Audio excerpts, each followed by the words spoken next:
Hello. No, I've been thinking about this. I need a better start screen.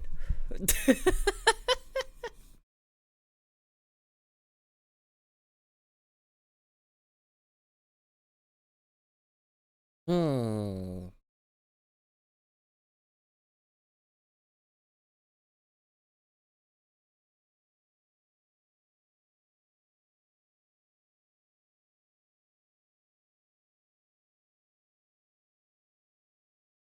Okay.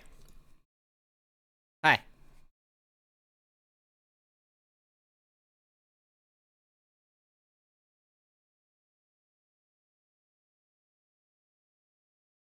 So what exactly is this is your problem with the ending? Hang on, let me quickly catch up.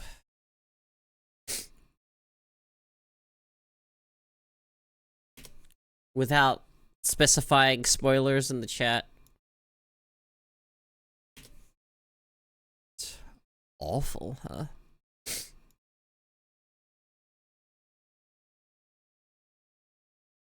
It's like a bad ending in a visual novel. Hang on, I'm just gonna.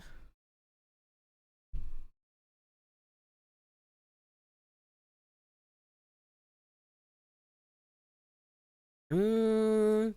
All right, all right. Hi, Sartran. Hi, Nibby. Hello, T Dog. Hey guys, how are you guys all doing?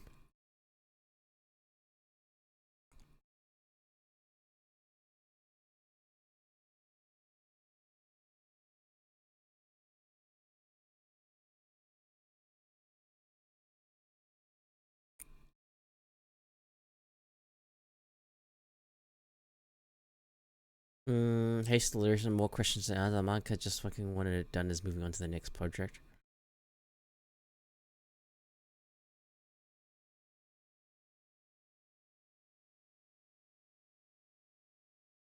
Hang on. Let me read the ending, because I haven't caught up. Let me have a quick read.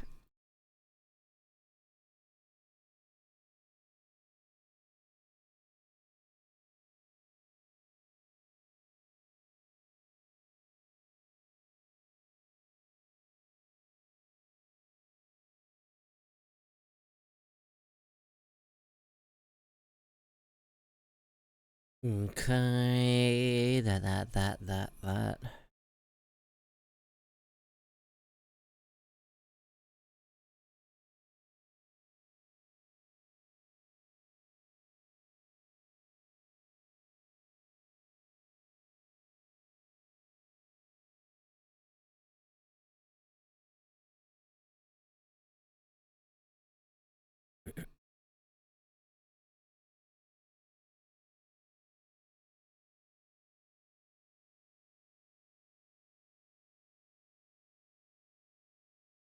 Hmm.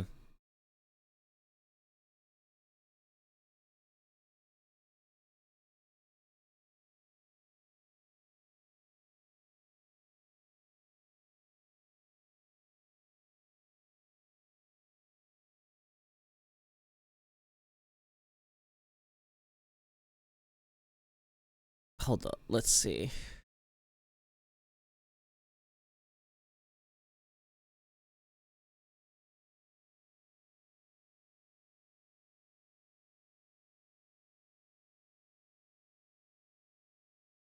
I might have a different opinion, but that's mostly probably because I'm.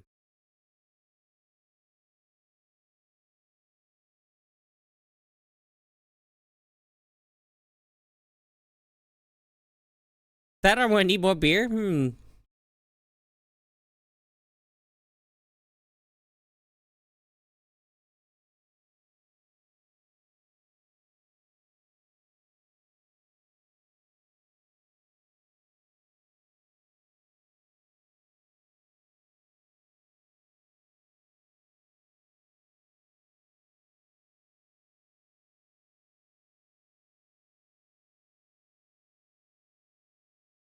So the problem you have with it, what? This doesn't seem like it was that abrupt.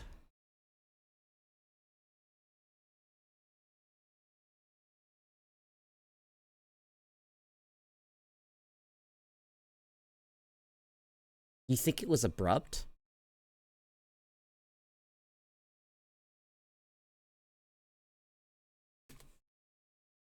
Okay, what was happening?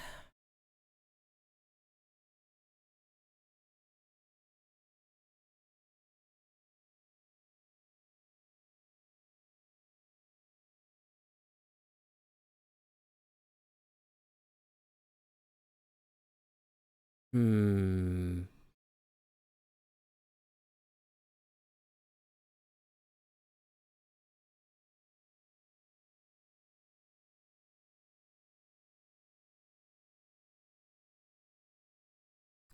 You know what?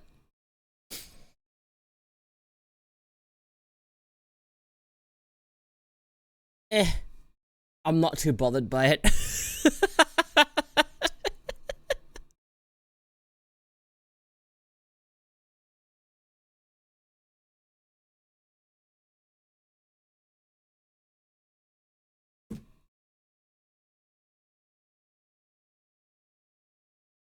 Okay, well, I caught up, and I'm not really too bothered by this. Was it really that abrupt? I feel like they gave it enough of the explanation of the ending, right? Or is your problem with it the fact that they didn't show anything after the event?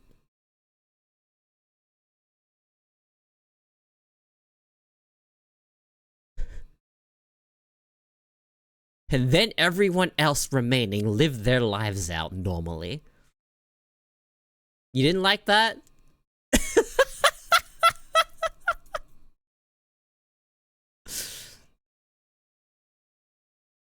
I mean, it's not exactly normal, but like, you know. It's about the ending I expected it to be.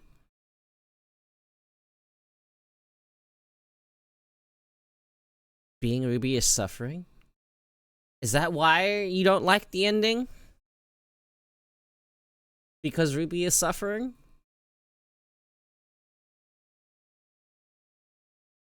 I don't really get it, because I didn't get the same reaction when I read it.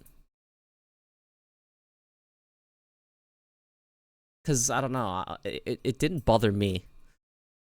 I don't know if it's just me being a contrarian or not, but it's about what I wanted it to end like. Around about how I wanted it to end.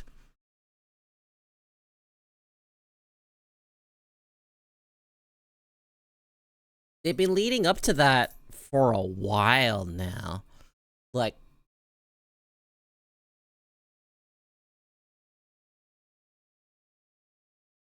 yeah. Anyway.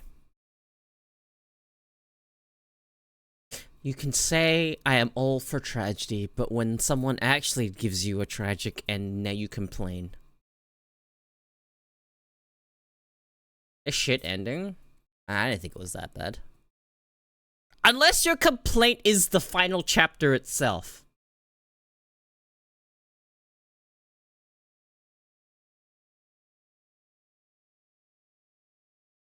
Probably could have had a little bit more.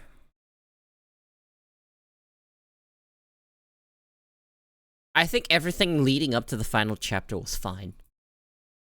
Personally, from when I was reading it, when I just caught up, I thought it was fine. Final chapter is a bit... feels like that part could have been a bit more fleshed out. The picking up the pieces. New arc began and ended in 6 chapters.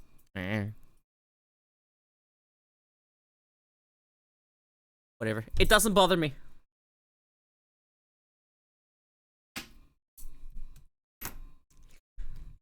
It is such thing as a fan base getting too attached to a series.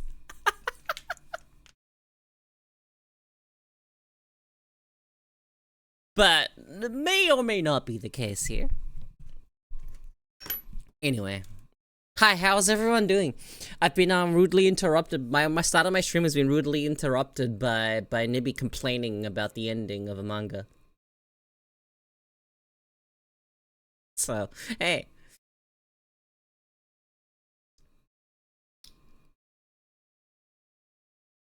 We're gonna get some stuff. And I'm getting a fugi,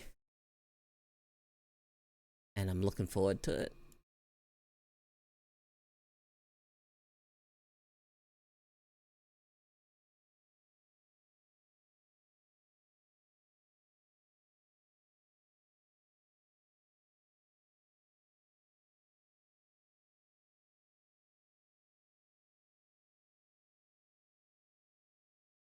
So this is a complaint stream?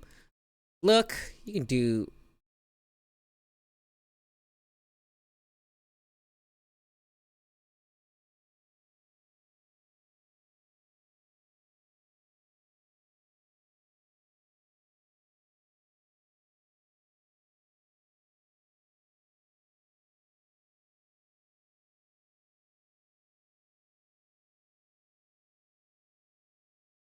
Okay, wait, hang on, hold on.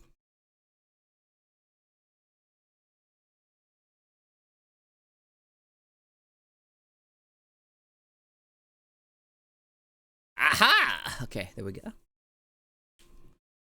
Have to respond to something.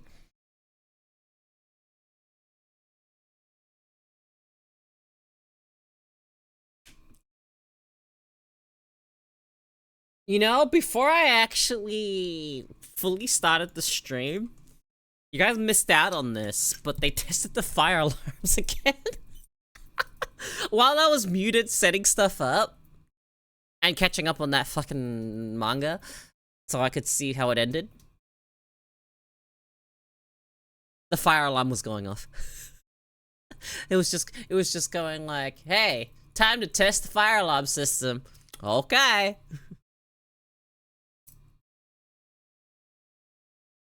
So I did go and have fried rice at a real restaurant while I'm stuck in hell, aka Atlanta. How was it?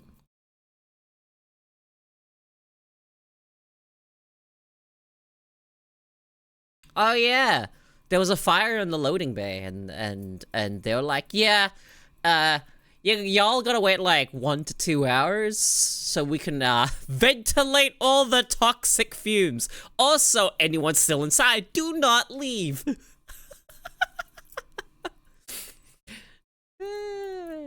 Hi, Cryptic here. It's so bullshit. What? The fact that there was a fucking fire was bullshit? The fuck do you mean? There was a fire in the loading bay. What do you want me to do about it? What do you want to call bullshit about it? The fact that a fire even started? You know what?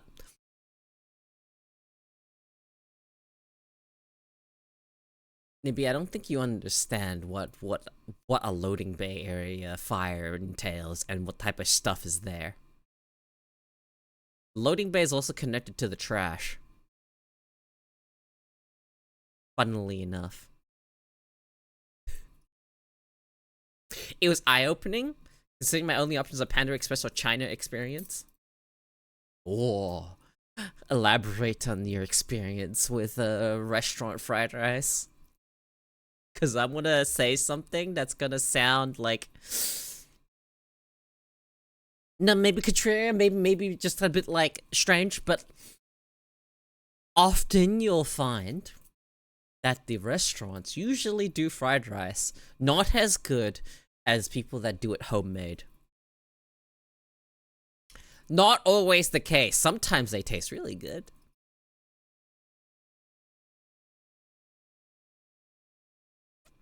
Fried rice is not something that they can quite easily make as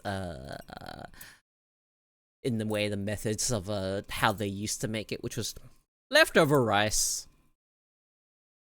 Right? Now we store it properly, you know. Leftover rice goes in the fridge. You loosen it up before you cook it. And you end up with the rice being at a certain consistency. And it gives you the mouthfeel on top of all the flavor and stuff. But oftentimes, restaurants will have to use fresh rice. And if they're doing it properly, they'll actually properly cook it with a steamed rice method. Because there's a way to cook fried rice with fresh rice, right? But it requires a different cooking process, and not every restaurant does that. So, that being said, How was it? Did you like it? Now you find an old school Asian credit and get the real deal.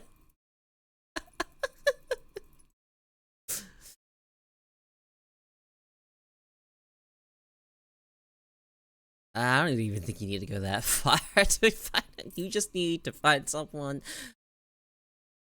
that can cook fried rice, which isn't hard. I think you'll find that most Asians, if we grew up in a more traditional type household, know how to fry rice.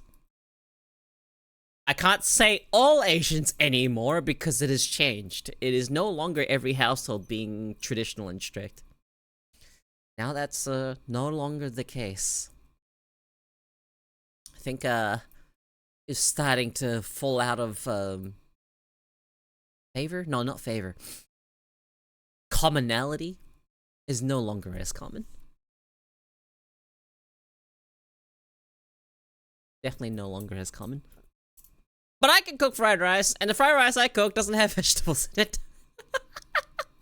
Because I hate the textures. I hate crunchy textures like vegetables in my fried rice. So what you get is all of the seasonings I would put in it, and there's usually egg and spam. It's spam fried rice. I may have an ulterior motive. Is this I'd like to eat the fried rice sometime. I feel like it'd be easier for me to just teach you my process. If you ever... But it is easier to just, I don't know, cook rice one day, eat it, have some extra left over, put it in the fridge and cook it yourself.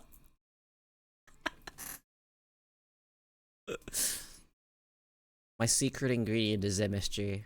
I add MSG to fry my fried rice. I add MSG to most of the stuff I make. Umami.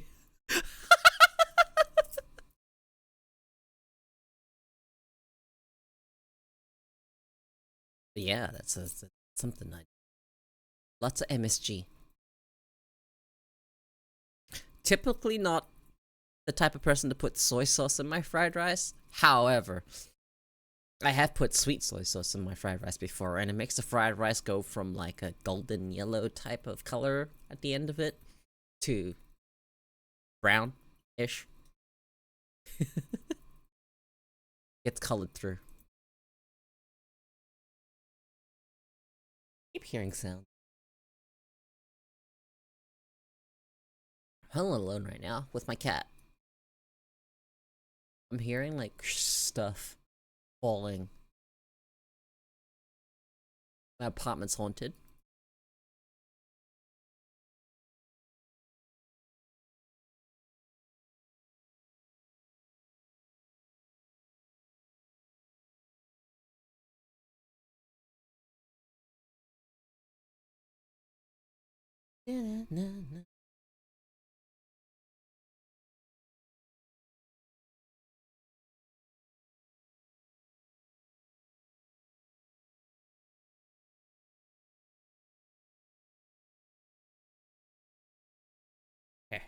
Okay.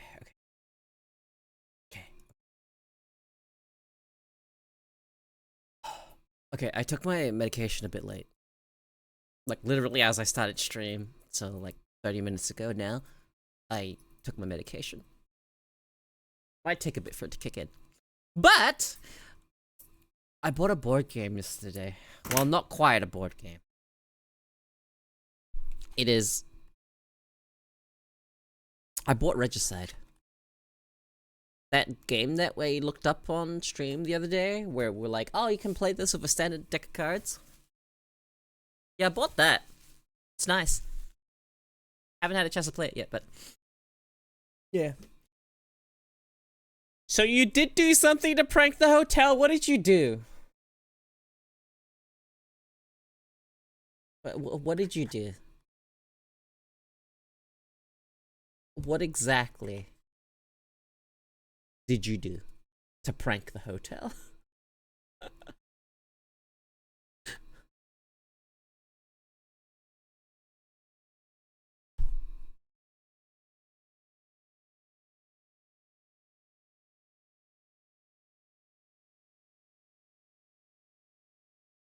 put your opening song on and streamed it to every device.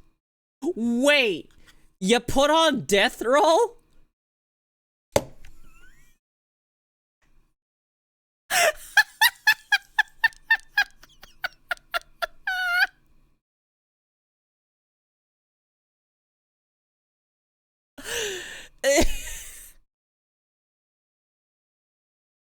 That is funny. You know, that ended up wasn't always actually the first song my stream played, but it's funny because ever since I got told about it, I was like, this is perfect. I like this song and I'm just gonna make it. I'm just gonna play it first at the start of every stream. So it's kind of funny to me that you call it my opening song.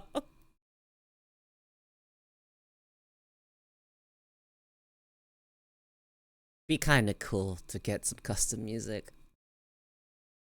I got quite the surprise from the staff. Did you get in trouble?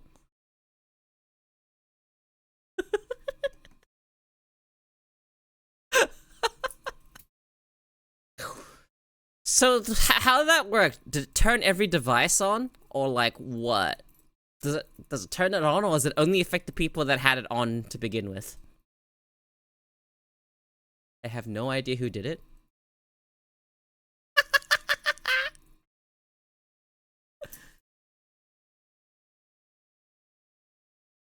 Oh my god.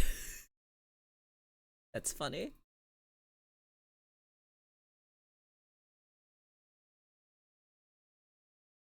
Just man, there's gonna be a lot of unhappy people be like, I got woken up at 6 a.m. Mad. They have a public addresses that will turn on the TVs and loudspeakers.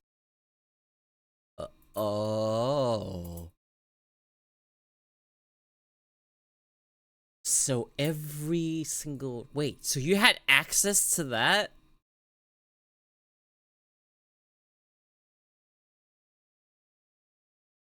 That's so lazy. No way you leave your fucking password as Hilton. Fuck off, dude. Oh my god. Okay, yeah, you know what? If your security is that shit, you kind of deserve to have shit like that happen. But this will probably serve as a lesson for them to change their password. And if they don't, well, there's no accounting for, you know, intelligence.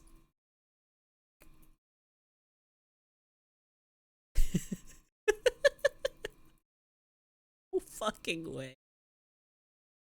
If I ever find myself at a Hilton, I'm going to check the password.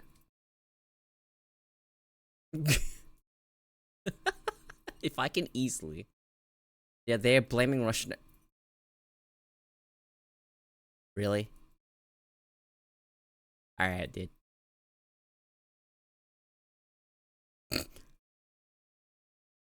Never mind. No, definitely no accounting for intelligence. They hate changing that password.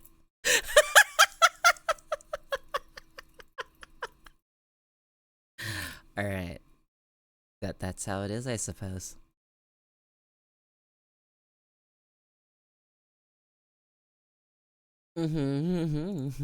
Sounds like it.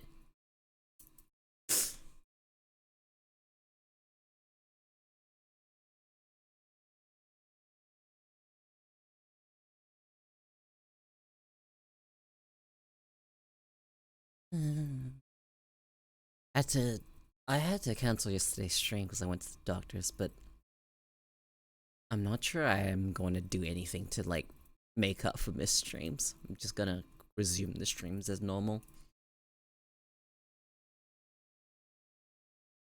I'm currently testing a bunch of things. I'm gonna need to be on this schedule for about a few weeks, and I'm gonna see how things go. But so far, I actually like this new schedule. This means I have 2 days off a week, and then I stream a lot more. So 5 days, 5 days a week of my streams. Only 2 days off.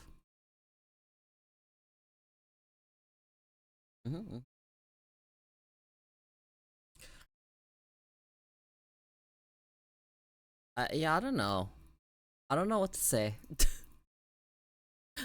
To have something like that happen, and instead of thinking, oh no, our password's being compromised, they think, it must be the Russians. Hi, Sento. Oh, you know what? Sento, I've got something to show you.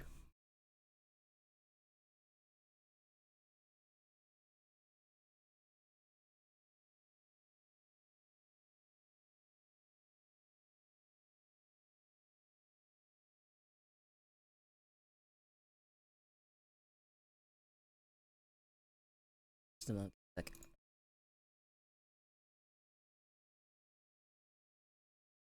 To have a little preview. Perks of being a mod, I say.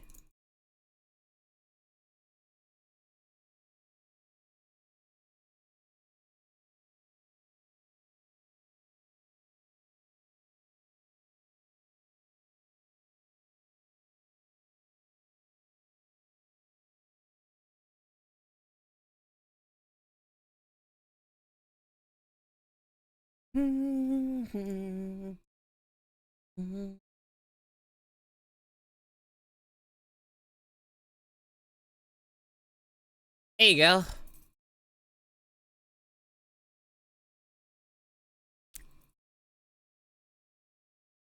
It's currently in the works. Now let's see. Have I got my money back from fucking refunding that game yet?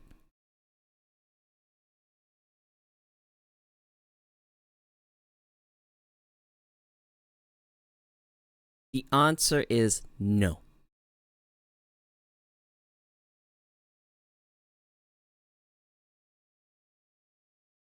Lovely.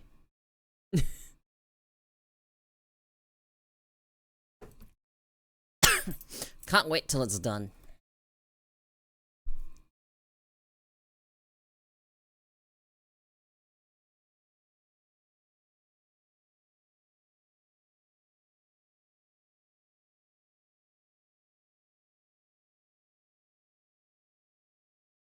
Ooh. Steam Cooking Fest?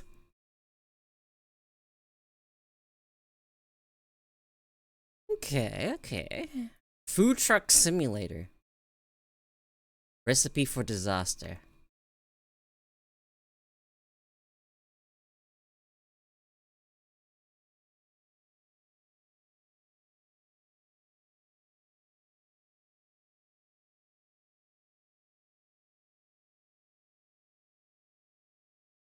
Okay, I need to check something. When's my Twitch payout? Should be soon.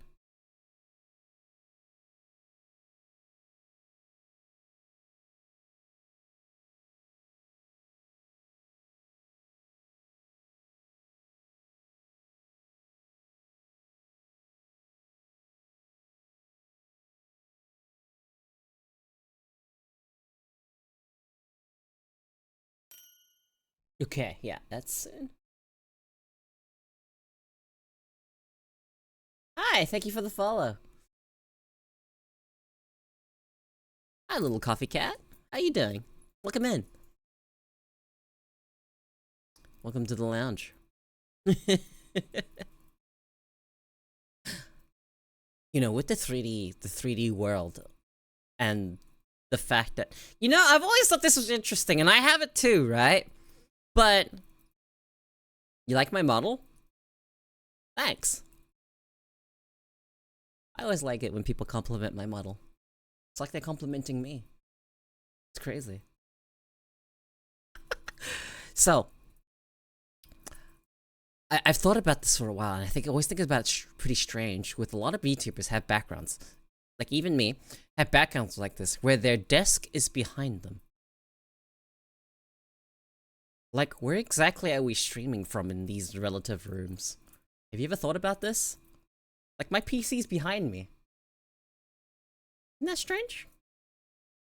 I'm looking, like, in the 3D world, there's a 3D world, right?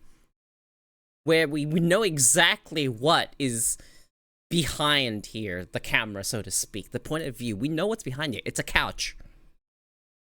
So what exactly, imagine this, right? What exactly am I streaming to? Where am I technically standing in this room?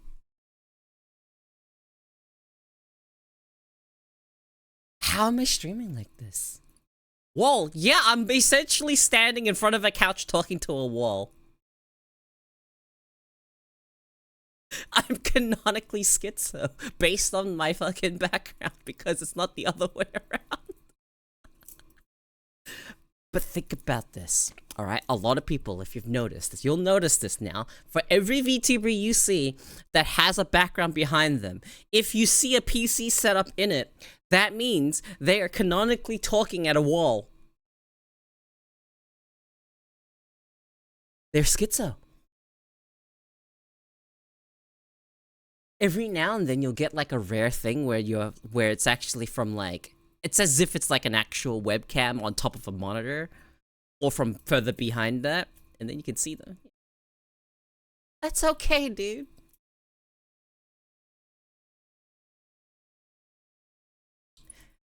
You don't have to. You don't have to sub. I appreciate the company. You don't have to apologize for that. But yeah, I was thinking about this the other day, because I was watching, who was it? Someone. I think it was Mega? I think I was watching Mega. And they had a PC in their background of the art in the background, and I was thinking about it. I'm like, wait, I have that too. And I was thinking about the implications.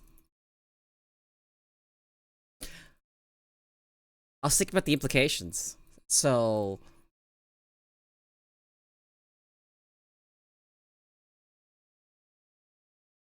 Second. Hold on. Hold on. Hold on. Hold on. Hold on. Yep, there we go.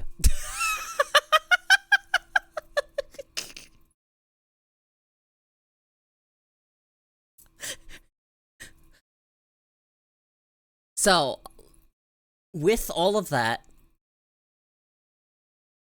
every VTuber with a desk in the image background is talking to a fucking wall, or if they haven't established what type of like room they have fully, alright, think about this. They have two setups. What if there's a computer they're looking at to stream? Think about how it works canonically. Like, what if I just have a fucking camera on the wall and I'm talking at it like a mad person? I don't even have a screen. I'm talking at like a fucking camera on the wall to make this happen. Wall-mounted camera. One for business, one for work. Yeah! Wait a second. One for business, one for work? Oh god, they're both for work. I only have the one PC. I have thought about this before, that it would be kind of neat to have... what's it called? A PC that I'm not using. That's not my stream setup. However, that's kind of expensive and requires space to have, like... You know. This is my same space, right? My workspace and my, you know, leisure space is the same thing. Not exactly the best thing to do. So I've been thinking about how, if I ever had the opportunity to have like a separate room for streaming, I feel like I should do that. Like, separate the space. So one space is actually for work. So the moment you sit down in that space, there's nothing else that goes on there except, you know, work or being productive. And you have it separate. Separate from where you, like, chill and whatnot. Better for the brain. Easier. Way easier. To figure out, or not figure out, to be productive if your leisure space and workspace are actually separate. Although, like I said, not very easy to do.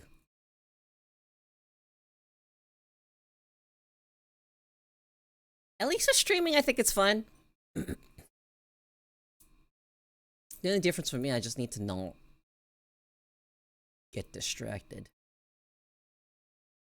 But I am pretty easily distracted. But luckily, that's what the Dex is for.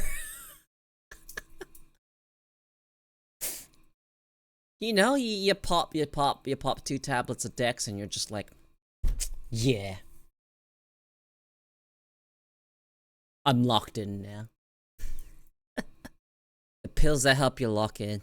Separation spaces is a luxury? Yeah, it is very much a luxury. Even more so if you have an office outside of your fucking place of living. Oh my god. Wait. Might be cooking.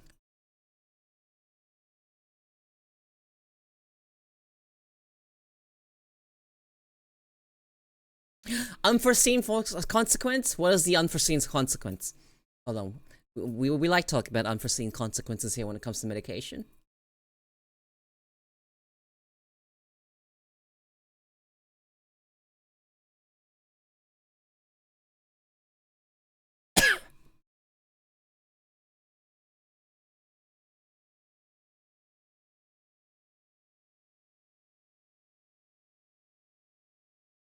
Although you mentioned unforeseen, new dopamine means I can enjoy things, which means I want to do things I enjoy more than things I want to do, even locked in. No, that is how that works. These pills are not magical. They will not magically make you disciplined as well.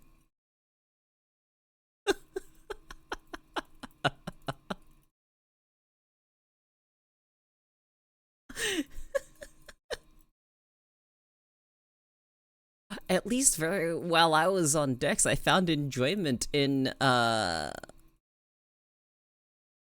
I don't want to, but I can. Yeah. I found enjoyment out of doing RuneScape quests while the medication was up. The moment it wore off, I could tell because I would be questing a bunch in a row, and then I would finally get to a little bit of a hassle and be like, I don't want to do it anymore. I'm like, oh, medication's run out.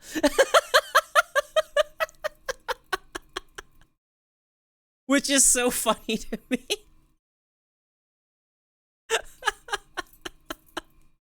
It's actually so funny.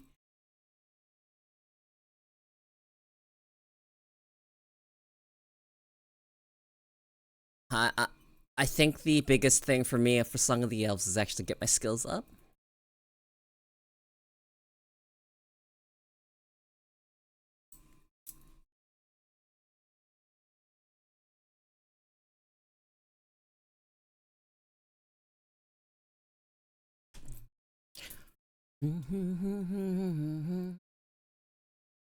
Herb lore and thieving, hey. I don't even mind thieving, especially with the addition of Valamore. If your thieving is 50 plus, Valamore should be your go-to. The most easy to do, you just click on it until it tells you, hey, you need to click on something else now. I don't mind it in the slightest. Not that I've ever minded Valamore. Thieving, or thieving in general. I want to do Arty Knights.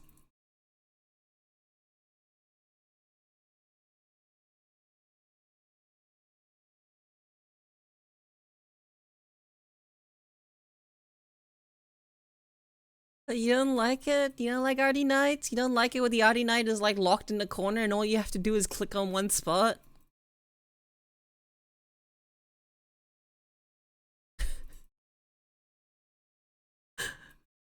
It's not that bad, is it? You're just clicking.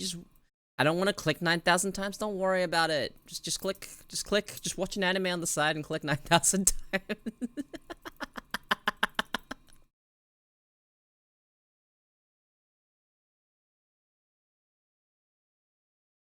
You know, I really should announce my streams more, but I feel like it's not worth doing unless I actually have some sort of a clip to go with it.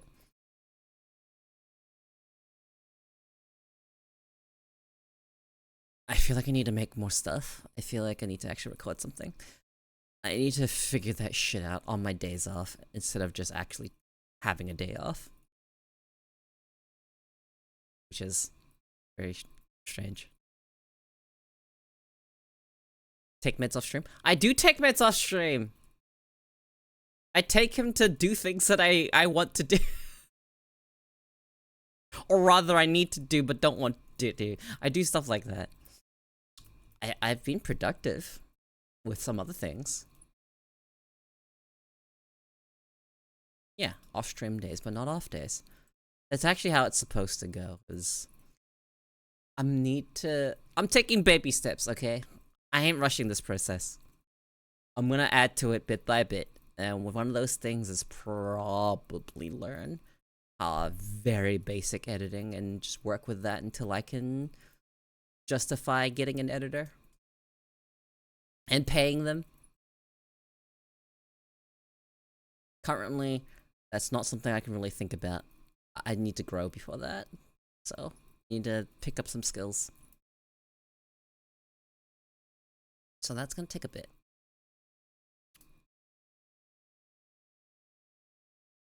I just need to... More importantly, I need to learn how to set up the portrait format videos. And try to figure out how to set that all up.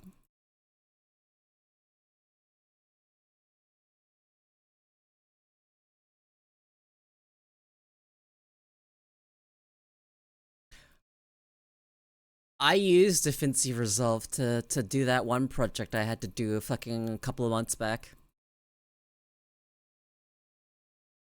Oh wait, you know, it's not even a surprise, it's fucking... I sent in an application to VTuber fucking months ago. I didn't get in. I didn't expect to. I was just shooting my shot. That was my first time editing, ever. I hated that video. I'm sure the next one I make will be better. Next time I do something like that, I am armed with ADHD medication. So, I don't have to sit there for 4 hours, right? I sat there for 4 hours, needing to get this done, and doing anything else. It was the most harrowing experience. And I was just realized that this is exactly what I went through every time there was a deadline or a project that I had to complete. And it was always the day before. Always the day before. I would just sit there and I'd just be like, I need to get this done, I need to get this done, I need to get this done. And then not getting it done until like later when I'm like lost a couple of hours in the day and I'm just like, oh god, oh god. I need to really get this done, and then the stress is all kicked in, and then that's enough to get the ass moving, I guess. Not while you have actual time. Nah, can't do that in a timely manner. No, that doesn't work like that. Weeks moving into doing something that I needed to do because there's a straight up deadline. I'm like, I should probably get this done sooner rather than later. No, I submitted that basically last minute. Not last minute, but like the day before the deadline.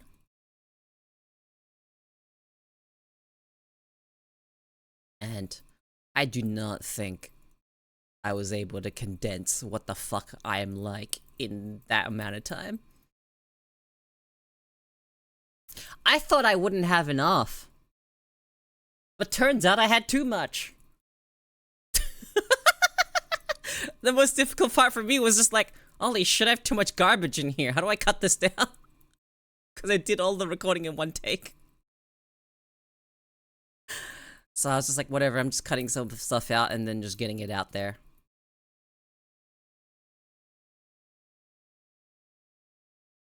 Yeah, no, that's how I felt. If I had more time, I would have taken another take. But as I've explained before, I hate recording myself doing anything, which is why I generally don't do it. Even though, okay, streaming, I am live right now, and then this all gets saved to a VOD, okay? So I am technically being recorded. But my brain doesn't process it that way. Even though logically I know that's exactly what's happening, my brain doesn't process it that way. I am currently live, and even though there's going to be history of it in a VOD, I am going to be okay with it. But if I have to hit start recording and do something with it, my brain goes, we don't like that. So I'm thinking, it might actually be a thing where I have to just do it live and then just be like, yeah, there it is, guys. This footage. I think that might be the only way I'll be able to do this. Is if I do anything recorded, you guys see it happen on stream.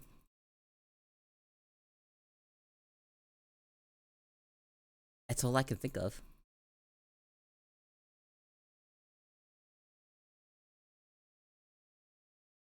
I don't really know how to do scripted content. It's just not something I like doing. I don't like things being scripted. It's weird. It feels not genuine. And one of the experiences I want to share here is just, I don't know, things being genuine. You're getting a raw, essentially unfiltered look at a person's personality. That person being me. So if you come to my streams and you're just curious, what the fuck is this crocodile woman fucking talking about? That's the experience you receive. You come here and you hear me talk about fucking literally anything. Other day, we started a conversation about fucking ADHD medication, somehow ended up talking about finance, and then we ended up talking about movies. There's no rhyme or reason here. It is whatever goes. It is the Wild West of conversations.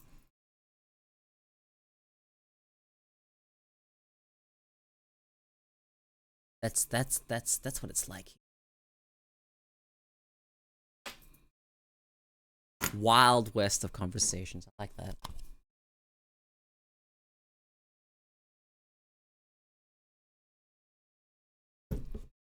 You know, I talk a fair bit. A lot. It has not always been the easiest thing to do. But I think about this a fair bit. I am bad with, you know, a turn of phrase, people's sayings and whatnot. If it's one that I'm not familiar with, unfortunately, because I'm probably slightly autistic, or maybe a lot, I will take it literally. I'm extremely literal.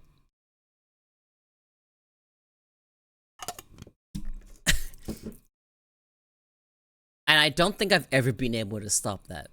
Just being very literal, and I realize that's actually an autistic trait. Nowadays. But before that, I didn't actually know. I was just like, I don't know, I'm just a literal person. You say something, that's what I expect you to mean. So unfortunately, that does come with like weird communication errors. Cause I will interpret the words as they are, but someone will end up meaning something else, I guess. So I don't exactly follow the rules of conversation, the unwritten rules of conversation. Did you know there were rules for conversation? Like just the unwritten rules? Like knowing when it's your turn to speak? People just know how to do this. They just know when it's their turn to speak. How?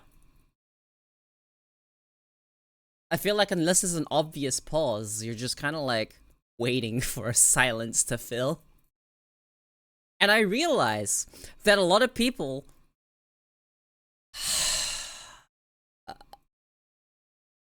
my psychiatrist talked about this. Neurotypical people will talk just to fucking make noise. And that's what small talk is, making noise. I don't understand it. I don't think I'll ever like small talk.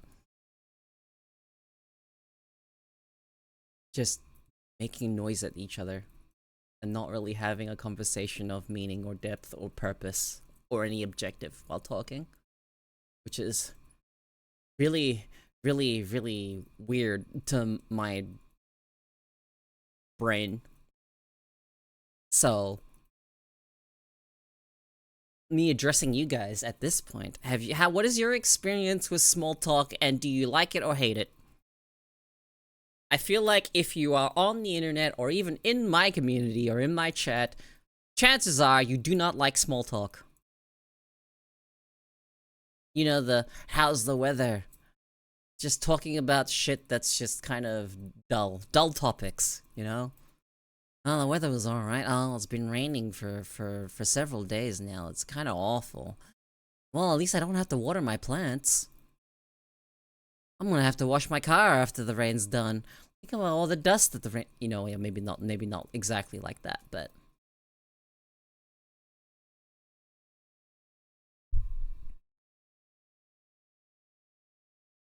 Is an ad going right now?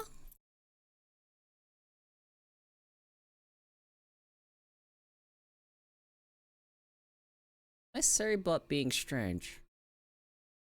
No. Wait a second. It says the ad starts in 58 minutes. Wait. Siri? You've learned to live with small talk? I don't know, man. The very minimum, if I ask someone how you doing, I literally asking so that I want to know how you holding up? You surviving? You coping? That's when I ask that question, that's what it means for me. But for a lot of people, how are you doing is like...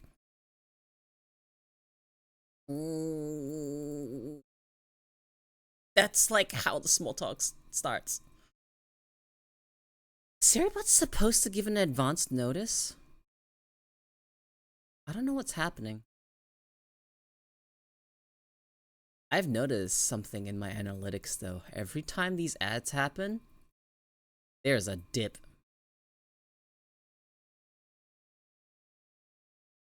Yeah, I'm pretty sure Seribot's supposed to. Wait a second. Seribot.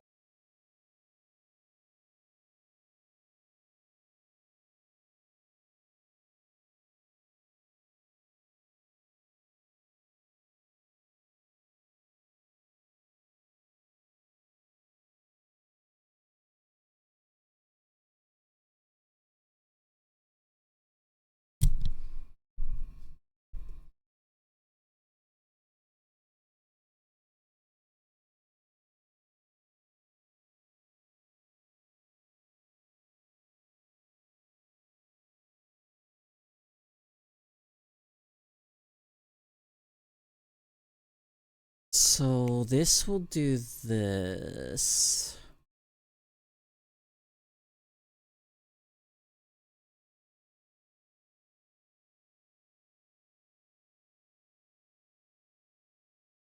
Experiment some more, but I went and got the Twitch thing just to avoid them on other channels. Yeah, no, ads are not great. Ads really are not great. I thought there was a warning before ads.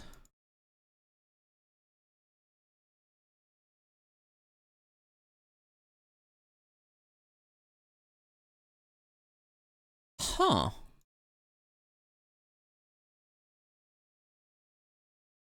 It tells you when the ads start. I thought there was a warning. Gone? No longer have the warning anymore? That's how I love Scotch whiskey. Helps drown out the voices. Whiskey is better than Scotch. I've had Scotch before. I believe I've also had whiskey before.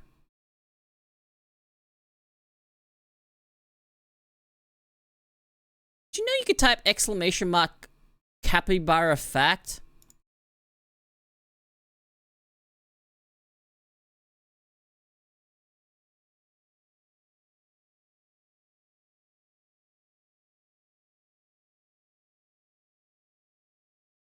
You don't know how to spell capybara? You need to turn off auto spell center starting now.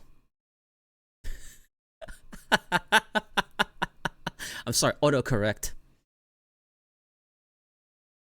That won't help me? No, it's fine, it's fine. You just have the other person correct you.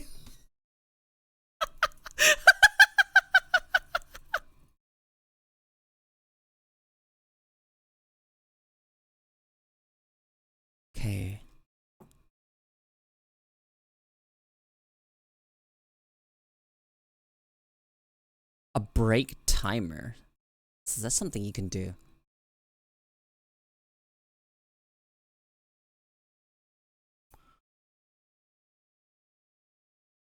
Have you seen Mint's tweets? Is that what? Hang on. Have I seen Mint's tweets? Hang on. Let me look at Mint Phantom's Twitter.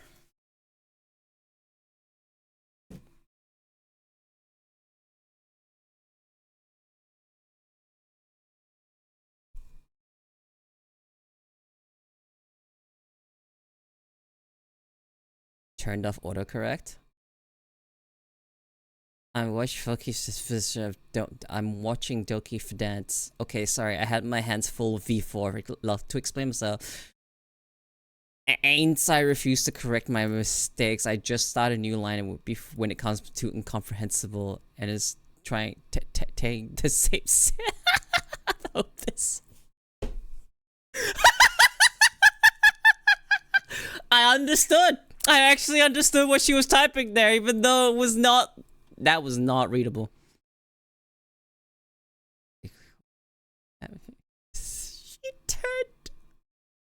She turned off her fucking autocorrect.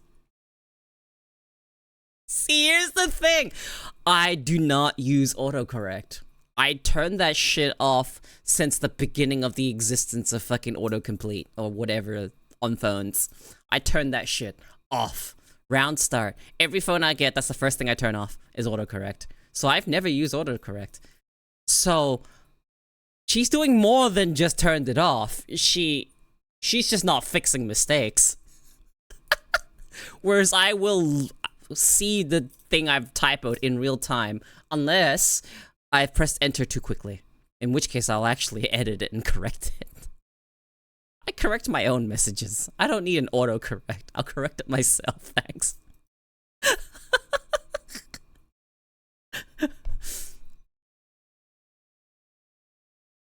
She turned it off and was relying on it for years. Yeah, no, I've just never relied on it, period. I've never used autocorrect.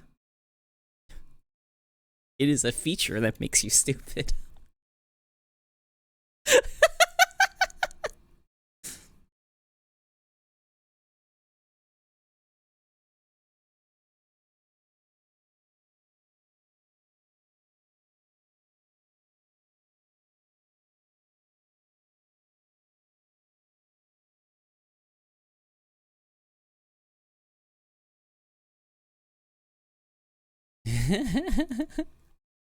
Have you seen the fucking Mint and Doki brain rot tweets?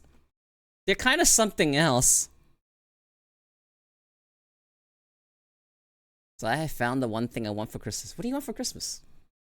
What am I, a dictionary?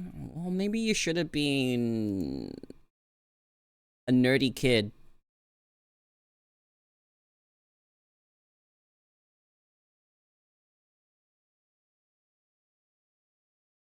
The Yuri lust for those two is wild. Shipping real people is weird. It'll never not be weird.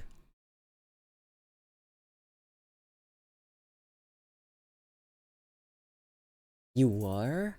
You were? You was? You was? What, a nerdy kid? You read a dictionary? I want the TTS program that the Emperor used in the TTS series. That probably won't be that hard to find. No, you are a thesaurus. I also read a thesaurus. Have a good day at work, smile. I would just stop talking and use it for everything.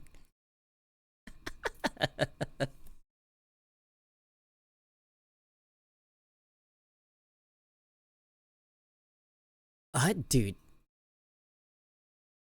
I feel like there's so many ways to say things, and I'm so hyper aware of the things I say all the time. I swear and I feel like all the fucking time. Maybe I should stop using like. Remove it from my fucking vocabulary.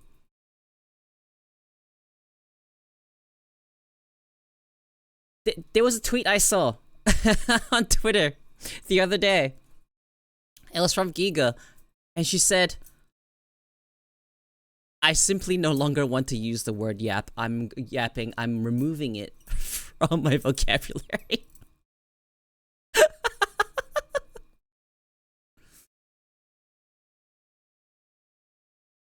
Yap's just such a funny word, though. I don't think I could stop using yapping or yapper. Because I can't exactly say what I'm doing here is anything deeper than just yapping. I'm just making noise. I'm just making noise so people can listen in and enjoy themselves. That's it. There's nothing deeper to this. I'm making noise. Making noise with my mouth words. So that the viewer could just have background noise. That's what I am. I'm background noise. A lot of streams become background noise. That's all we are. White noise. I think it's funny when a person has an opinion and the internet goes, oh, that's law now. We no longer can... They just treat it like some sort of legislation has passed. Did you just call me a second monitor VTuber? You know what? You're right. One day I'll get promoted to main monitor VTuber. One day.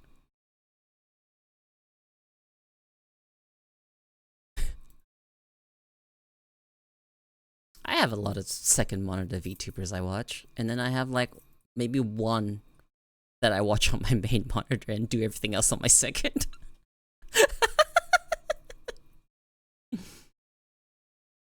I'm doing homework. You can't be main monitor. No, I don't think streams are main monitor content.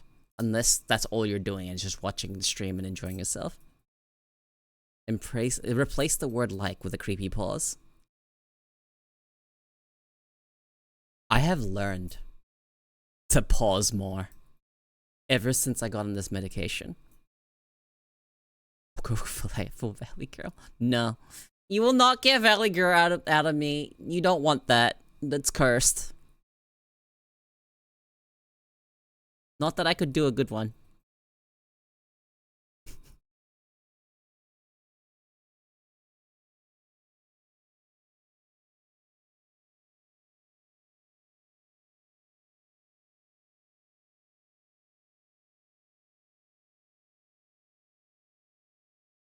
I've lost my thought. Where were you? You mentioned Valley Girl and I've just lost where I was.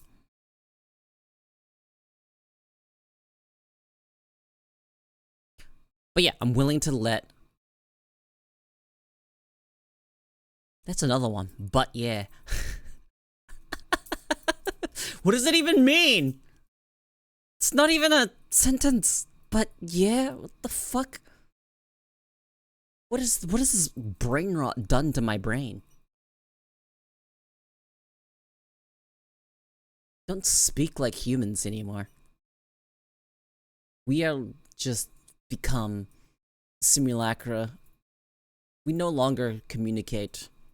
We just throw garbled messes of words out at each other and call it a conversation.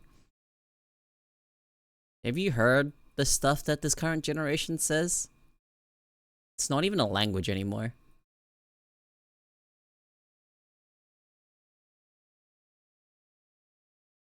We're no longer human.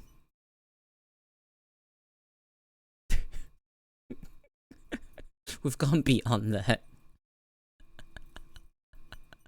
We're like Hugh memes now. It's over. We are no longer man. We are just a meme.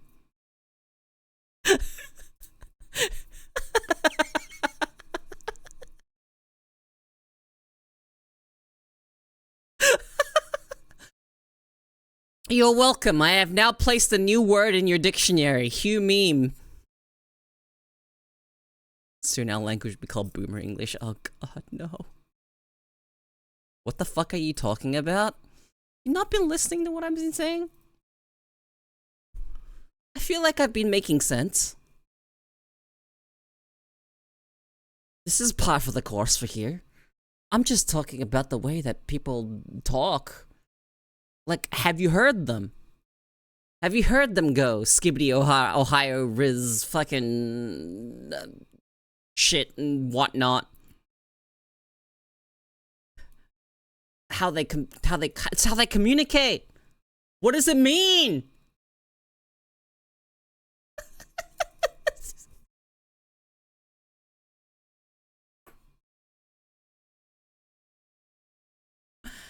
I didn't know the Rizzlers was a fucking person. Same for Baby Gronk. What the fuck is a Baby Gronk?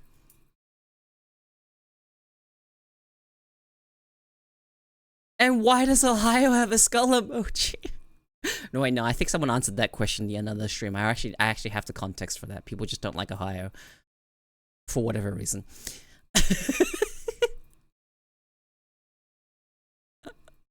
Baby Gronk, a person they do like TikTok things, I think. Oh god. I feel like I'm like discovering some sort of alien fucking culture. When I find out about TikTok culture, I'm just like, oh god. TikTok has done irreversible damage to the collective psyche of the future generations. And even current generations, people my age are not even immune to this. Rizzler is just like a Tagalog with the Costco guys.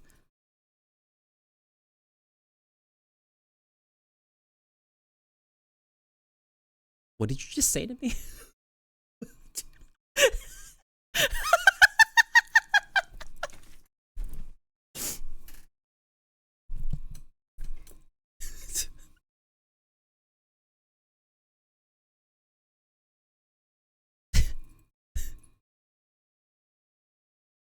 Like I said, they're no longer human. They've become humemes.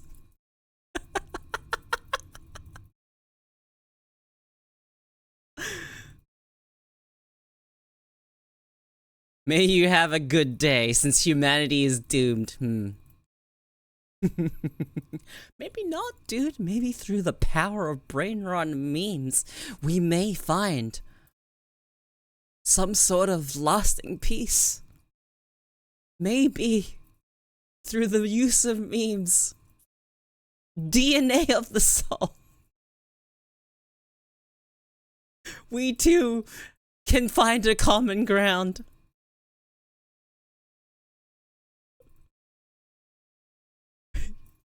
Unity through brain rot, guys.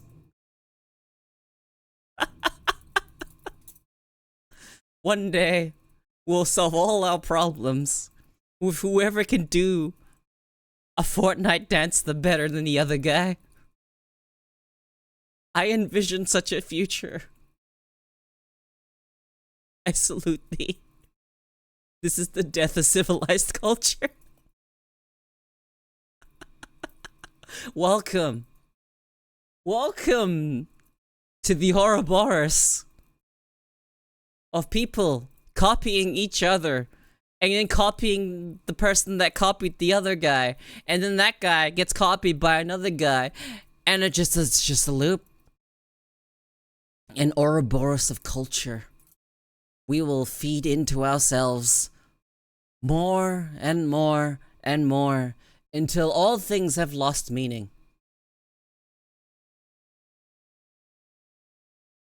And aren't we already back? Our forefathers have talked about this. Remember the teachings of Nietzsche? He told us life has no meaning. God is dead. We have killed him.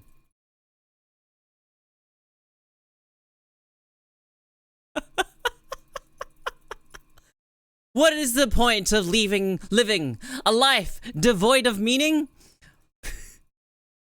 He also said go work out. Nietzsche said a lot of things. We don't necessarily agree with everything Nietzsche said. But there is one thing. There is one thing that I'll always remember and will always resonate with me. And that is when Nietzsche said, amor fati. And it just basically means love your fate. To truly love your fate, to love your existence, right? Your fate. what your life, your outcome, is to be given the option to live it through one more time with not a single change and be okay with that.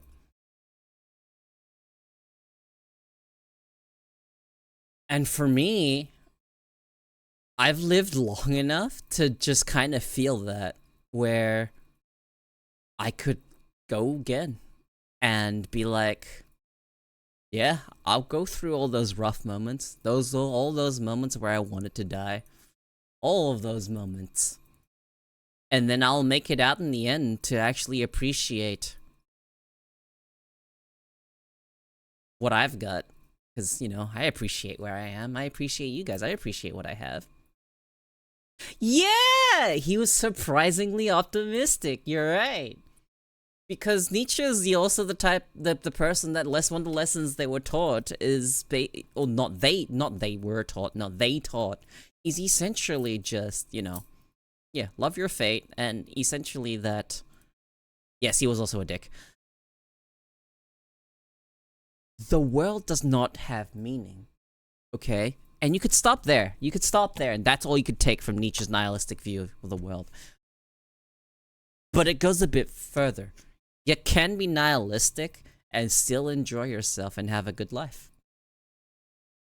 Because if the world doesn't have meaning, then bring it meaning yourself. Doesn't matter what it is. There's no objective correct meaning to life. No need to ponder that. I ain't pondering the meaning of life. I don't give a shit. As long as I'm enjoying myself currently in the present, that's all that really matters, right?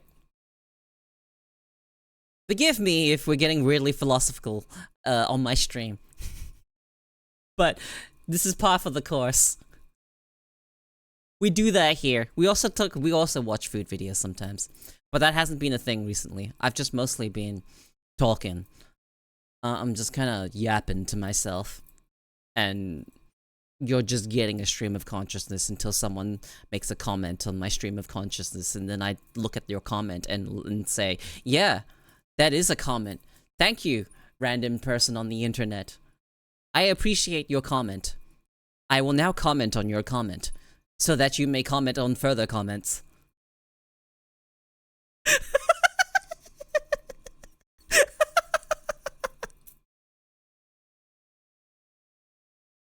So that's how I view it. I am pretty nihilistic and fucking jaded, cynical, whatever the fuck you want to call me. Fucking misanthrope, whatever, right? The flip side to me saying that I fucking hate humans, the other side of that coin is the fact that I like individuals, right? I can like many people. And it's kind of goes contrary to me saying that I don't like people. The general average person, I'm probably going to be okay with them or tolerate them at the very least. It's kind of hard to be the type of person where I will actively dislike you and wish you to not exist. That's kind of hard to do. I think everyone deserves to exist to some degree. Unless you... Okay, you know, I'm not getting into any moral arguments here. I just simply think if you cause other people to cease to exist, you should cease to exist.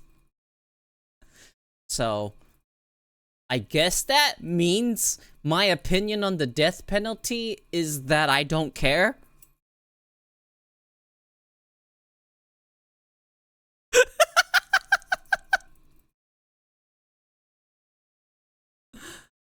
But apparently the death penalty is considered inhumane and not acceptable in countries, so I'm like whatever on it. I think the death penalty is fine as long as the person that was in the death penalty is 100% without a doubt. You've looked through all the sources, you've actually dug it up, you fact-checked yourself, you've checked again, make sure you've got the right guy before you do anything like end their life. Because it's kind of fucked up when you find out that the guy that you put on death row, he gets executed and he was innocent. That's not okay. That's a lot of work. I don't care if it's a lot of work. If you want to have the death penalty, it deserves that much work. I ain't about the death penalty where you fucking cut corners. You're taking a human life here. And the price they pay for taking other human lives is their own life. I think that's fair. but I also need to, the systems in place to make sure he actually did it. But, human error. If, okay, that was the solution, Kaz, if such an idealism could in fact stop everyone from doing crimes, period, and we didn't need to have a penal system, fantastic. What a utopia we live in. But that unfortunately isn't reality. It's idealistic. I could spout ideals all fucking day. But that's not gonna get us anywhere. Yeah, you can do nothing, be innocent, and be incarcerated. It's crazy the world we live in. Sure is. Crazy. In the same world where we have people commit atrocities, we also have the same type of people commit the most, like... how do I describe the words I want to use here?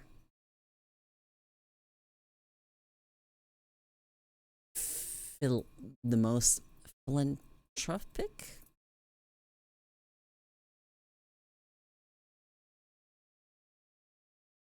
Benevolence? Not benevolence. No, that's not the word I'm looking for. Philanthropy is the word, but it's like, what do you use to describe a philanthropist's actions? Philanthropic? Philanthropy?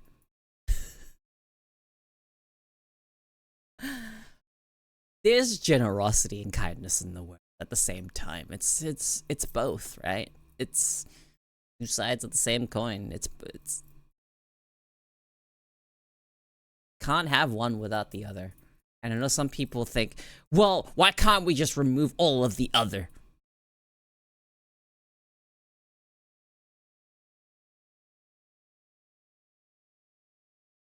I don't have an answer to that. I could give you bullshit reasons like, if suffering was gone, then you wouldn't be able to appreciate happiness as much. I can't tell you that. I think that answer is kind of like hand wavy and kind of dismissive. I don't know why we can remove human suffering. But at the same time, I do think it's possible to minimize it. I don't think it's possible to remove it. But I ain't gonna give some bullshit reason to why we have it. Suffering sucks. No one should have to go through that stuff. But we do anyway. It's part of the human condition. Everyone suffered to some degree. And that doesn't minimize anything that anyone's ever gone through. Yeah. Absolutes are useless when it comes to dealing with the real world. The only absolutes you should ever believe in are deaths, births, and taxes. Those are the only absolutes. Anything else is just filling.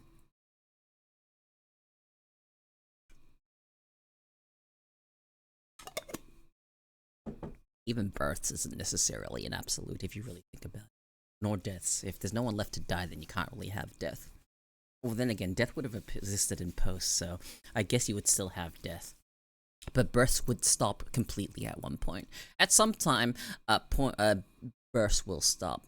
But that's thinking way too far into the future. And as long as we have humans, I think I should make an addendum or a correction to the statement. Is as long as we have humans, and as long as we congregate in groups, there will always be deaths, births, and taxes. Always.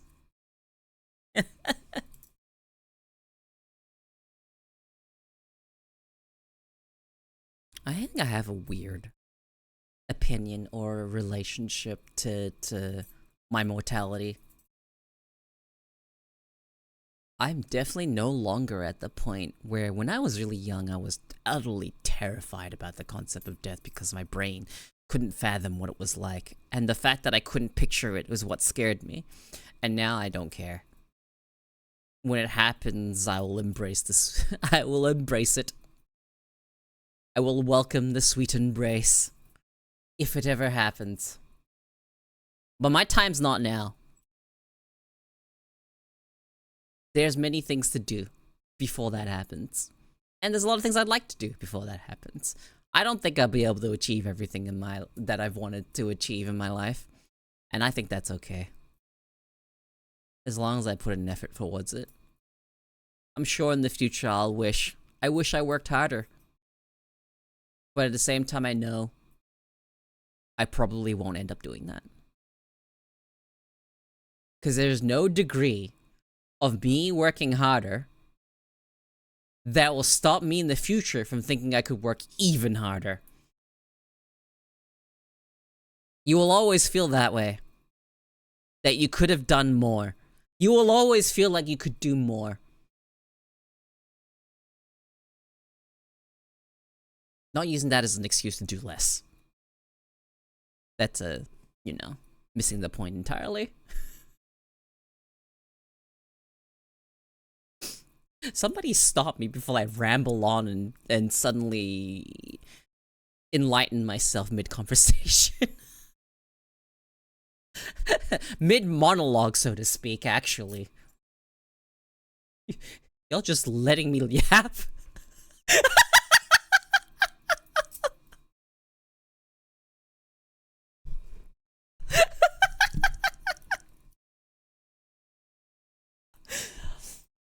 Me sitting here and talking about, damn man, I could sit here and contemplate the heat death of the universe. But what point is there for me to contemplate the heat death of the universe? I ain't gonna be around for that. Or maybe I will. Okay, let me introduce you you guys for what I consider a pretty terrifying concept. What if, okay, this may keep some people awake if they hear this. What if when you die, your consciousness is still there? Now your consciousness just doesn't move. You're aware of everything around you. Wherever you died. And if you get buried whole, whatever, that'll be fine. But let's say you get cremated and your body's scattered to the wind. What if you were conscious of that, but unfortunately, because you got turned to ash and scattered to the winds, your experience of consciousness now is completely fragmented and split. You are experiencing each individual part that you have been scattered to independently of each other and all simultaneously. What if human consciousness does not end at death? What if you're stuck like that forever? Now I'm built different, I'd just go mad. I think a lot of people would. You would go mad. You would not be coherent after that.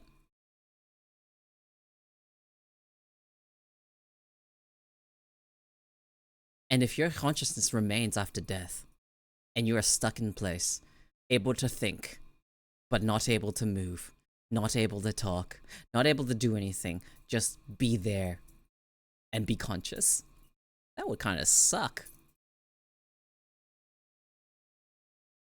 Everything I've just said is actually an SCP. It is a mimetic SCP, where if you find out about it, if you learn about the existence of this, that is what happens to you. When you die, that's what happens. I was just like, ooh. Yeah, cremation thins out your consciousness and leaves you, and Barry leaves you in a box. Yeah, that's the implication. I can't give you the full details. I'm just talking about what ifs at this point. What if the concept of a human soul is the fact that the consciousness remains wherever the body is taken? What if in the future, hypothetically, this example is thing, and we figure out how to bring someone back from the dead, oh, then nothing, truly nothing will be sacred after that. If we ever figure out how to bring back the dead, that is... Disney's already done it, okay? I don't think it's cool. I really don't like it. Don't. Stop it. Stop. Stop. Stop using AI to bring back dead actors. Please stop. Death isn't even fucking sacred anymore at this point, and that bugs me.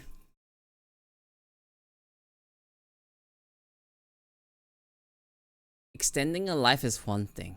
Bringing back the dead, imagine though, in this hypothetical where the consciousness is left to be there, and you're left to go mad.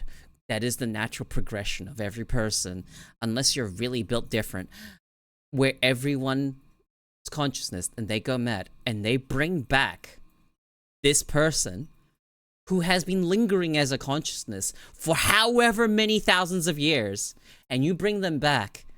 What you bring back will not be the person that died.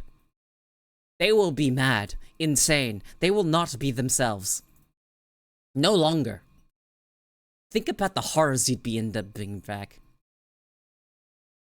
This is such a this is a stretch. Okay, there is a bit of setup to me even bringing up this hypothetical, but it's just fun to think about.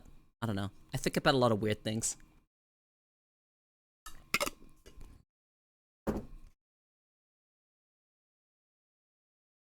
But that does bring me to the topic of people using actors that have long passed and bringing them back on film, and I don't like that. It bothers me so fucking much, especially when I was raised on the very concept of reverence to the dead. You respect those who have passed. That is how I was raised. And that is how I will continue to be.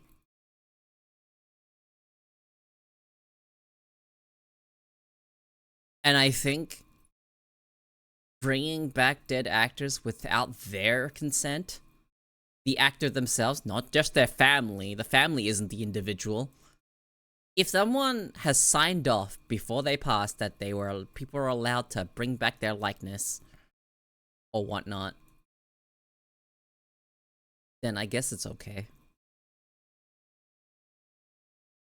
I still don't like it. But if you got permission from the person, it makes it easier to swallow. But the way it is now is just, God. Can we leave them alone? Let them rest?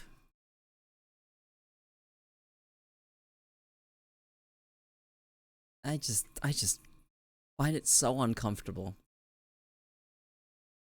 Very, very uncomfortable to know that people, the Disney fucking studios are doing that.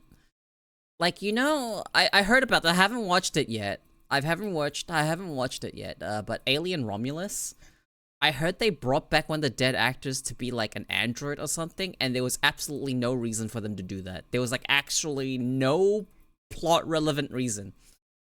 They just brought him back and put him in there as like an Easter egg. And that is the worst way to honor an actor. That is the worst fucking way. You didn't even bring him back in a way where it ties into the character and they played in the original. You made it an android with his likeness that has nothing to do with the... I don't think that's honoring an actor. I don't think it is. You can use that as an excuse. I don't think it is. You could have done it in so many better ways. I feel like you're just using technology that we have right now for the sake of using it. Which is exactly what's happening with AI. People using it just to use it. Bugs me. Bugs me.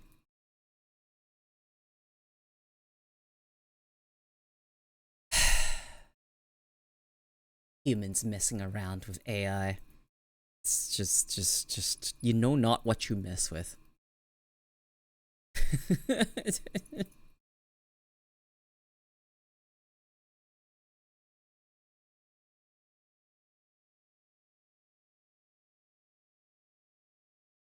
God, movies have gone so trash. So trash.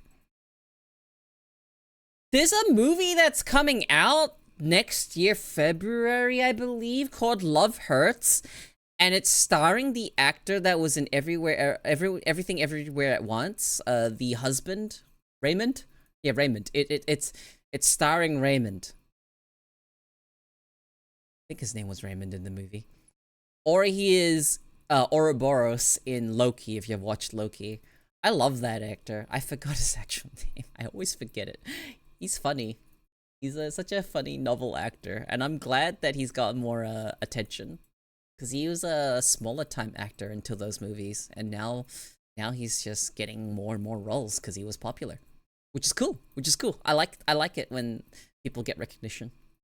I think he was mostly only in Asian flicks, and seeing him more popularized in the West is neat. But yeah, movie's called Love Hurts. Looks really stupid. I can't wait to watch it and think it's shit, but love it.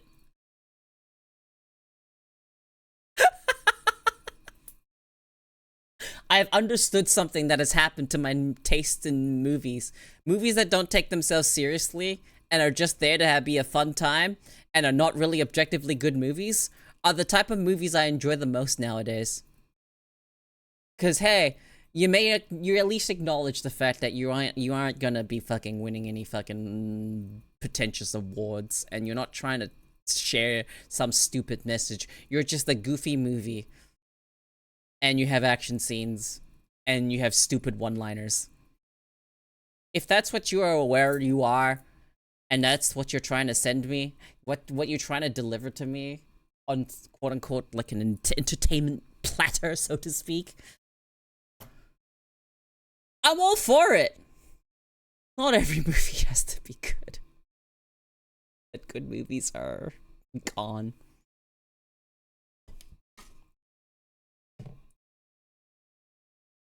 I have to admit something. I've been droning on and yapping almost nonstop for a while now. I don't think I've been breathing enough. Cause I'm a very smidge lightheaded.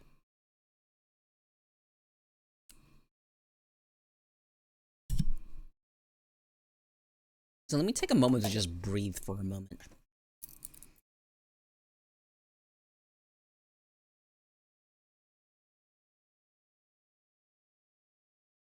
Okay.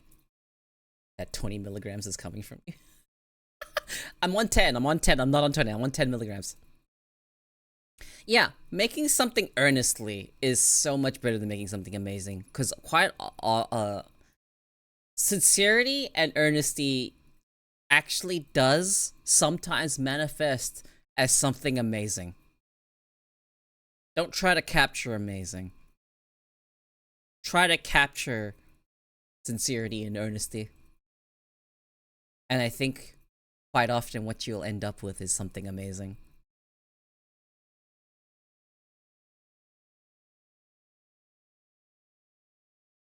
Actually, I think that's a life lesson there. If you try to chase the tail of greatness, the greatness will always elude you.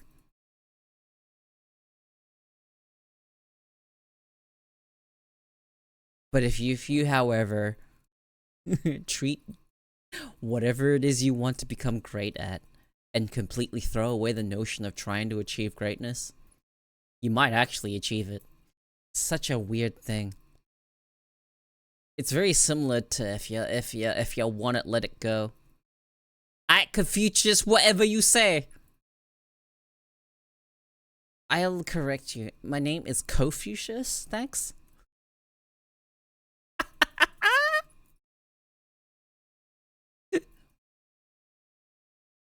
I don't even remember Confucius's sayings.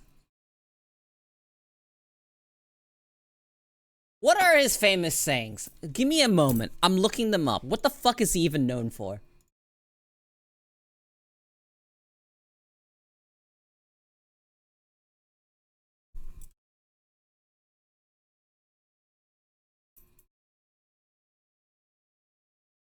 Everything has beauty, but not everyone sees it. Yeah, you know what, Confucius, you're right. You're so right. They must often change who would be constant in happiness or wisdom. What the superior man seeks is in himself, what the small man seeks is in others. In a country well governed, poverty is something to be ashamed of.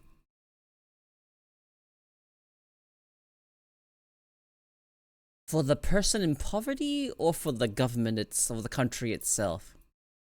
No, actually, no, I think it would be the country. The country should be ashamed of poverty. Yeah, no, in a country well governed, poverty should be something to be ashamed of. Not for the individual, actually. Because that doesn't make much sense. If I'm trying to analyze the quote here, if you're a well-run country and you have poverty, that means people are slipping through the system and slipping through the cracks and you're doing nothing for them. But unfortunately, the reality is there will always be people that are not visible to your system. Confucius say, man who run behind car get exhausted, man who run in front of car get tired. Shut the fuck up. Fucking panda. A man who not eat pork bun is not a whole man. Fucking pork bun seller and sleeping dogs. I love that guy. Man with itchy butt wakes up to stinky finger. Dude, there's so many fucking stupid meme Confucius sayings.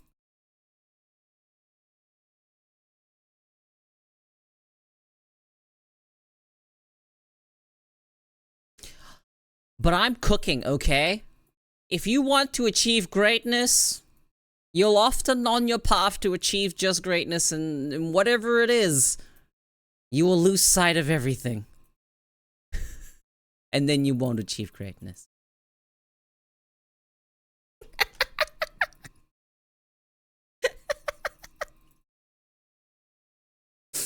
Very shallow saying here. It's vague, doesn't have much meaning. There's no value in it. Ignore me. I'm saying things to say them now. Although that summarizes what a streamer is. We sit here and say things just to say things. Anything to invoke a reaction. That's what we are. We're here to farm reactions. Doesn't matter what reaction it is. Negative, positive, neutral. A reaction, period. That's what it is. That's what content creators are. We sit here, we talk, we drone on about the things we like. Doesn't matter what it is. At the end of the day,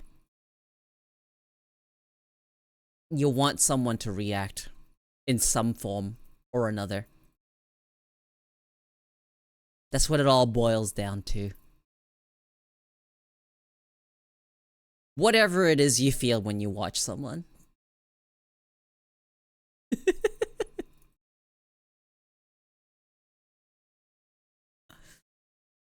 I strive to sit here and talk and for someone to watch my stream and think to themselves, what the fuck is Blood yapping about?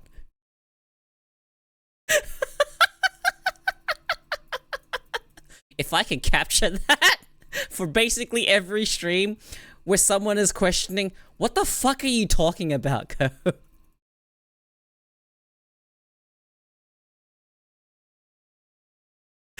I think I've achieved what I've set out to do. If I have confused you with my words, my job is done.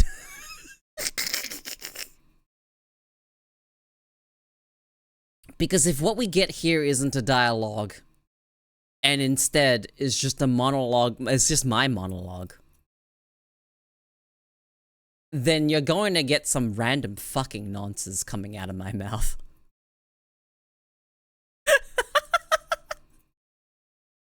Did you know I can't really do this when I'm not medicated? I actually can't do this. I can't sit here and drone on about fucking inconsequential fucking topics. It is next to impossible to do because I am not thinking that clearly. I never am thinking super clearly. I know exactly what I think I am thinking, but it's always in a sea of other thoughts. Makes it so much easier. Because, how would I describe this?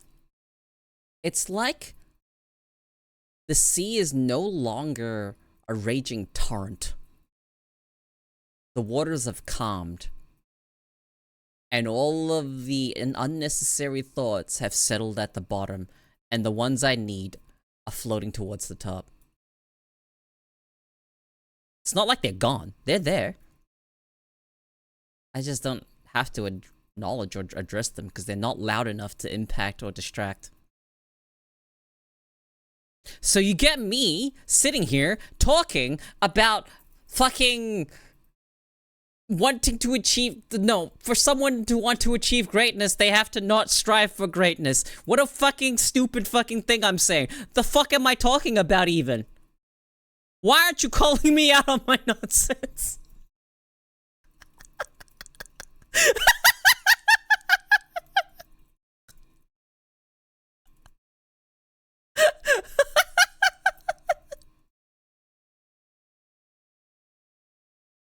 Look, I may sometimes have nuggets of wisdom here to share.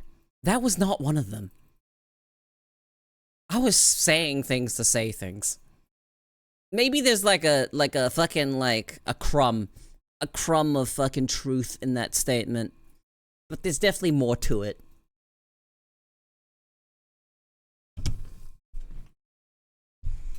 Do you guys think, alright, this is a hypothetical now. Well, not even a hypothetical, but do you think the people that achieve the peak of their field ever really actually aimed to be the peak of their field? Or do you think they just ended up there because they had some sort of passion or drive in order to do whatever it is they're doing, and it just so ended up that they ended up being the best? How often has the best been someone that wanted to be the best? That's actually the question I've got. Hang on, think about this. I need you all to think about this. How often has the top or the absolute best actually been their goal to be the best? The absolute peaks? No. The average of the best? Yes. I suppose. But like, I'm talking about the individual that ends up at the top. The individual that is just the culmination of the entire fucking field they're in. I think, you know, there is an exception. I feel like, not even necessarily, for people that try to push themselves to the utter physical limit.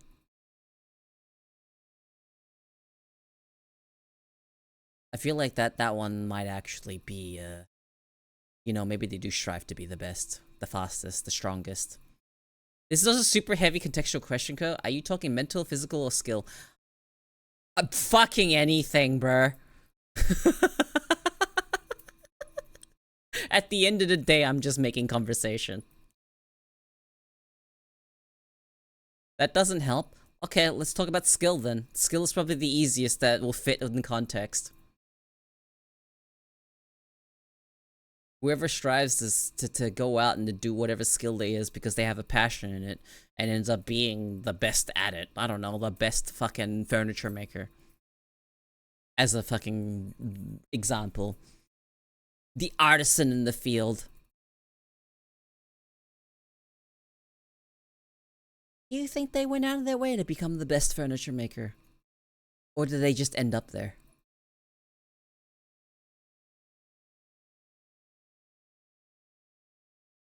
What even defines something being as the best? I feel like that in of itself is a fucking weird, fucking vague, contextual question. Because I feel like that's also subjective. The absolute best of most fields have factors assisting them beyond motivation, internal or external. That's what I think. I feel like most of the people end up somewhere cool. End up somewhere where they're considered successful. Often it's because they enjoy what they're doing. Often. There are exceptions, obviously. Everything has exceptions, man. Everything has fucking exceptions. I think if you live life knowing that there are exceptions to everything, I think you can generally live a life without being taken surprise too much.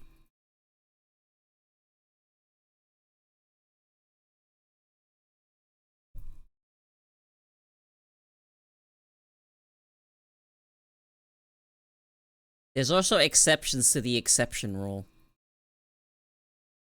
For example, Brian Shaw is a massive man who has genetic factors at play that grant him the ability to reach peaks most people could not, regardless of motivation.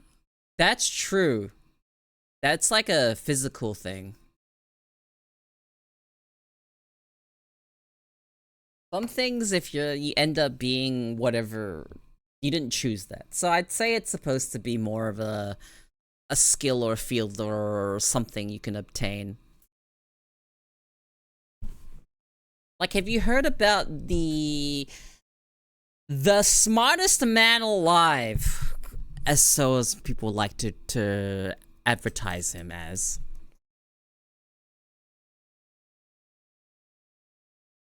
Isn't even an academic. They're like a bouncer. And I don't know what metric they're using to measure that guy's intelligence, but he is considered the smartest man alive. The most motivated average person will not reach the peaks the others are naturally inclined to. Yeah. So, if I took all that and applied it to streaming, alright? The reality is, most people that stream will not make it. You will not make it past the initial hump of, I don't know, 1 to 10 viewers to fucking 20-ish. Sometimes that's it. That the reality is some people that will end up being their peak.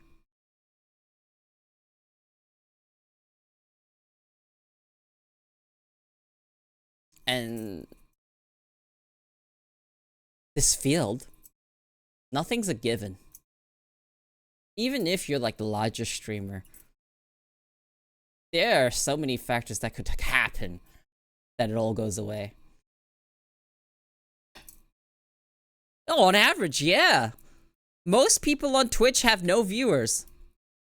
They have 0 to 1.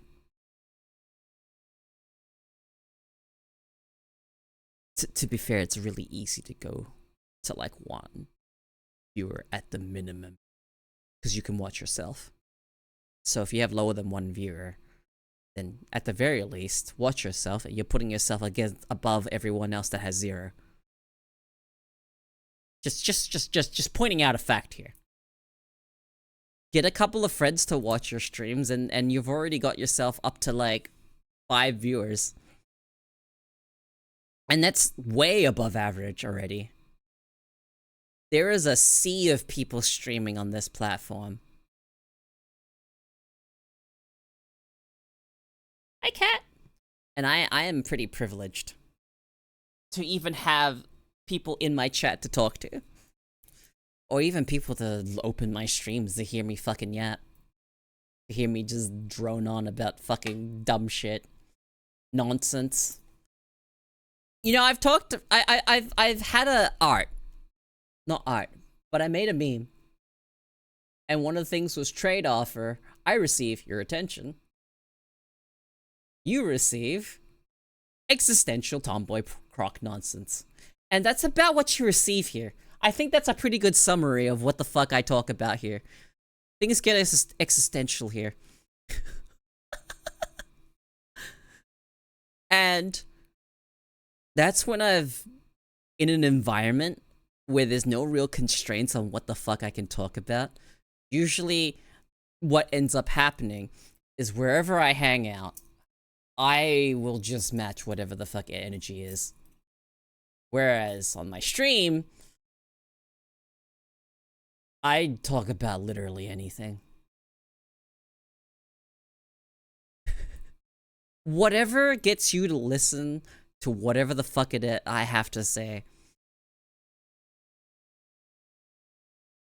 Or it is for me just to fill the space with talking.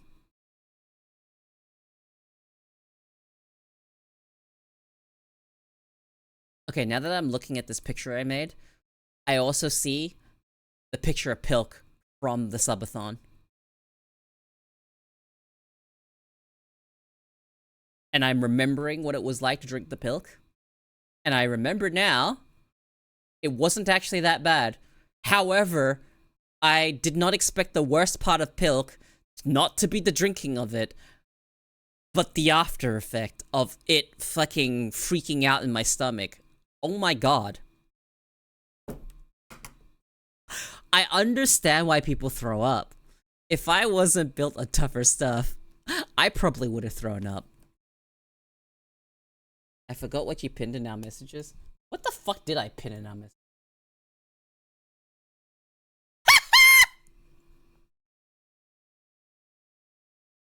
I forgot about that too!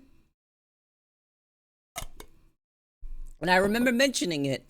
That's gonna live in our pinned messages forever.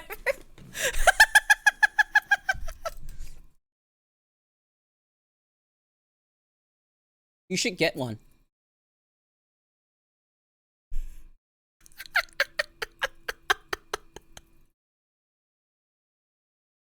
Anyway. Yeah, nah, Pilk is like... You can't afford one? Just... You know, you don't have to tell anyone, just use a bit of your, like, the 5K grant you got from the Veterans Association. Me bumbling a bit. I don't know if that actually picked up on the microphone. I think it did. What a waste of your fucking money. But, is it a waste? You know what? That's contextual.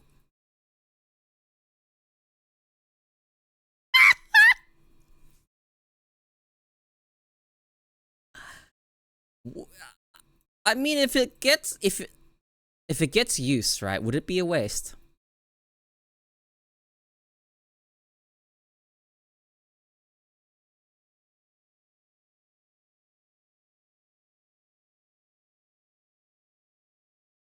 Yes, why?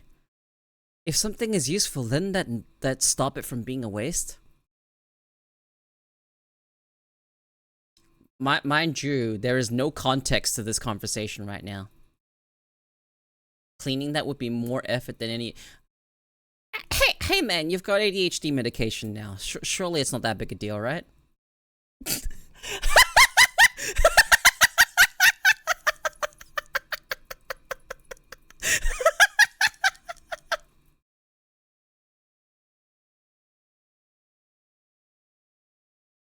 Anyway, ridiculous fucking statements aside, I don't want to take meds to do that. I have other things I want to do.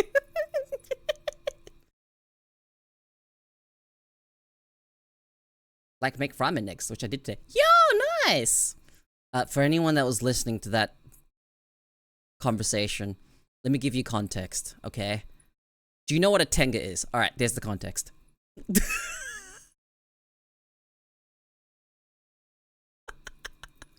You know, on the flip side, now that I've mentioned tenga, those are disposable. I'm pretty sure. I have no idea. They're not made for me.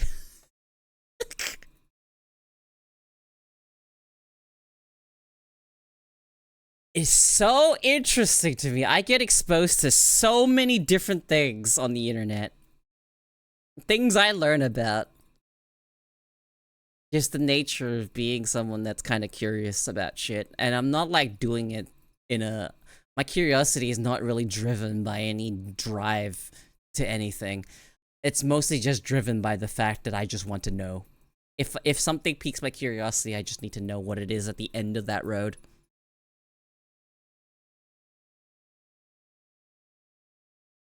If I look at something and think why, I have to know why. And sometimes things don't have answers, and it's very unsatisfying. Very, very unsatisfying. Some things don't have answers.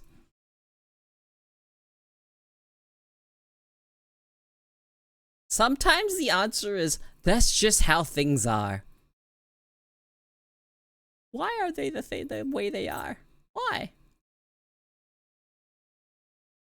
That actually reminds me that they get annoyed at kids that ask why.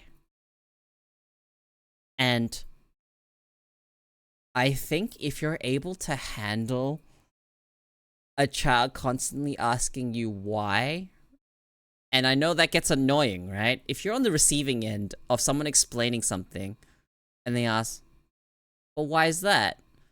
And it's just almost endless, right? If you can handle that and actually deal with it properly and actually not get mad at the child, I think you'll make a good parent. You're a better person than I.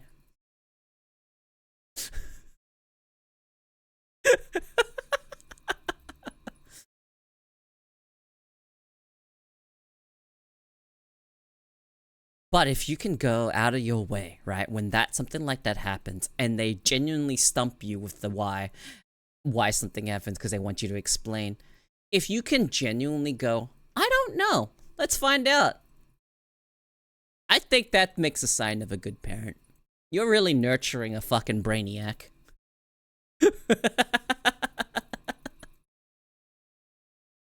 And it's just a matter of whether or not you can maintain some kind of environment where they stay and keep the curiosity. Why are guns lethal? I don't know. Let's find out. I don't think anyone is gonna be that. I think you'll be able to explain why guns are lethal. If you can't, then fuck. Maybe I'm giving the average person too much credit. Anyway,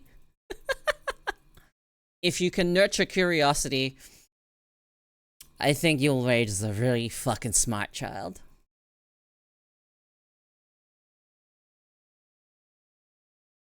Someone gets shot in an important place, they die, and the child says why. And then your usual answer is, depending on which body part was shot, you talk about how they're necessary organs and you're required to, you know, if you don't have a heart anymore, then it's no longer beating. And it's no longer circulating blood, which you need to survive. And then they'll ask you why. Why does the blood, you know, circulating, all that stuff need you to survive? Because that's how... And then you go through the process of explaining, and then at some point, you're gonna reach a point of them asking why, and you're just kind of like, I don't know how to explain further. Yeah, at some point they will just question existence. All paths of why lead to questioning the meaning of life itself. And I guess you kind of dial them back. You dial them back and just be like, let's stay in the realm of physicality, reality, and not get too philosophical. You know, let's not dip into the realm of philosophy. You're too young for that.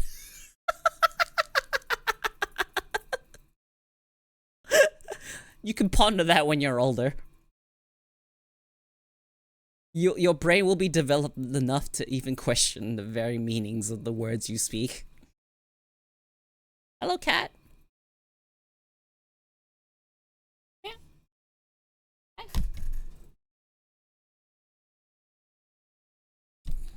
Alright, so I need to feed my cat in about an hour. About 50 minutes or so, so... Chances are I will not forget, but... My mom hates it when my brother and I use philosophy to dodge questions. That would be pretty fucking annoying, but that sounds like me. I'm... You know, I guess it is pretty fucking annoying when I fucking point out stuff like that. When someone asks a question that they don't actually want answered, I will answer the question. Like, if you're playing COD, and you're in the call with me, and you ask, why are you here? Or why are they there? I will answer you.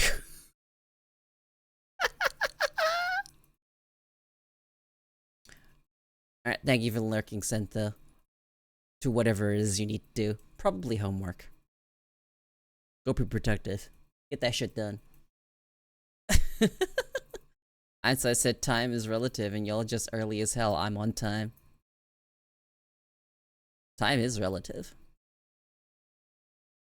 No, you'll find out of all Einstein's teachings, not just time is relative. You'll find that everything is relative. That's why Einstein's thing was called the theory of relativity. Everything is relative.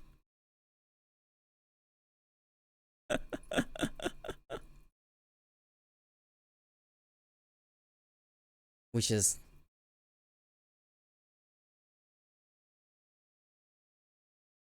why I use the words relatively a lot. Because there's something to contrast it against. It's relative to something. So if I say I'm relatively happy as a person, what am I relating that to? What is the relative part? What is the alternative? What is it that is being contrasted that makes me say I'm relatively happy? Doth thy shed scales? Yes. Definitely. Definitely. Even in real life. Even in my, flesh puppet.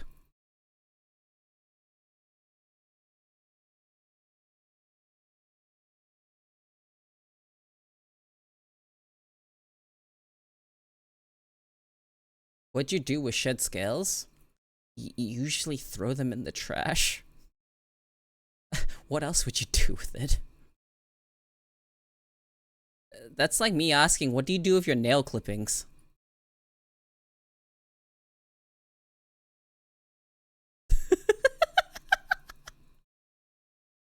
Like,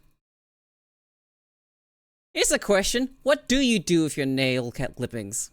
You know, you throw them out, right? Yeah, there you go. Same thing. I also clip my nails. It's the same thing. It's just more of that. Although the scales I talk about, real life are, it's eczema. The skin becomes kind of scaly and then flakes off. It is shedding. So, you know. And they happen to be one of the worst parts. They're around my eyes. Which, you know, is kind of reflected by the fact that my model has scales around her eyes. It's not that bad though. It flares in and out. Like sometimes it's there and it's really bad and sometimes it's just not there, really. It's not that big of an issue right now, but it was like a month ago.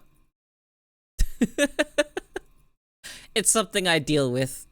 It's like almost seasonal. Yes. With the shedding of crocodile stuff, you can't really do much with it. It is essentially just a waste product.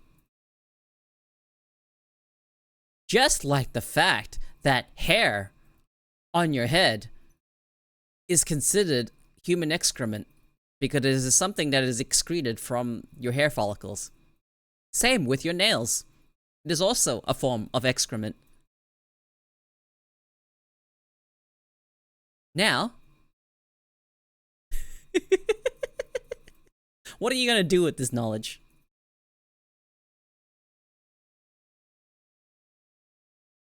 Probably nothing.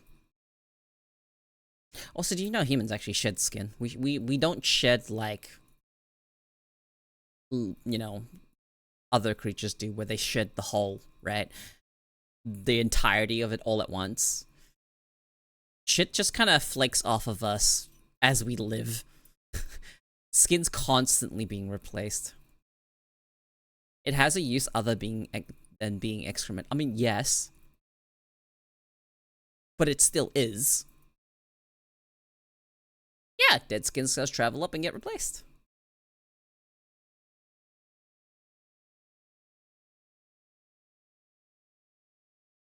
Poop is just poop? Yeah, no, poop is just poop. Although you could argue there is a use for poop to become fertilizer, so you use that to grow crops. Don't think about it too much.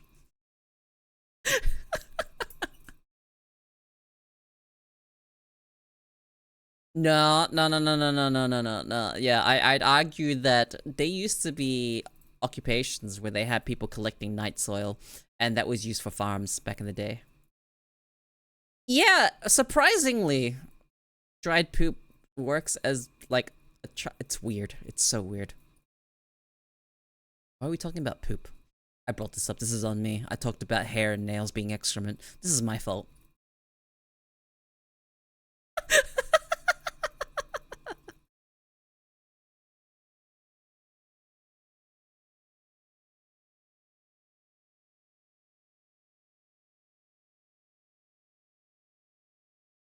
You brought this upon yourself. I sure did. This is my fault. Thanks, Derpy. Hope you have a good day.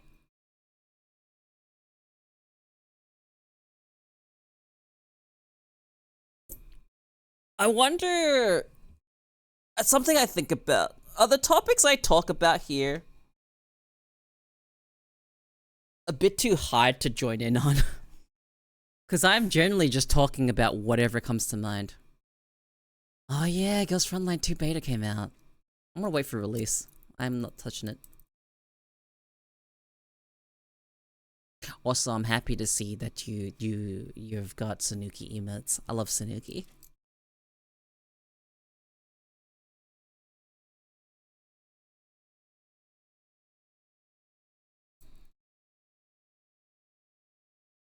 Met her ages ago and she was fun to talk to.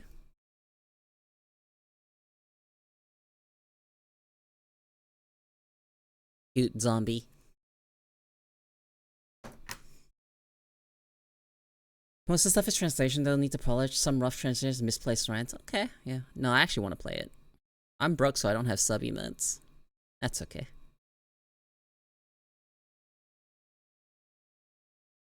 You can use 7TV. Good enough. I don't think you need to subscribe to streamers to actually support them. It's not necessary. I sure hope the localization isn't taking too many fucking liberties.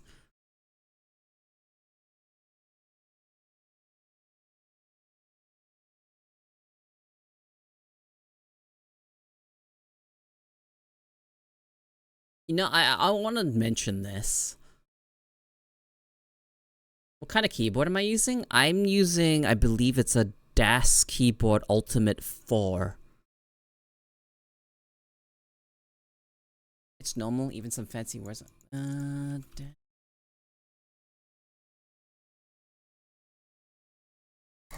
believe that's what it was called. Yep, it is the DAS Keyboard 4 Ultimate. Mechanical keyboard.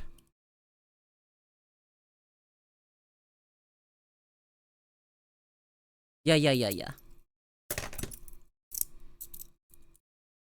Clicky or linear? I don't know what this uses. I think they're supposed to be browns. I'm pretty sure what I have are browns. They're a bit more muted. They're like slightly clicky, but not quite.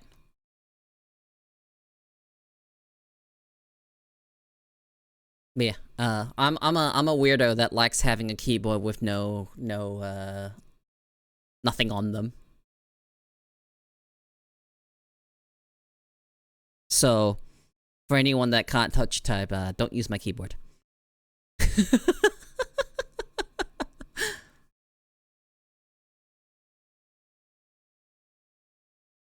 Yeah, I think this is tactile, because there's a bump in the... when you press it down, you actually feel the bump.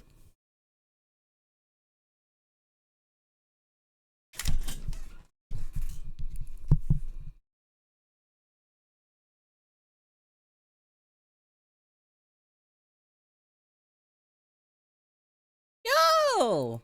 If I ever get another keyboard, I'm probably gonna get it custom made, to be honest. Although, I don't see a point in doing so. Mostly because a keyboard like this has already got everything I need on it. But if I do, clock or clack, I don't want the sounds on my keyboard. I don't want it to be loud, so I'm probably gonna stick with whatever I'm using now. They do make a noise, but I prefer them to be a bit more muted. Because I don't want my microphone to just be clack, clack, clack, clack, clack, clack, clack, clack, clack. No, I find that... I don't mind it myself, but yeah. I want it to be tactile, but I don't want it to make too much noise. Okay, I don't need it to make no noise. I do want to actually hear myself type. I just don't want to be so loud that my microphone picks it up.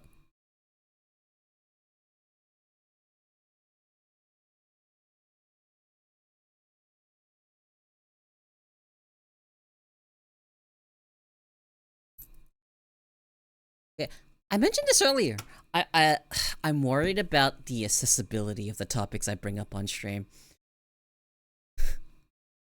There are some Franken switches that sound like mouth noise. Ugh. I hate mouth noises. Specific kinds of mouth noises I fucking hate.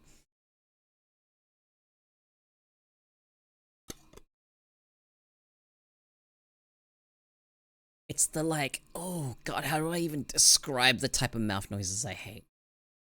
Well, the ones that I picture when someone says the word mouth noises.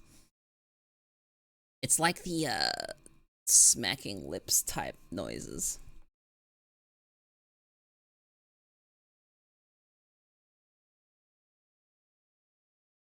Yeah. You know, Valkyrie? You made me realize that my VTS React was, not properly connected. I had to refresh it. But the end result's the same. Let's just pretend you put them on and took it off. Unless you want me to do this. Accessibility for topics is average, you think? I don't know, I talk about some fucking weird shit here. Especially when I'm just droning on. Works for me, I'm good at pretending. What do you mean by this?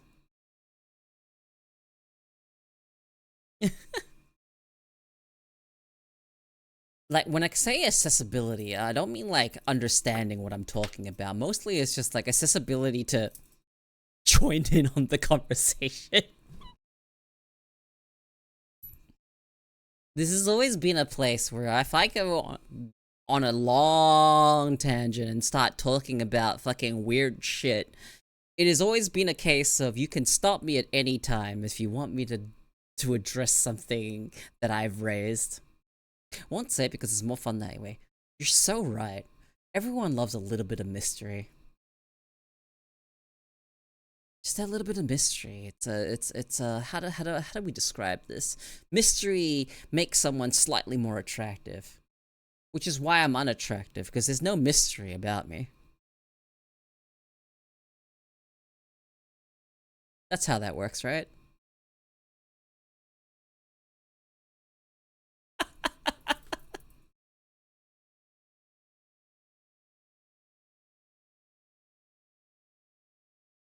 You know, people always ask, who is someone? But why don't we ask, why is someone? What's their lore? Why are they the way they are? What happened to them? You ever think about this? You ever meet someone and you think to yourself, not, who even are you? You think to yourself, why are you?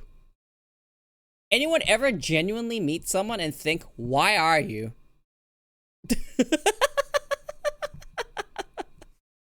What happened to you? Who hurt you?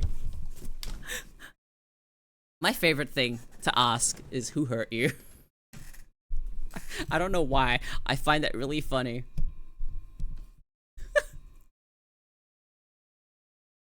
Oh, you know, it's the best to ask someone flipping out in a game like COD or something. They're like fucking full on flipping out in chat, being really fucking angry, and you just say the words, "Who are you?" Centaurs have 6 limbs, so they can be considered insects. Is that how that works? Hang on. Hang on. What is the sign?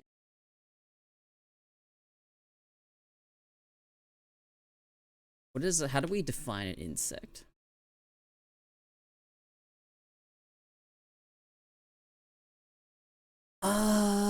Insects. From Latin insectum are hexapod invertebrates, the class Insecta.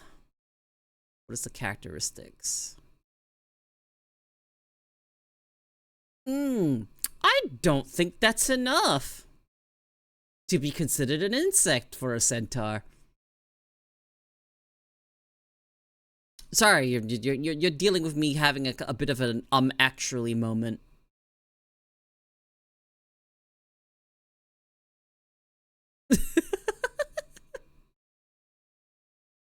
Yeah, defined exoskeleton is important. Chitin, compound eyes.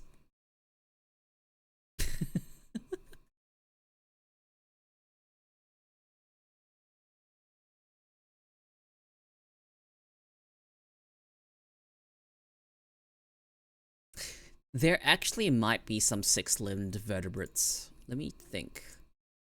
Because apparently there were some fishes that have the 6 limbs, so it would have been entirely possible for some, potentially a mammal, to have 6 legs. Potentially. Probably not.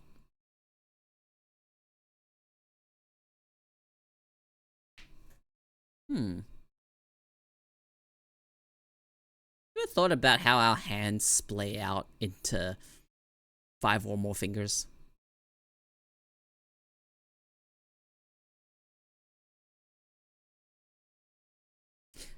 Define exoskeleton as an aspiring forensic entomologist. I kind of need to know these things. Wait, is that the field you're studying to go into? Forensic entomology?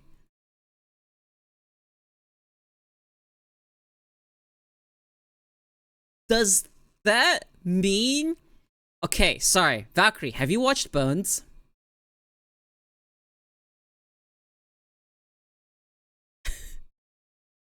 Are you essentially trying to go into forensic entomologist? Would mean you're essentially doing what I think they're trying to represent in Bones. Do you remember the character Hodgins? Let's see, Bones, Hodgins. Yeah, he's an entomologist, not a forensic one. However, he does end up using it for forensics because of the way it works. He's actually just a regular entomologist, botanist, etc., whatever. But in the show, he ends up being a forensic entomologist.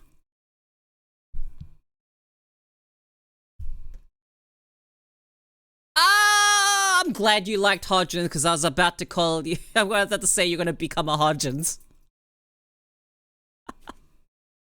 I'm glad you like them because Hodgins is one of my favorite characters from Bones. Also, thank you for looking, Lopez. Yeah, I've always found stuff like that kind of interesting. I don't have the best reaction to insects, bugs, and whatnot. He does grow on you. He gets a lot of character development. He's kind of pretentious at first. But after a while, he's just kind of I don't know. He's a softie.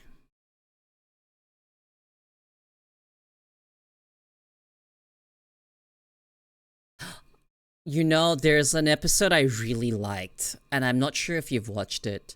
You may have. It's the episode where Hodgins eats. Okay, he shouldn't have done this, but he ate the rest of. Oh, I forgot his name. The what's his name? I don't remember his name. What was his name of his character?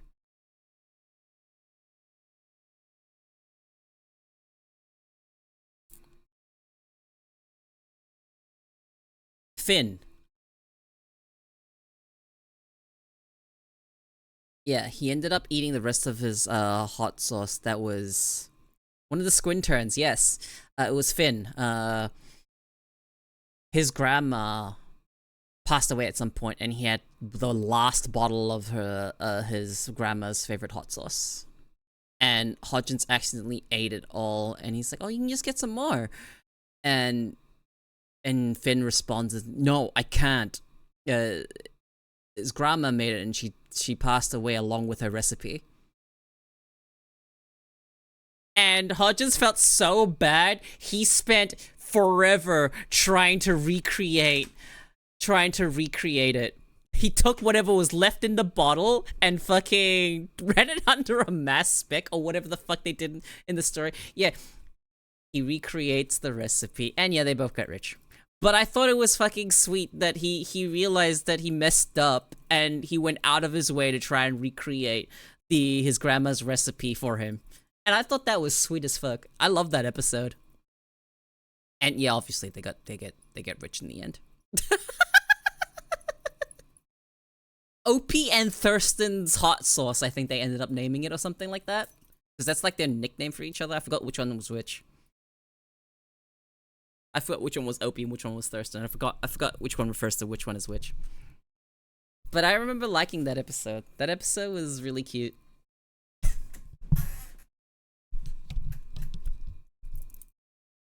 You know, you make a mistake and then you do what you can to make up for it.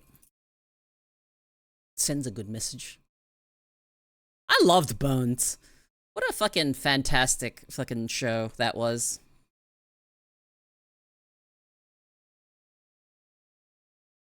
What?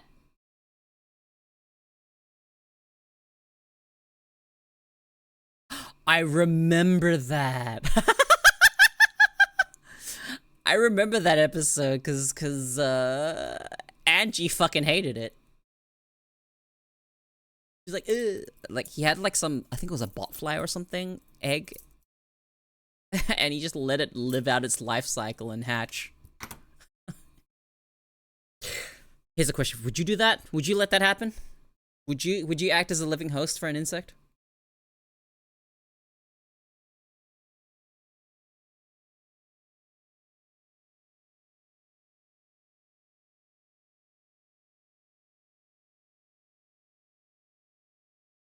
My cat is bugging me, but it's not time to feed her for like another like half hour or so. I love insects, but I don't think I even go that far. No. Okay. I don't mind insects. I think a lot of them are really cool. I think them a lot really cool, but I am the type of person that will appreciate insects from a distance. I do not like the feeling of their tiny little legs crawling on my skin.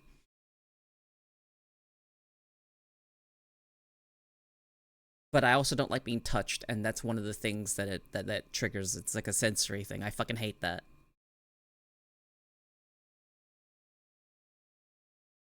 Especially, I've talked. I've got more context to something I've talked about before, where I hate skin on skin contact. I kind of hate skin on skin contact, even for myself. Like my own skin touching skin is enough to set me off. Dude, no, I did too. I also had a irrational fear of bees and wasps, and that's mostly because I got stung when I was really young. I got stung by a bee when I was like 5 or something, and I was scared of bees ever since. And now I'm like, uh, I don't mess around bees, but I'm not gonna freak out nowadays.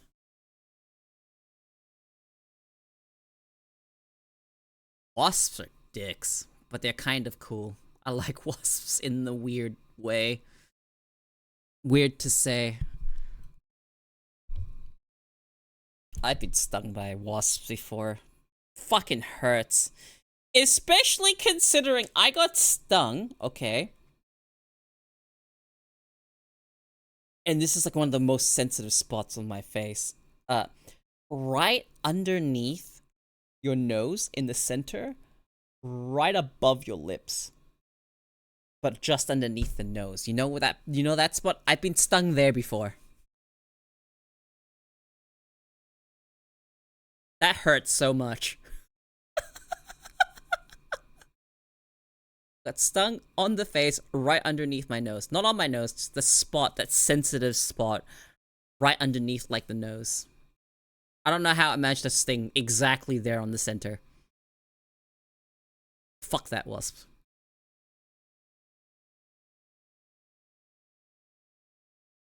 Man, that hurts so much.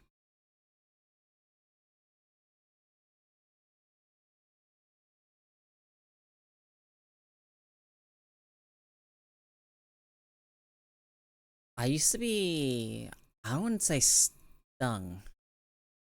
Did it swell up so much you couldn't breathe? No, it didn't swell up that much. Luckily I do not believe I'm allergic. It did swell up a little bit, but not to a degree where I couldn't breathe. It just ended up being like a small bump.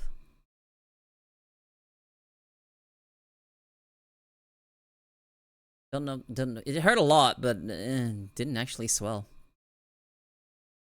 Think it was a wasp? Might have been a bee. Don't think it was a bee. I was at a pool too at the time. This happened to me in like high school.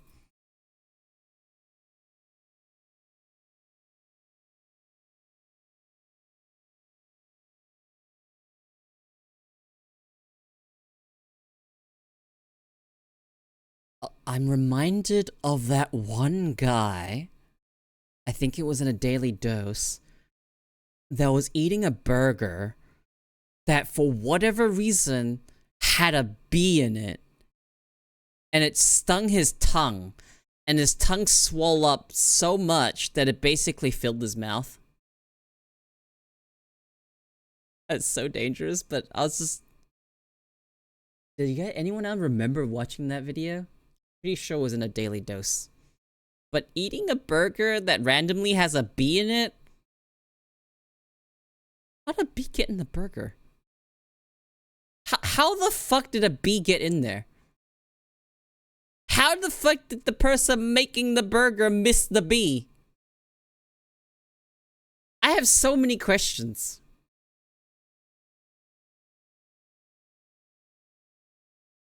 Oh, you think they planted a bee there? Of all things to plant in a burger, why a bee? That guy was set up.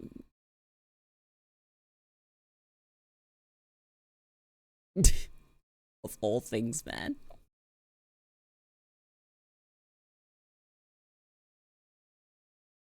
Bees are neat. The process they go about to make honey. They extract the nectar from flowers.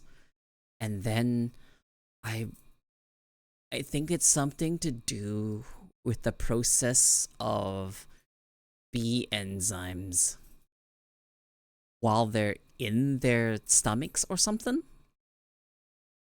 It goes through some sort of process before it becomes honey. And we haven't really been able to capture or do something similar. Maybe it's because it's so small. Maybe it's because bees are so small we haven't been able to fully understand the process of making honey. But we've made artificial honey before.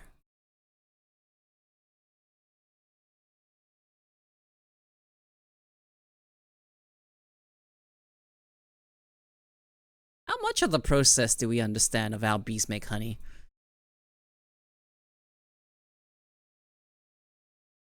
Because they collect flowers from huge variety and range. Thanks for making me want to go and rewatch Bones now. I love Bones. You're welcome. Bones is great. Enough to harvest on a mass scale. Right. there's so many bees and they fly really far. So there's like more to it. What ends up giving honey the flavors it has. So now we have bee farmers, right? We have beekeeping.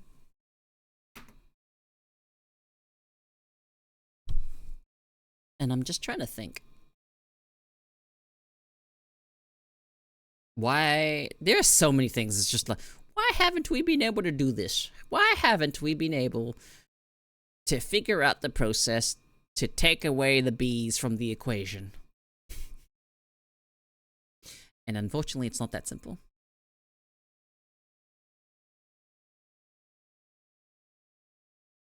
I might not remember it because I don't quite remember Sleepy Hollow. What's Sleepy Hollow?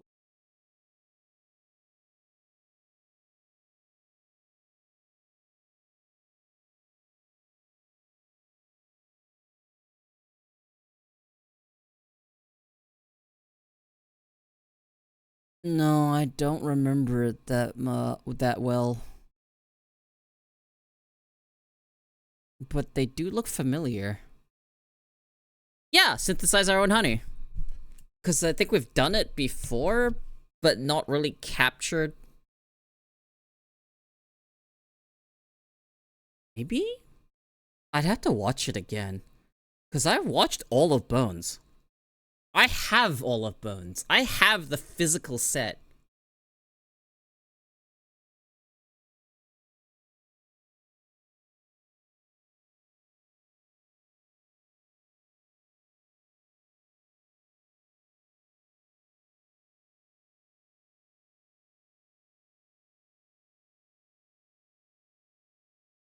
You think so? You think it's just too much effort? Hmm. I always thought about it, because if being able to synthesize honey would actually be a good thing, because there is something about the properties of honey. Honey does not go bad. It may crystallize, but it does not go bad. It's something to do with the properties of how honey is just a very antimicrobial type environment.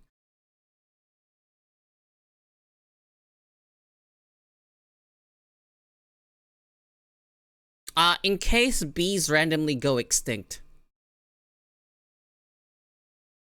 The reason why I bring up the synthesizing honey without bees is literally just a plan B. Sorry. That's not an intentional pun. We just won't have honey? But people won't be satisfied with not having honey if the bees go extinct, so we'll have to figure out a way to make honey without bees. Ya feel?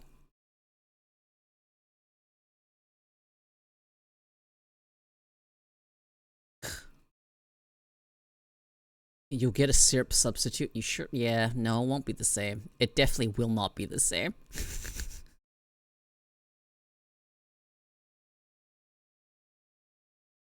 Did you just answer me with the passage of time will fix everything? Is that what you just told me? You're right. You're actually right. However, there will always someone that remembers, because there will be always someone that will document the things that we had. We learn about these things. Like, what was the banana that we had before the one we're having right now? Was it the Gros Michel that we had that went extinct? From, what was it? Panama disease, I think it's called. And now we have, I believe, the strain that we have is the Cavendish. Am I correct? Someone fact-checked me. I need to remember, because I think I've got it correct.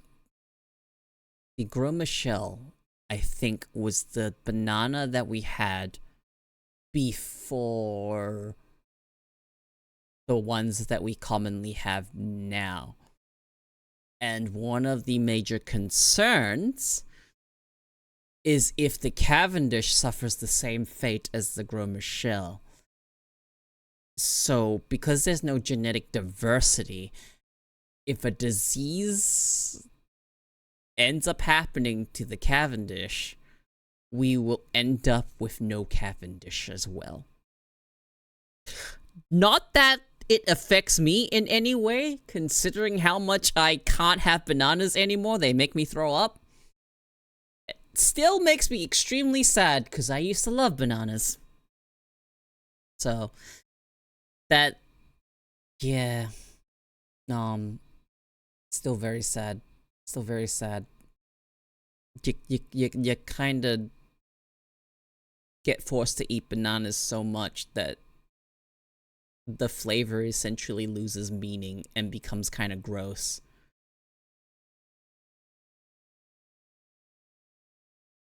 And, yeah, you can't really eat it like that anymore.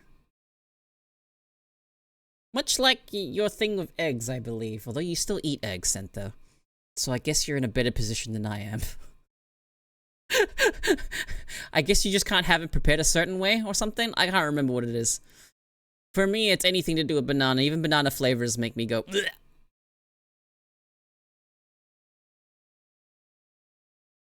So unfortunate.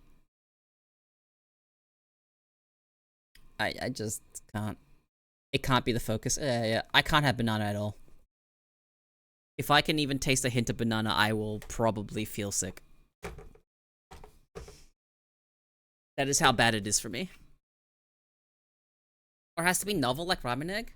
No banana bread for me. Nothing to do with bananas. Absolutely nothing. It is that bad. Unless it is in there in such a way where I literally cannot taste the banana at all, which may as well just have no banana. Best friend checklist, Nerf gun collection to the entire Bone series on DVD and appreciate for all cat kind. Congrats, Ko, you passed. I didn't even know there was a best friend checklist.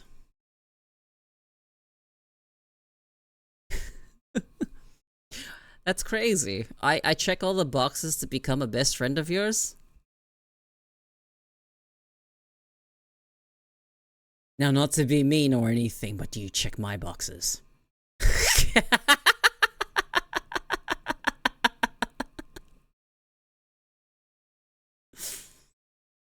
I have no idea what my boxes are. I don't know what the type of checklist it is. I don't know. Appreciation for survival games, I'm guessing, is one of them.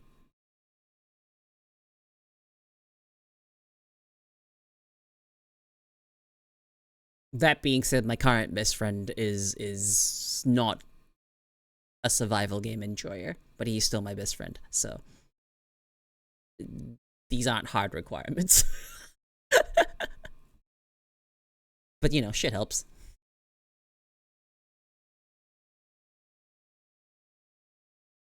Yeah, I have no idea.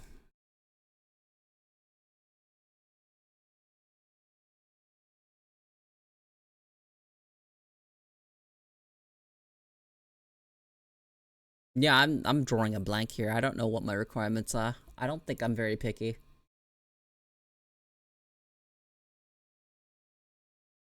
I think the very, very minimum is treat me with respect.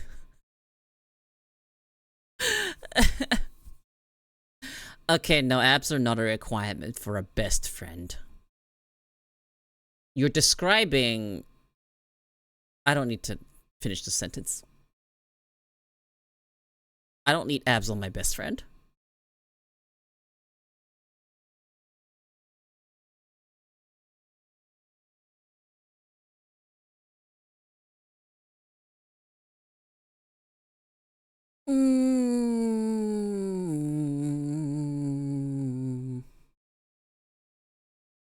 I think the main one is being able to put up with my bullshit. That's the main one. If you can put up with my bullshit, I think you're already thumbs up in the clear. I think that's about it, really. I'm not exactly that complex of a person. I don't think I am, at least. I'm pretty sure. I feel like I'm a pretty simple person. I'd like to believe that's the case. But, quite often I'm reminded that some of the people around me do not know me that well. Hmm. Yeah, no, that's I don't know.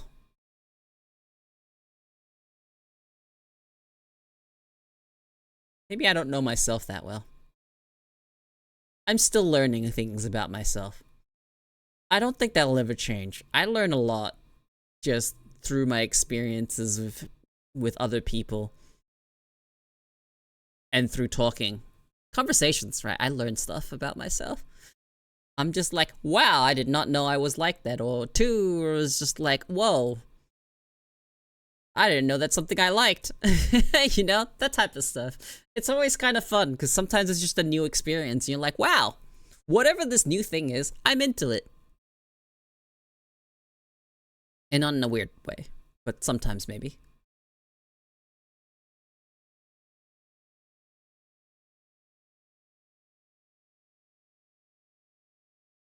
God, I feel like it is entirely possible for me to talk way too fast and not breathe enough. And today's stream has taught me that I can talk too much to the point where I'm a little lightheaded because I'm not taking enough oxygen. I'm pretty sure that's why I'm lightheaded. Either that or I'm breathing too much and taking too much oxygen. I'm not entirely sure which it is.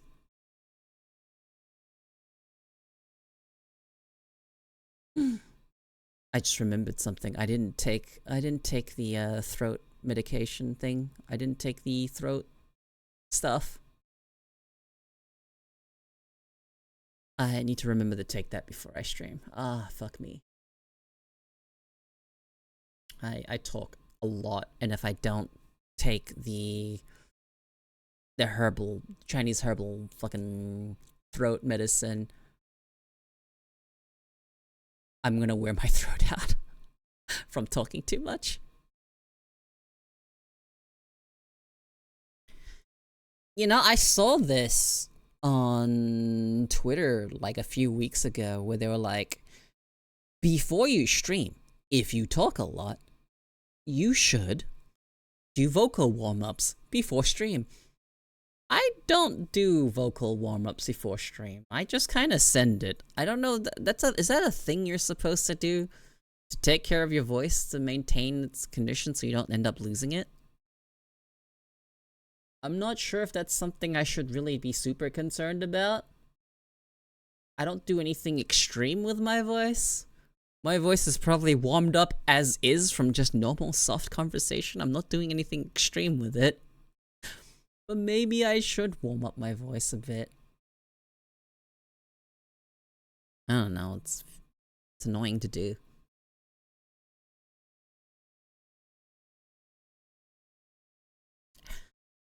I wonder how many people actually warm up their voices before stream.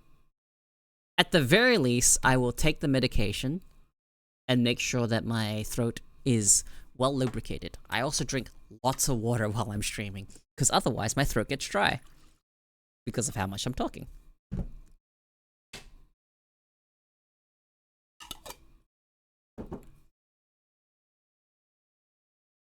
And more water intake equals more bathroom visits.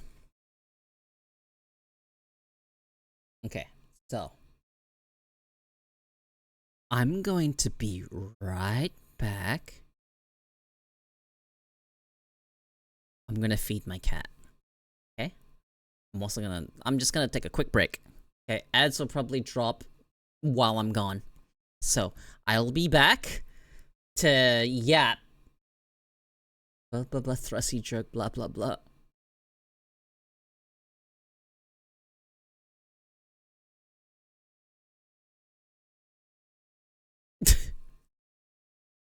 Okay, be right back.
I'm back, but we're on an ad break, so I'm just gonna chill.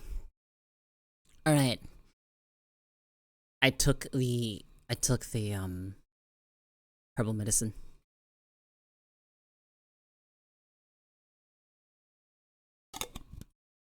Let me look something up real quick.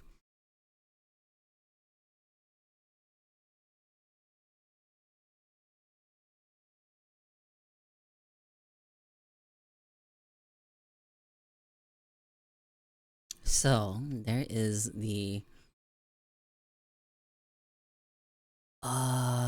how do I find this thing? So I'm gonna tell you guys about this.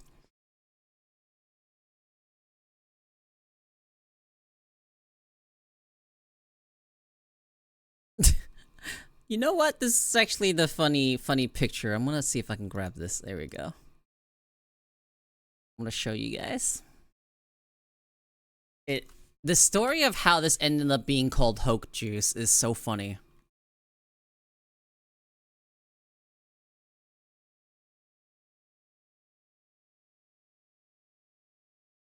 Here we go. Muted? I'm not muted. I can see that I'm not muted. It's this. This is what I take.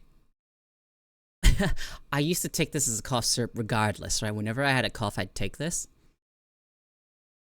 When I learned I could also use it to keep my voice from getting strained. Oh my god! I was just like, yeah! Awesome. And it actually helps so much. When my throat feels like it's getting kind of dry or kind of like raspy, I take some of this and I feel good. Generally feel good. And also, this goes down really easy because it is made from honey. It's honey and herbs. It's a herbal honey extract. It goes down really easy. I don't believe it's Manuka honey. It says herbal dietary supplement with honey and loquat. Whatever it is a Chinese creation. And it's so much easier for me to just call this Hoke Juice. Baninjom Pe Pakoa. I don't actually know how to say it.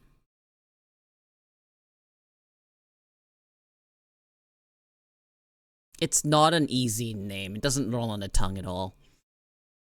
I don't think if it rolls on the tongue in Mandarin, it's a bit lengthy. It might have Manuka honey. Manuka honey is really cool. But yeah, I take this so that my voice doesn't die while I'm streaming. Ideally, I'm supposed to take it at the start of the stream, but it might be better for me to take it midway through rather than at the start.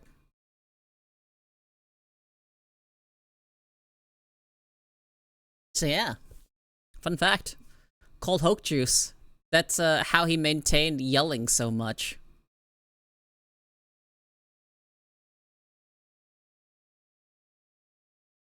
Yeah, I when I looked it up, like how people take care of their voices, that popped up, and I was like, wait a second, I know exactly what that is. I drink that for cough syrup. That's good. Wouldn't want you to go back to being mute. Yeah.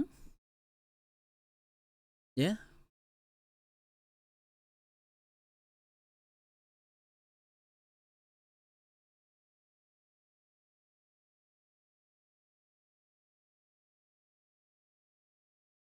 Yeah. So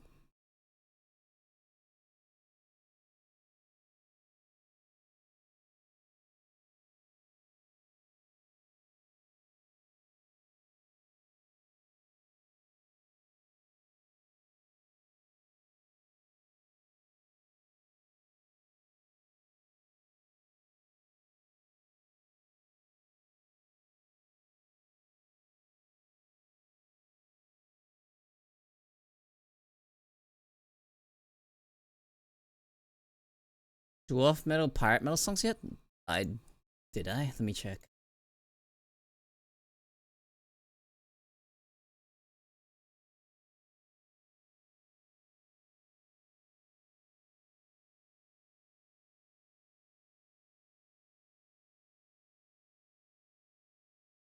No, I don't believe so.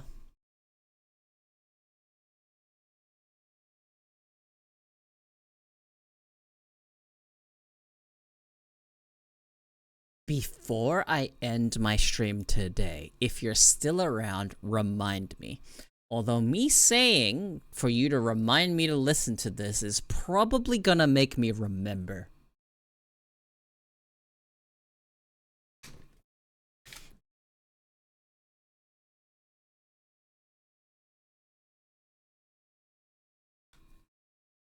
Alright. Uh-oh.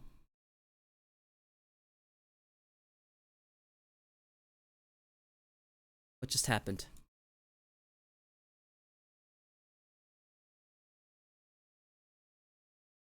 Oh. Oh. YouTube Studio? Oh! What has happened to me? I'm not entirely sure how much longer I intend of going. Is it gonna catch up, or do I need to restart you? Oh, Jesus, what's happening? Give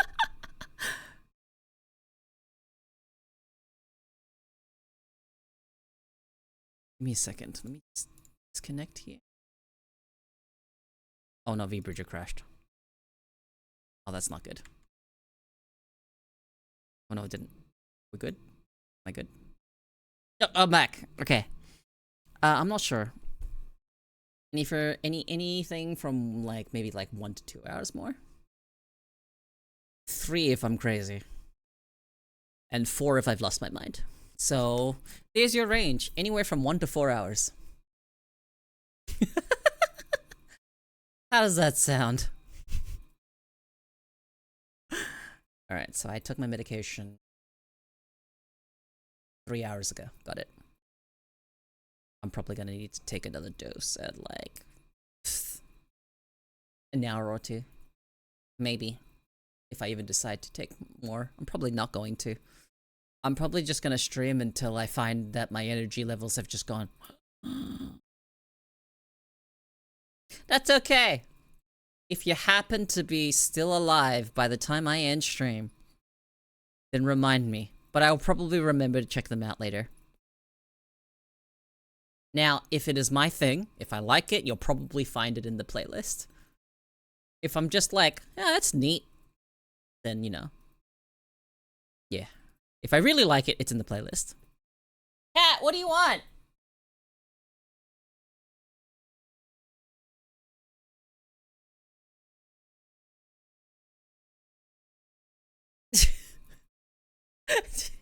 What? Alright. She's just on the fucking opposite side of the apartment meowing. I like just fed her. She has nothing to really meow about. I don't really understand. I don't know what she's trying to tell me. I swear. There is something she's trying to communicate to me and I don't understand. How do I get better at communicating with my cat? Or rather, getting better at understanding my cat. If you like Elstorm, I know one song for really get a kick out of. I just don't send it to other people first as a precaution. Okay. I'll see how things go. I'm gonna go.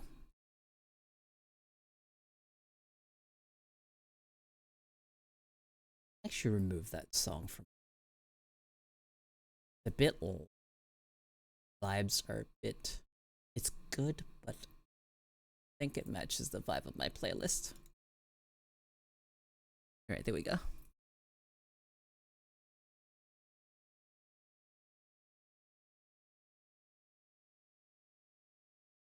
Alright, yeah, there we go.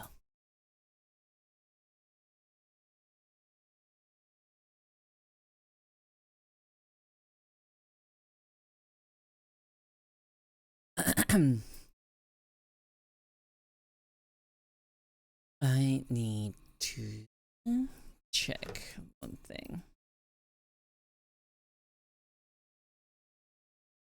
So, last weekend, I picked up Slitterhead. and I ended up refunding it because the game is not fantastic. But my bank has still not recovered.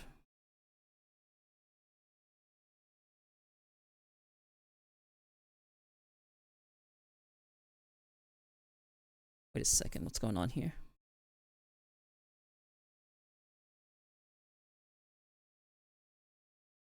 Is this all still pending?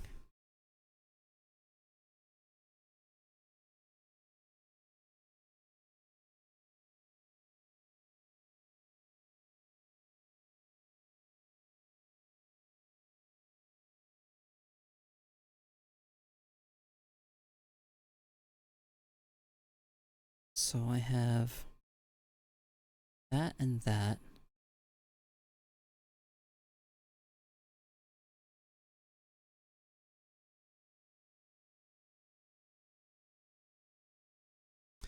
Okay, I hate how if you refund something on Steam, and this might be my bank's fault.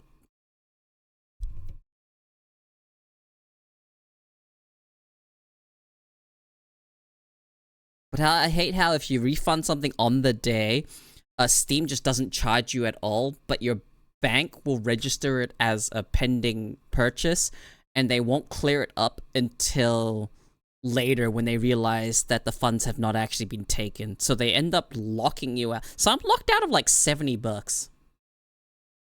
I've been keeping an eye on it.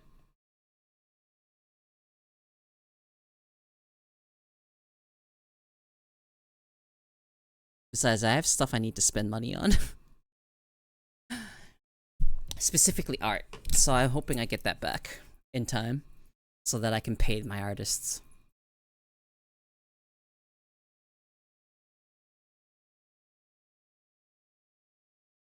Yeah. We live in a world where everything kind of revolves around money.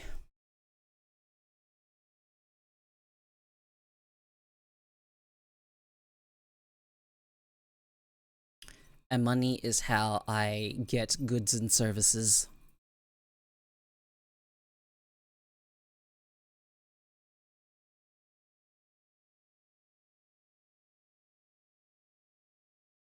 It'll be nice to get what I'm getting because it's a Fugi. I'm looking forward to it.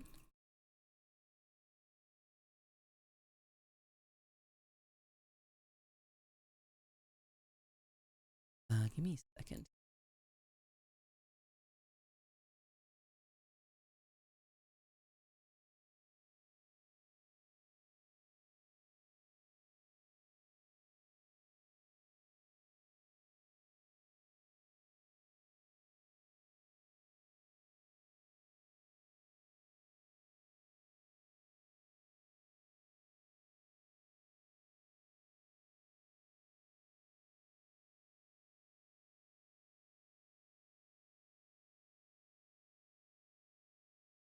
Okay, so that. Let me check my email real quick.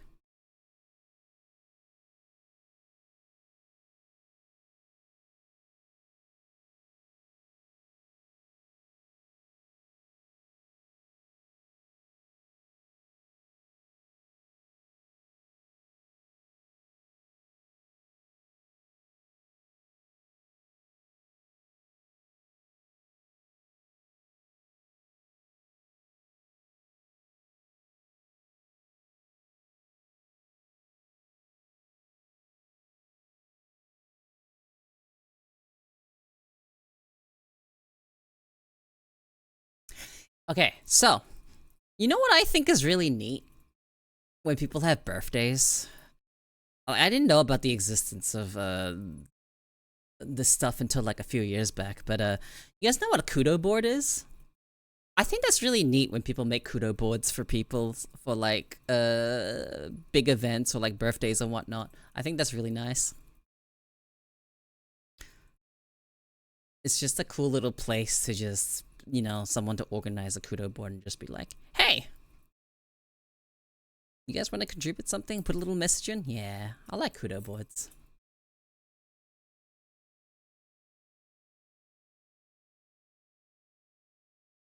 I I don't really have anyone to even make kudo boards for.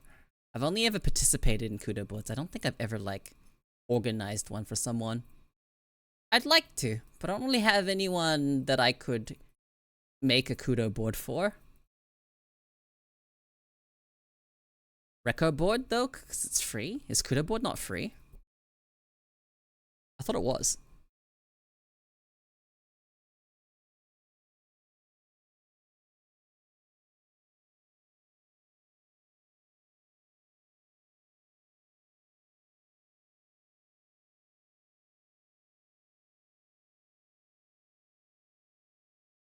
Not if you choose unlimited posts? Oh. I see.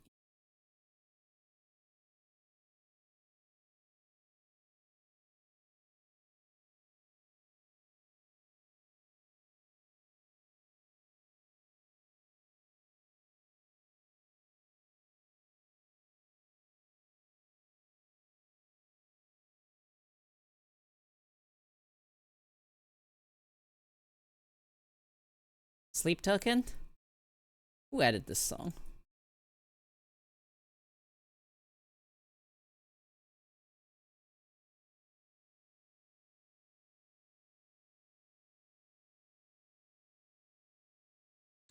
You know who added this song to this playlist? Reaper added this song. 210 Reaper added this song. There's like 3 people that have access to my playlist.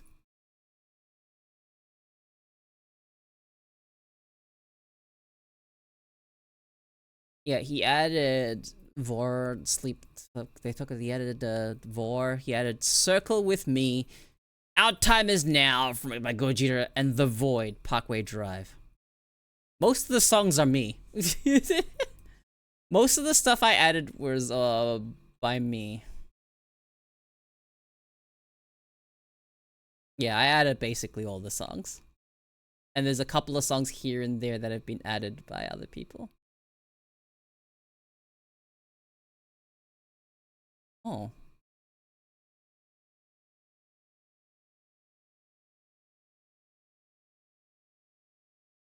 Oh, one of my songs is gone. That's a shame. Devil Trigger is no longer available.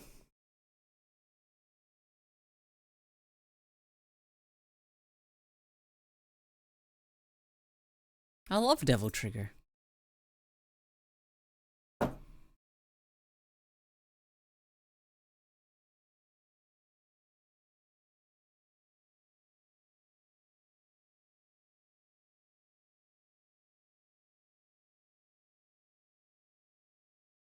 You think so? You think they got DMCA'd?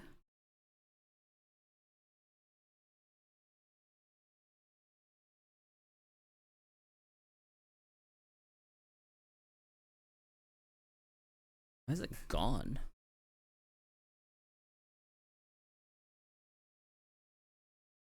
Was that just not the official one?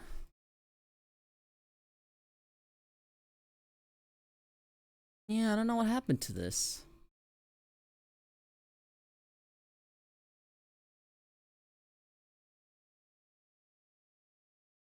Oh. Weird. It's gone. Whatever. Not my problem. That's one less song. Not a big deal. Most of the music is just here for, just having something in the background. Because in the VOD, obviously there's no music in my VODs. Because my VOD, my music and VOD, the audio tracks are split. So my VOD is just entirely of just me talking. For however many hours straight, because I'm a freak apparently.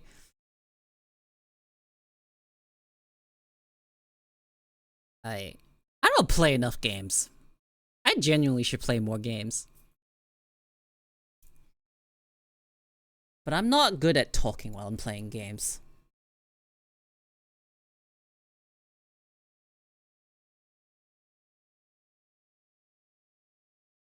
Wait, why do I have Monster Hunter Rise still running?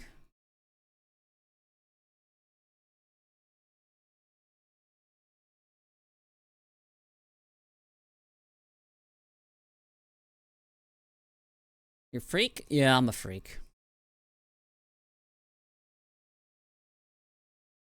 There is no real fucking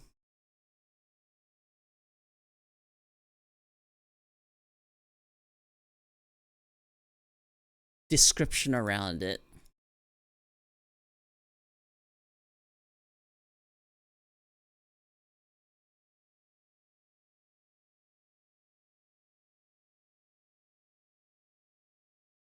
I am who I am. Yeah! Yeah, basically. Yeah, I am who I am.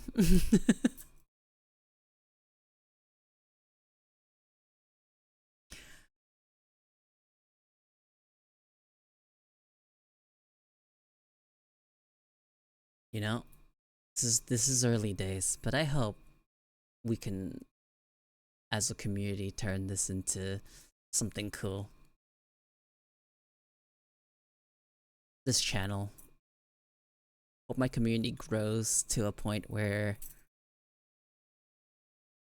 I can hold cool events.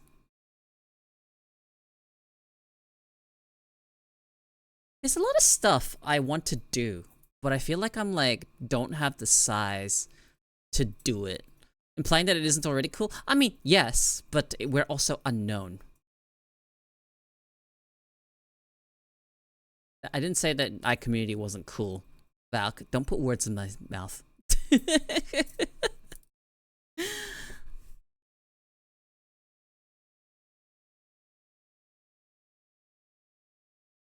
I just don't think I'm at a size where I can do some of the things that I want to do. Simply just because there are different things I can do for the scale we have right now. And I haven't been doing community stuff in a long time. I just haven't.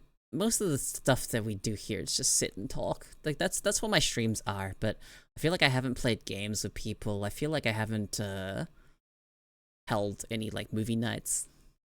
Yeah. You got the meds, you got the dedication. Sky's the limit if you ask me. I sure hope so.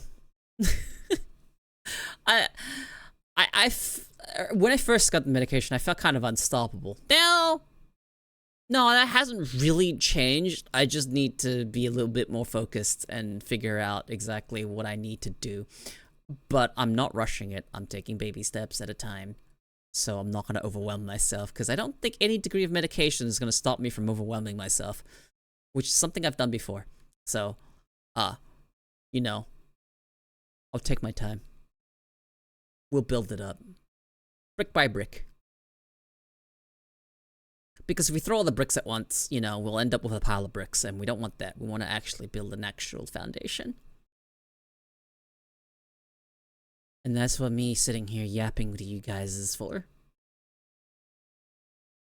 I yap. Some of you yap with me from the start, and then you fall asleep. Depends on how it goes. But brick by brick. That's what I'd like to do. Seeing familiar faces is always makes me smile. Hey, don't call me out like that. Did I call you out? What happened? What made you break your luck? The being overwhelmed and throwing all the bricks at once, and now you got a pile of bricks that you have to fix?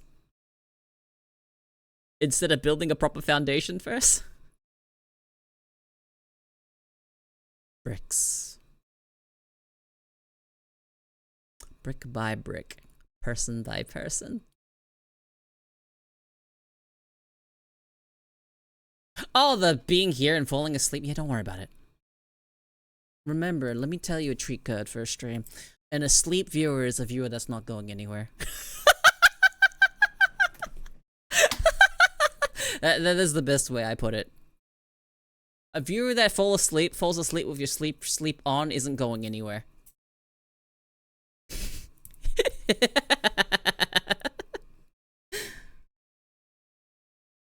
Let's treat that theory. Okay, look. If you turn off my stream when you go to sleep, that's a different story, okay?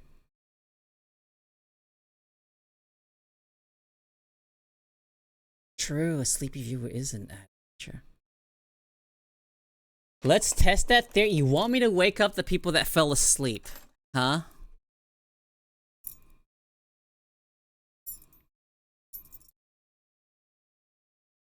Alright, here's a jingle. I know a lot of chats have ADHD, you know, this is jingle. Pay attention. This is the service announcement. You may go back to sleep.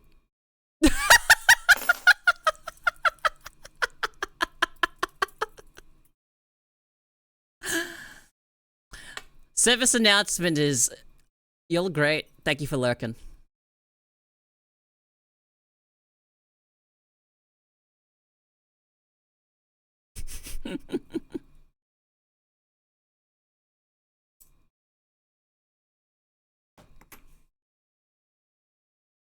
Well, hopefully my... Okay, good night. Good night, Reg. Thought you just got up. Are you sure you should be sleeping at this hour? Hang on. Is it good night? I don't think it is. Maybe not. Did it just eat your redeem again? I swear to God, Twitch sucks. Hold on. Test this real quick. Hey, hey! Why does it always eat the first redeem?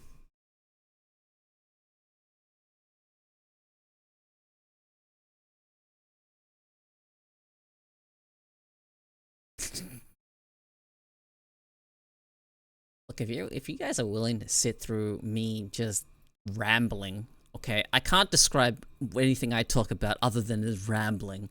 When there's not much going on, when there's nothing going on, and I'm just kind of just going with a stream of consciousness. Have you heard the shit I talk about when I'm just rambling? I don't even know what the fuck I'm talking about.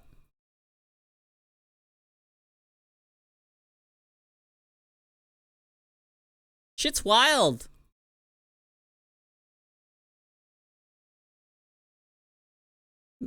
The random as fuck topics that come out of my brain. It's really weird.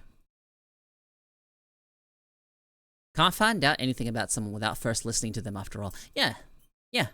Yeah, you're right. I love your rambles because that means I can hear more of your voice. It's nice. I appreciate that.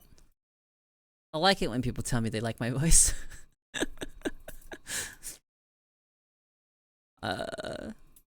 It's a very nice contrast to... God. The amount of people... It's actually not that many. I have to be realistic. It's not that many. Alright, I'm gonna be logical here. It sure beats the sheer amount of people. Sheer amount? I'm exaggerating again. I wouldn't be able to fall asleep to it if I didn't like it. Yeah, fair enough. I'm exaggerating again. But over the years of just people dropping by and listening to my voice and hearing a guy for some fucking reason because they just haven't gone out and talked to women apparently. But the amount of times I get mistaken for a guy online is just very, very fucking irritating.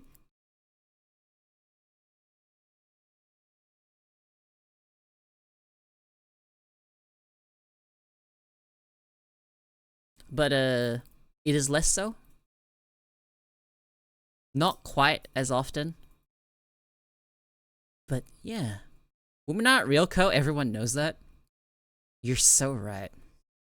You're so right. There are no women on the internet. I'm not real. That's why I'm a VTuber. VTubers are fictional. Just remember.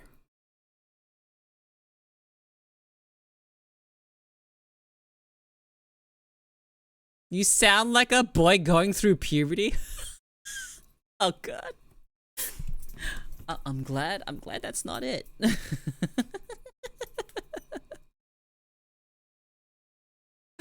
Oh, I'm so sorry. I'm so sorry.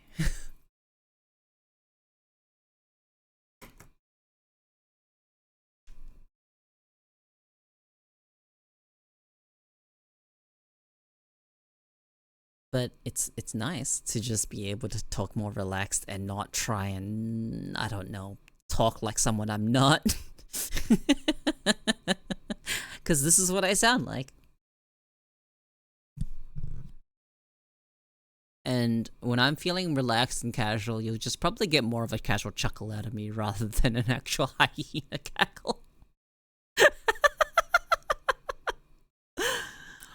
But you know something has sent me if you fucking hear the full cackle come out. That is just, yeah. No, I did read that comment.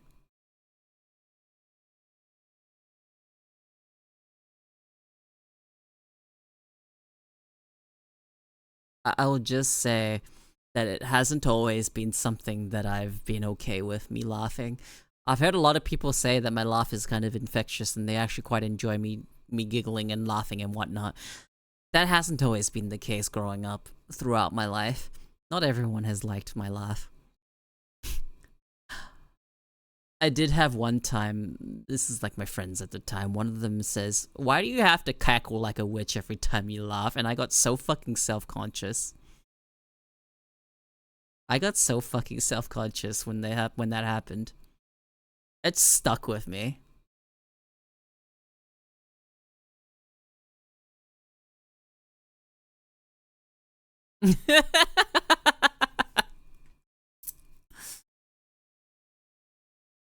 I don't even remember who said it, to be completely honest. All I remember is the line was said to me.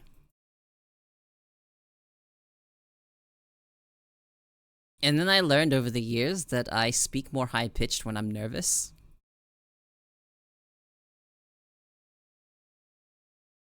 Yeah. That's it.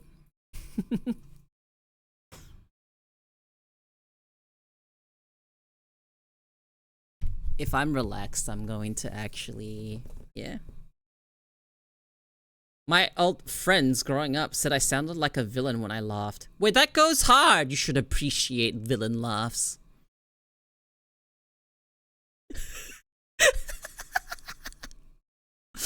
I don't know, I think saying you laugh like a villain is better than being told the stuff I've been told.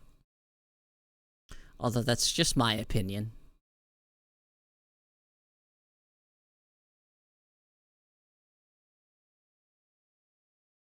Now I'm just kind of the opinion of, fuck you, I can't change my laugh. Whatever.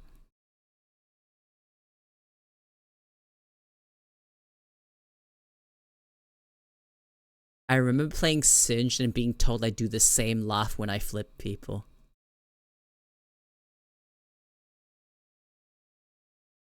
Are you sure? From what I've heard, your voice gets deeper when you're flirting or putting the moves on people. Does it? Although I'm not exactly nervous when I'm doing that now, am I?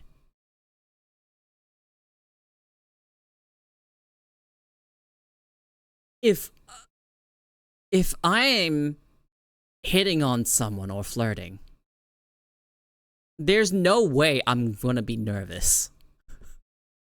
Cause being nervous means I wouldn't be able to do that to begin with.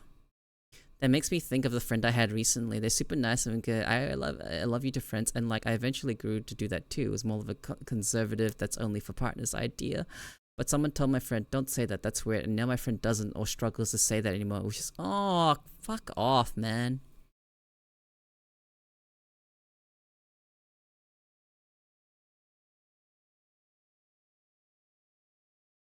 I don't mind when people use "I love you" just to say it to their friends. The whole "I love you guys," all that stuff, and not like meaning anything romantic by it. I generally don't throw that out.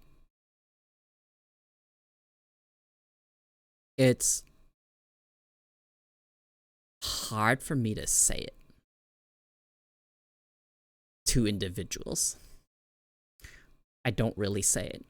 But it is easier for me to be like, "Oh, I love you guys." I love my community. That's easy.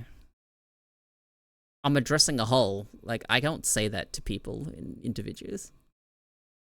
I don't know. I've just found it harder to say. Genuinely found it harder to say to people. I used to say it more when I was younger, actually. No, hang on. This is actually kind of relevant to Ratchet's story. I used to say it more when I was younger, but I've had a few people get the wrong idea.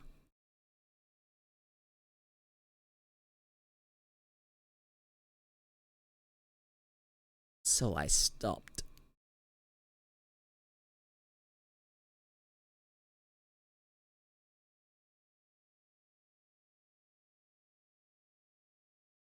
Yeah, like, obviously, there's layers of love. Loving someone isn't necessarily romantic. You can love someone because they're your fucking closest friend. You can love your friends, right? That's a thing you can do, alright? That's, just don't let anyone say otherwise.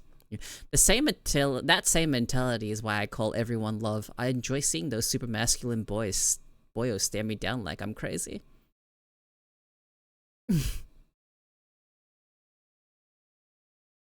Kind of invoking an image. Stare you down? Are they confused? Do they not know how to take it? Like, what type of description here? Anyway, are you able to elaborate on this? Stare you down like you're crazy? For calling them what? Calling them love?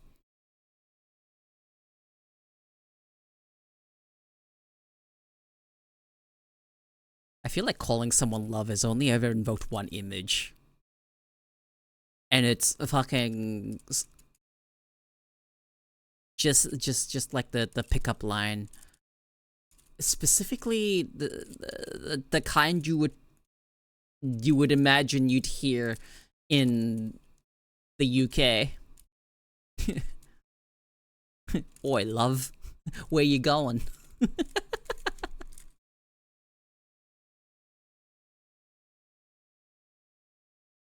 It seemed unnatural from one male to another male in most environments, I suppose.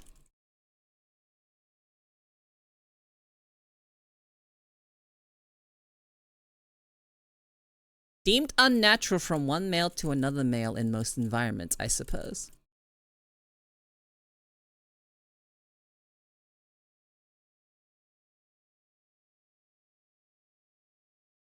Wait, now I'm confused.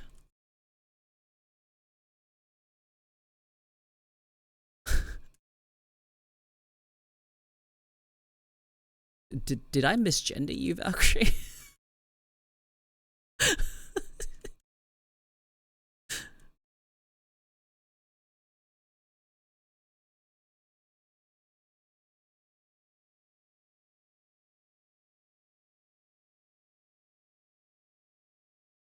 Tracer, wait, that falls under the Brit umbrella shit? Yeah. Or bruv. Bruv is funny. I find bruv. Bruv is funny.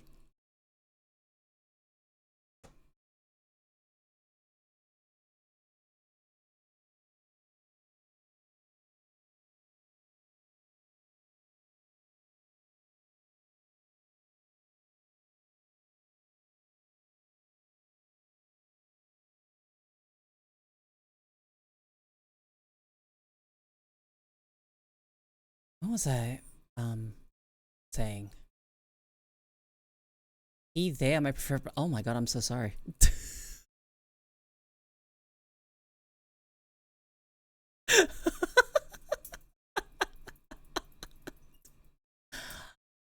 I'm so sorry. I don't know why I was under the impression that you were a she her. I'm so sorry. I apologize if I offended you. How'd that happen?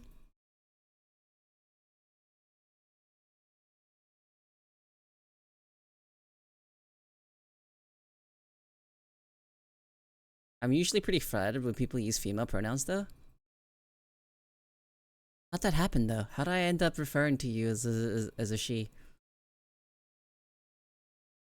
Is it the name Valkyrie? Maybe because Valkyrie is usually female. I have no idea. How'd this happen? Something happened.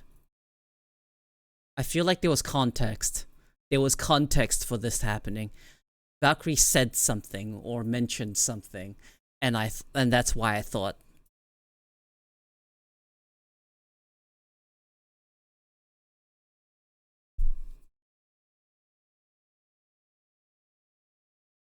Now there's more to it than just the name.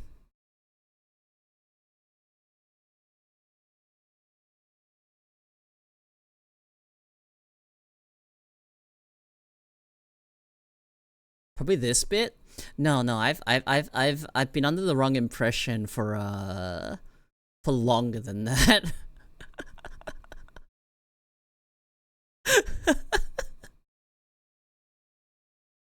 And that's mostly because something made me think otherwise. Because my default stance is everyone that's in my chat is I'm of the opinion that everything is male until proven otherwise.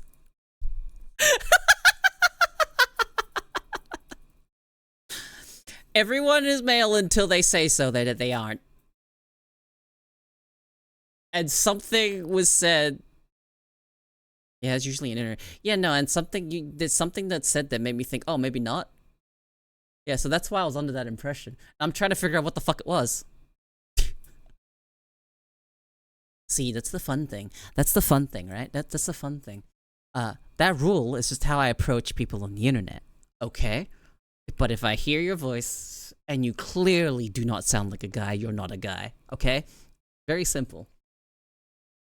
Or unless you like, if you do sound, the way you sound and you tell me what your preferred pronouns are, I'm going to respect that, obviously, and I'm going to treat you as your preferred pronoun. Okay? That's how things go. Now,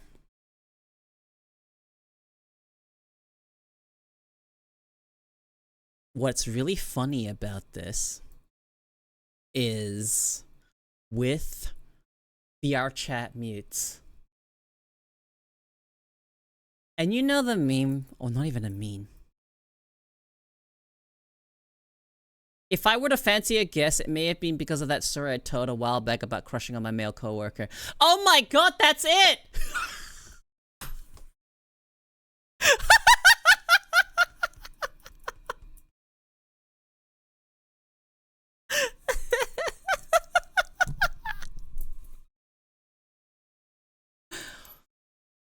Why do I make the assumption that people that crush on male co-workers in my community are anything but gay? Why am I always just assuming the norm rather than what's expected of my community? Y'all watch me. You must be fruity in some sort of way. Cool! Looking cool, Joker! Hi, Pink. Thank you for the 27 months. You're clearly projecting. I'm not. I'm really not. The very fact that I didn't project it onto you is evidence of the fact that I'm not projecting. I am going off of what you guys have said in my chat. And very, very often, a lot of the time, y'all in chat have mentioned something to do with either gender. Y'all a bit not picky as a whole. So, yeah, when I say fruity, I mean fruity.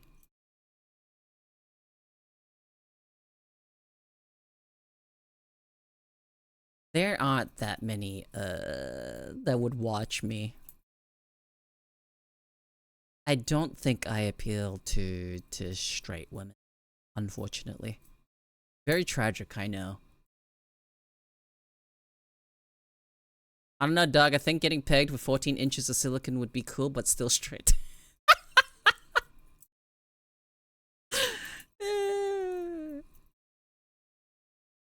Nah, that's your girlfriend? Look at Pagro flexing that they have a girlfriend in my chat. Everyone knows that VTuber viewers don't have partners.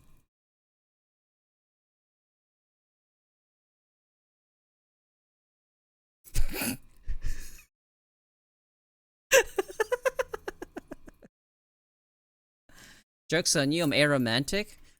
That's awesome for you.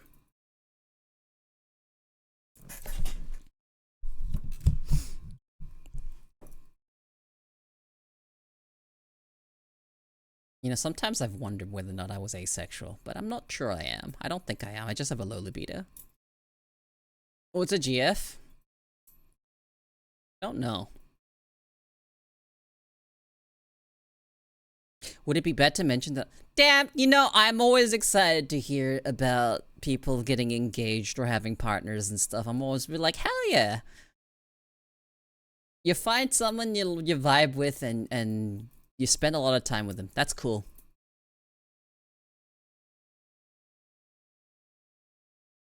Feisty redheads, huh? And she's bi.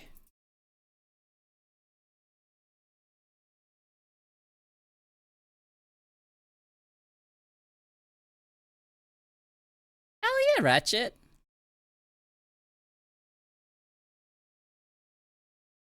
Wait, if you got her to say yes after 15 years... Wait, no, yes to what? Hang on, yes to dating or yes to getting married? Which is this? 15 years is a while. Yes. Dating. Oh, wow. Persistent.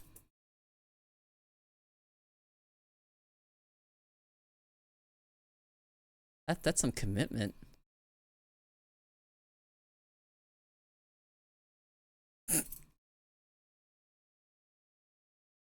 You don't have to give that information to my chat.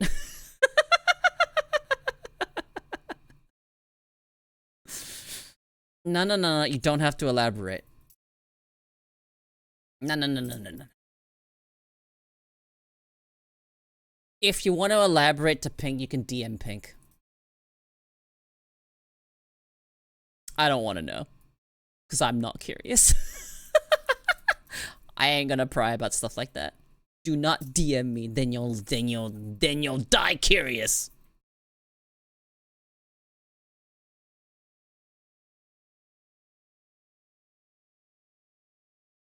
No, I just don't want to know. That's your business. What you get up to in your private time is your business. You know that's bad when Cleveland Co's like, nah, that's too much for this chat. I don't want you guys to share too much of your private lives in my chat. Like intimate stuff with your partner, I believe you should keep it to yourself and your partner. Hey. Okay, that's how I feel about it. Hi, Pink.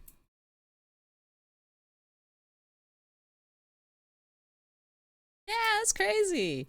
Also, you spent 15 years trying to get her to say yes. Makes me seem a little fucking less like, what's it called? I only spent a year.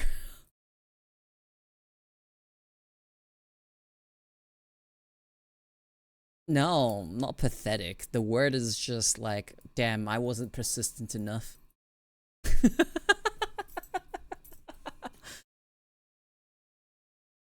Here's a private fact, I'm 190 centimeters tall. That's not the type of information I'm talking about. I mean the type of intimate information that you share with your partner. That type of information. Like, I don't want to know what type of positions you use in the bedroom. No, keep that between yourselves. I don't want to know that. Who said it wasn't intimate? I don't think your height is intimate. I said so. Pretty sure this is my stream. I'm pretty sure I get to just...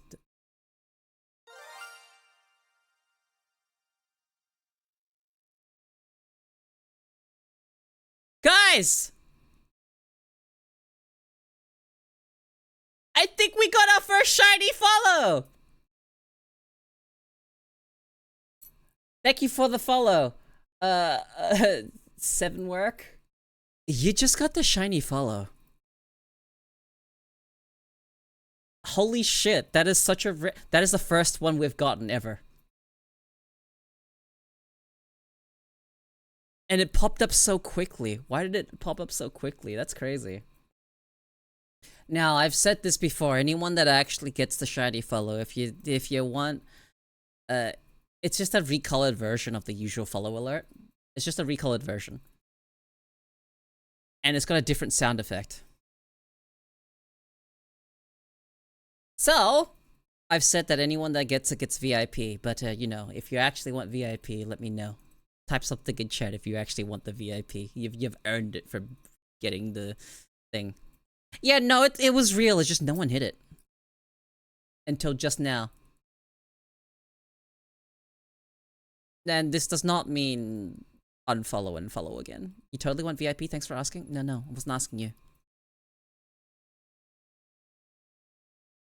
But yeah, no, I'm gonna actually make it so if you do get the random alert, at the very least, you should type something if you want it. Otherwise, very neat. Thank you for the follow. I'm so happy. I'm so happy that it finally triggered. The shiny follow alert, guys. It actually exists. Come on, Co. We talk like once a year for over 2 years. If you're not active in my chat, I'm not gonna VIP you. And even then, if you're active in my chat, I'm not necessarily gonna VIP you. In fact, so far, a lot of my VIPs are VTubers. And not all of them are here that often.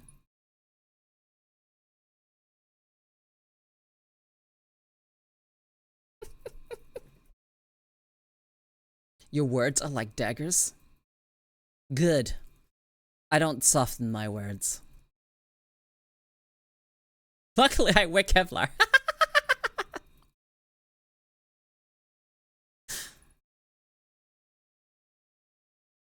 Dude, it's neat.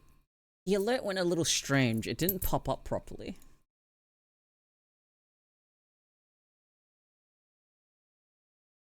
Hang on, let's see. Shiny alert.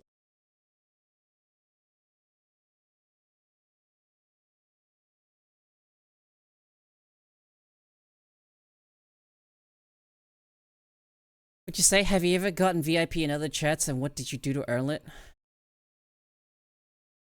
What the fuck have I done to earn my VIP? Being friends with the person? That's about it.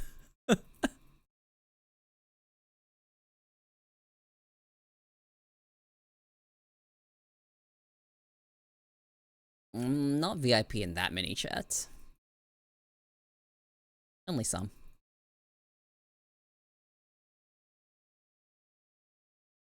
I was active daily for 3 to 4 years, then I got a life and never went back. This music is a banger. I love Beast in Black. Sabaton? I think so? I think I may have one.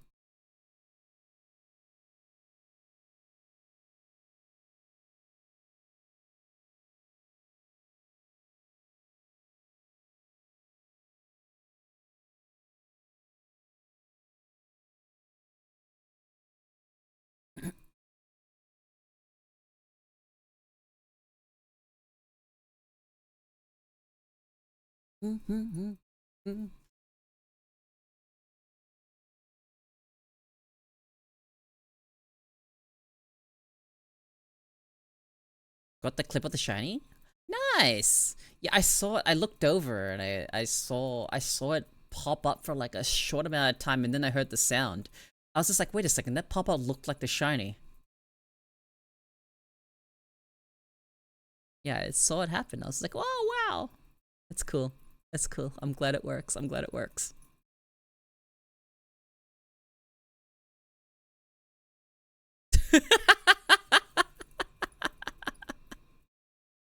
Later, Pink. See you next year. Although you didn't take a year to drop back again. Maybe you did. Hang on. When was the last time you dropped by? It was more recent than a year ago. Hold on.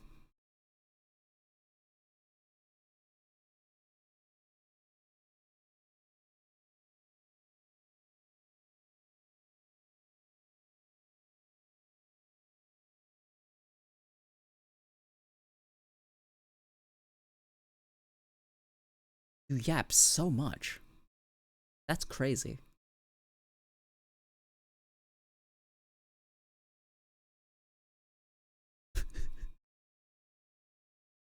Yeah, you were here this year. More recent, just saw you alive because I got the 3-day weekend. Oh, okay, fair enough. Yeah, you yap so much. That's okay, it's not a bad thing. It's just I had to scroll a while to see the next timestamp. How many pages are there? You have sent over 999 plus messages. I have no idea how much. It's over 1,000. And it doesn't show in pages. It is one long scroll. Control plus F? You want me to control plus F?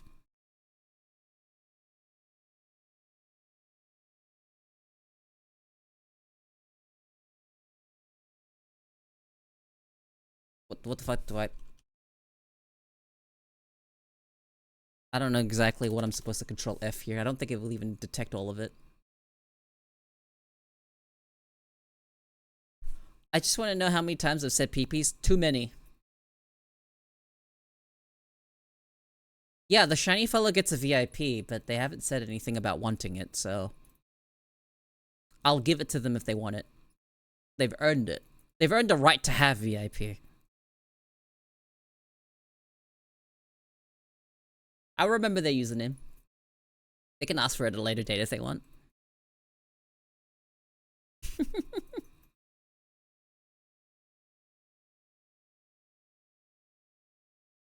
It is a rare event, and if you get it, you get to ask for VIP. That's what it means.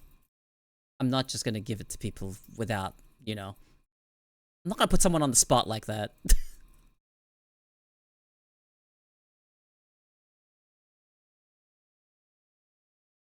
They didn't type anything so far, so now we're planning to fight to the death for it. Don't overwhelm any newcomers like that. Alright, later, Pink. King/Queen skink.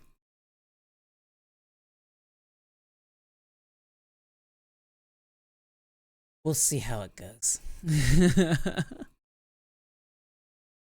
But I'm glad it exists.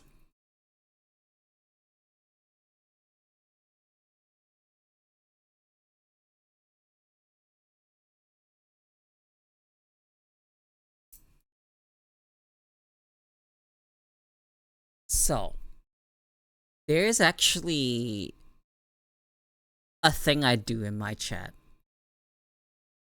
How tall you guys are, skink-wise? Well, if you use the reference over there to the left here, next to the chat, and what the average size of a pillow is, you're about the size of a pillow. The average pillow, around about that size. You're not that big. But you're bigger than an actual skink. Yeah, about knee in the face height. You do have like a slightly larger form, which is kind of neat. Decorative pillow? Yeah.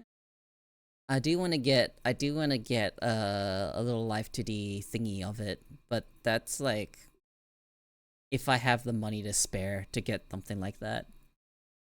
Entirely possible I just get you guys like a cute little PNG of it. But the art exists.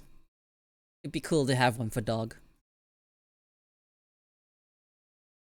So. But that's what your sub icons are. It's based off of him. I actually like these sub icons a lot. The early ones are like, the first one's an egg, and then it's just the variations of drip, and then it's a little Gek head, and then there's a little Gek sitting, and then it gets one with sunglasses, and then there's one with fucking wicked Uggle skink. No, I'll have that more manual, I think. And if I do get a model like that, and it's basically me holding you guys or fucking having you guys sit on my shoulder or something like that, I'm probably going to run the TTS through it. I actually have the software for it, I just didn't have a mascot to use it on. I'm not sure how I will do it. I don't know if I want to have you guys sit on my shoulder or not.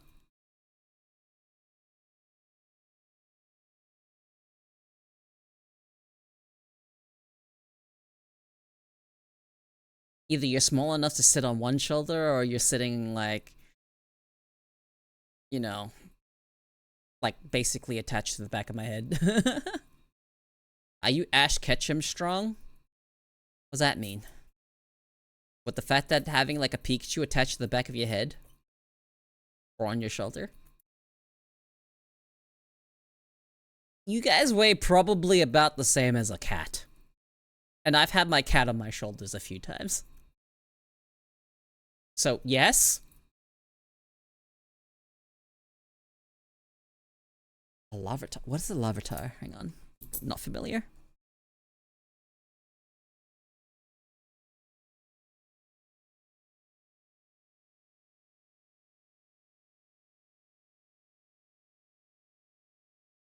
It's heavy. How much is it? You know, I think that might be a bit of a, like, plot hole. I guess I didn't really think about the fact that they actually... That is really fucking heavy for something that small.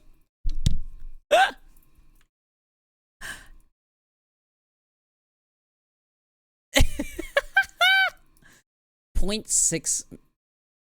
No, they didn't think through it. Holy shit, dude. Peek at the library.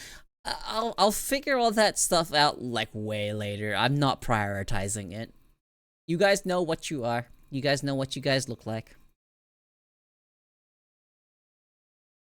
And yeah, his name's Dog.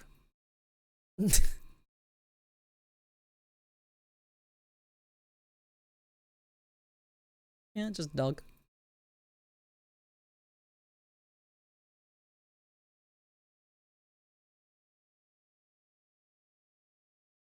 Three skinks in a lab coat would be about Ko's height.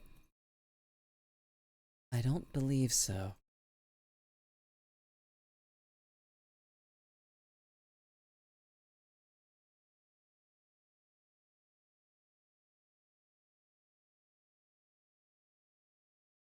The reference sheet for Dog is actually in my art channel.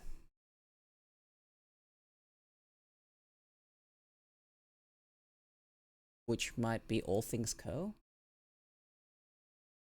It is in All Things Co. and not the art channel. I lied. It has been all reorganized since then.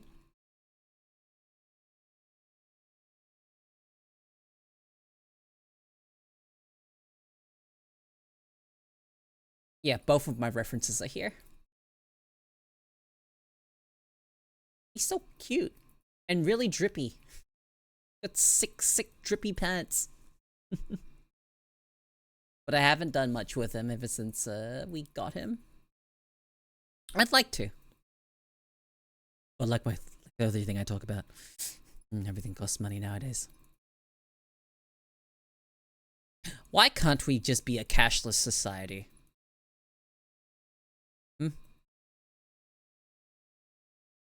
You know how hard it would be to have a cashless society? I know exactly how unreasonable what I just said was, but you know how fucking hard it would be to have a cashless society? You would just end up with bartering again.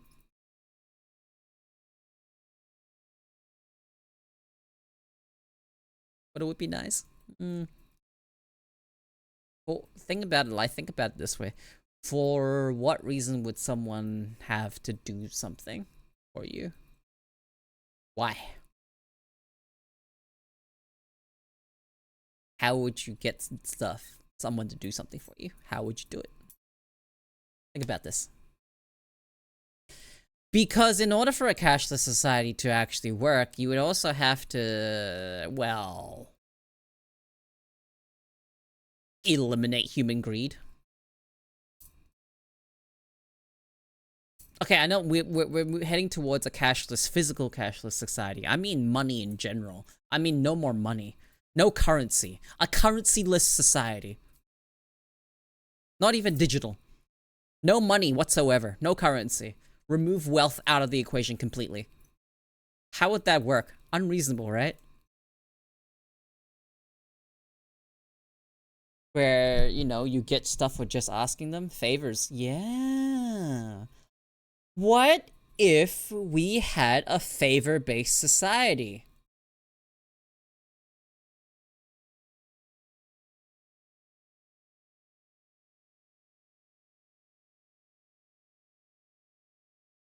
IOUs. An IOU-based society.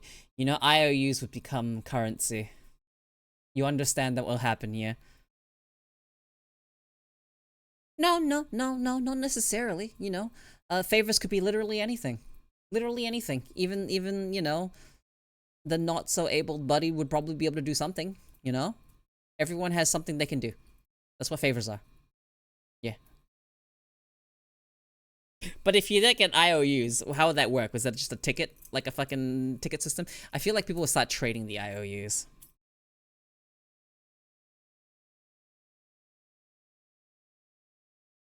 There's no way to do it. It's so much easier just to get paid. So much easier to just have money get paid. It's just unfortunate when you don't have that much of it.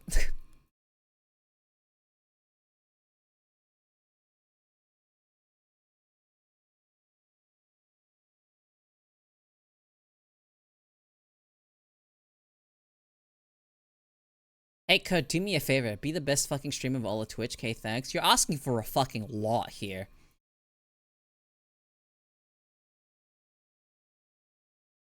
I'd like to be somewhere in the middle. Not even like anywhere crazy. I'd be content being just like a mid-sized streamer with like, I don't know, 100 CCV, and I'd be pretty fucking happy. And even that I feel is asking for quite a fair bit.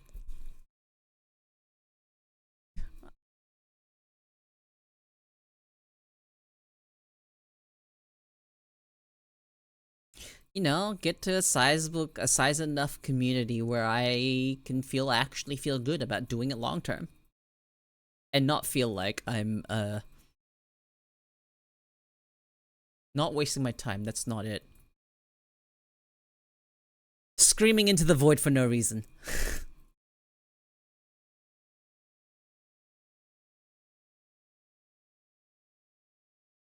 Pure bet going to kidnap new fans.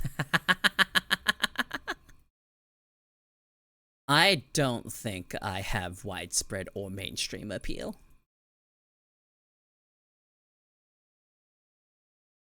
Ko isn't a size queen? Like, you're not gonna... I don't really expect myself to actually grow to the point where... I'm of the kind of belief that I would just kind of be at this size forever. But that's not gonna mean that I'm gonna like just settle and be like, yep, this is it, this is my life, and give up, right? No, obviously, that's not what I'm saying. I'm saying I don't have any expectations.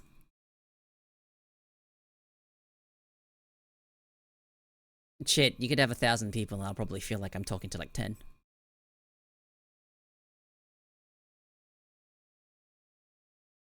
I have no idea how many people are watching me. I don't even know how many viewers I have right now. I don't like knowing. Because it affects my mood. If I look at that number and it's like lower than you know, than I expect to be, then I'm just gonna be kind of sad. So I just don't check. I just don't look. I might check after streams just so I can have a data collection, just be like, okay, what streams are good? Alright, blah, blah, blah, blah, blah, okay. Yeah. I never look during, because it'll affect the stream. I only look, either afterwards, like, after a few hours or so, or like a couple of days later. Don't look at the time. I never look. The only time I really know how many people are here is when I raid someone. I don't have a choice. It pops up and I see it. You know, sometimes I raid someone, I'm like, ah, okay, there wasn't that many people here today, that's alright. This is such a, like, not insidious, rough reality of streaming. So you try to detach yourself away from the numbers as much as possible. Never tie your self-worth to numbers. Easier said than done, but like, don't do that. They'll eat you. You don't like the current state of streaming? It's just kind of how it goes. Everyone's very competitive and everyone wants to be clickable. Everyone wants to get eyes on them. Sure, if you can break it.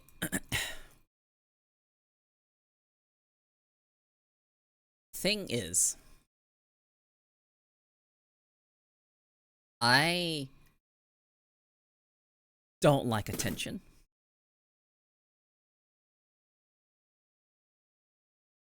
And I know that sounds strange. I've talked about this before, but I know this sounds strange for someone to be a streamer and not like attention.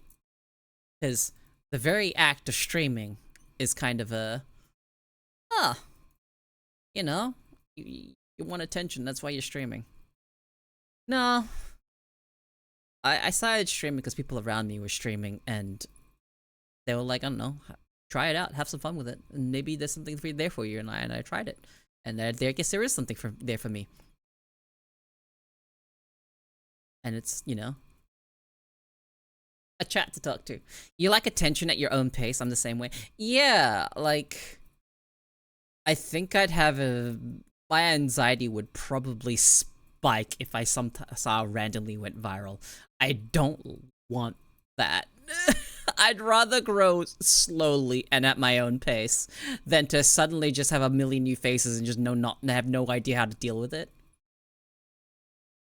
That I don't want that. So I'm more interested in cultivating just a nice chill little community where I just talk. And if random people see my clips and they decide they want to drop by and pick the Croc's brain or randomly just talk to me, awesome. I'm not gonna know how to deal with it, but at the same time, I'm not really gonna know other than maybe like a more active chat and more different names.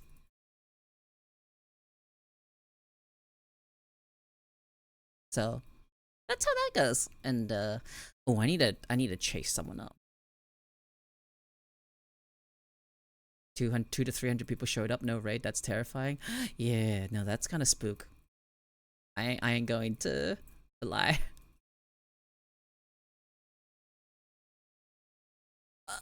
I get a little like, geez, someone's raiding me. I'm just like, I'm not. I've gotten used to not being raided. Cause this is back during our chat days. People raided me fucking every day. I was just like, yeah. I prefer smaller communities because the interaction between streamer and chatter is an important part of this platform. Yeah, it is. And I hope my chat, how would this work? How would I explain this? I hope I grow to the point where it is still easy for you guys to chat to me. And it depends on the type of chats you have, right? Like, some chats are very spammy. That's the thing that happens. But some chats are still, you can still talk in it and there's like thousands of viewers. It's just, the difference is just the amount of people and the amount of speed the chat goes at. I don't think you have to worry too much about me missing too many messages, because I do read basically everything that I'm able to read. Like, I've sat and read the fastest chats and whatnot. Yeah, there is a line between talk to the streamer and hive mind. And I don't know, there's like a transition point, right? But I enjoy the interaction between, you know, streamer, and you get to be like, wow, streamer read my message, I feel heard. That type of feeling. But I also very much enjoy the hive mind stuff. When something happens and the entire chat is just spamming one emote. I love that stuff. We used to have a little bit. I remember back in the day, we actually had like a very, very tiny hive mind. It was really funny. Back when I used to play Beat Saber, and whenever I played Brain Power, and then the entire chat would just be the fucking Brain Power copy pasta. I had fun. I enjoy that stuff. But I feel like there's definitely a place for discussion still, even among that type of stream. And I've seen it proven time and time again when I look at bigger streamers that actually still talk to their chat and read out individual messages.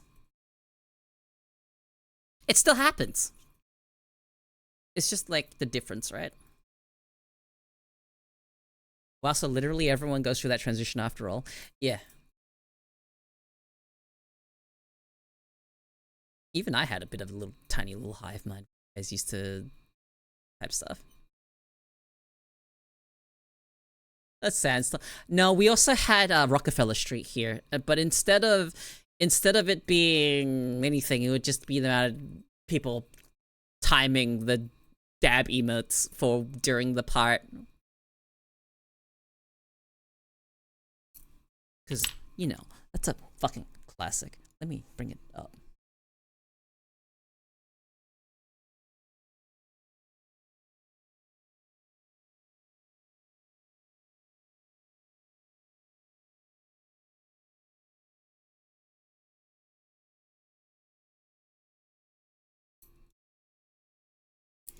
Look. Everyone knows Rockefeller Street, right?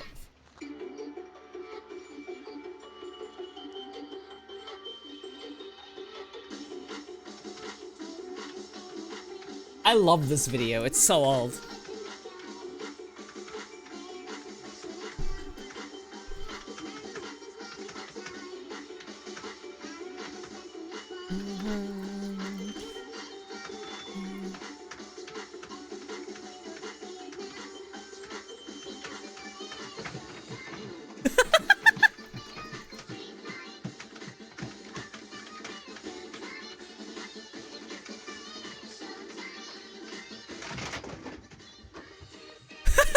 I love the fact a second guy shows up.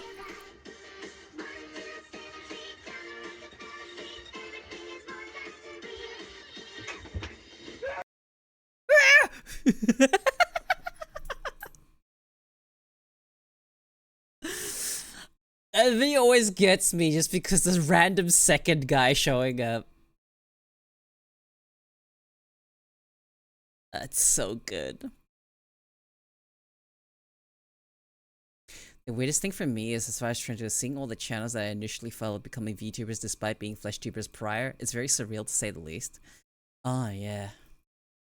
I have no clue. Maybe it is. I've never been a FleshTuber. There was a period of time where I considered becoming Flesh. I decided against it. I was very not comfortable with the idea. I face revealed once, right? And I still wasn't comfortable with the idea, but like everyone else was doing shit like that, so I just felt compelled to do it. And I regret doing it. I don't want to do that ever again, so I'd like remove that post from the internet. But people have already seen my face, with a mask on at the very least, and it's whatever. I'm really not comfortable showing myself. It definitely ties into my agoraphobia. I do not like being perceived, but this is a way for you guys to perceive me in a controlled environment. Your average height, that's all I remember, yeah? I'm 166 centimeters. I'm kind of tall for an Asian girl. A period of time where I considered becoming Flesh. Yeah. No, I decided to remain 2D. It's just easier for me that way. I can express, you can get almost everything you need out of the facial expression.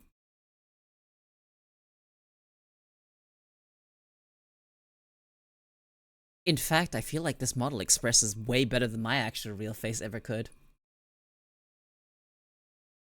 And I'm obviously, when I'm streaming, right, I'm way more animated.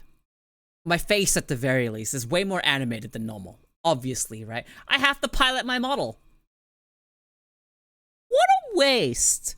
If you get your $2,000 to $5,000 live TD model only to do this and only talk and barely move your eyes at all, and you just look around, you're not even really piloting your model. It's just kind of there, and all you have is just a stationary head. Maybe your eyes move around a bit, and your just mouth is moving. Maybe you turn a bit. But you have all of this functionality, and you're being stiff. I feel like you could put a little bit more energy into your stream.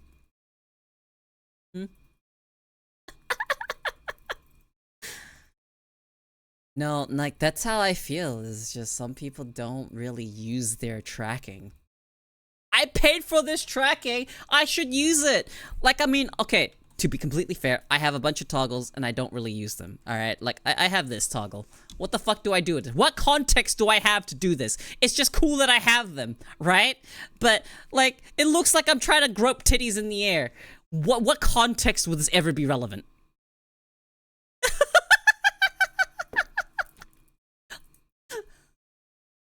Other than when I'm interacting with other VTubers.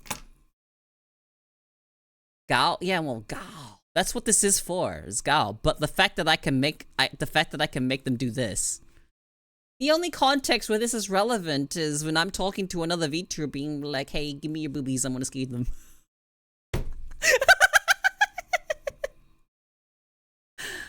I've also got this. I suppose this one's more readily usable because I'm just like caught, you know.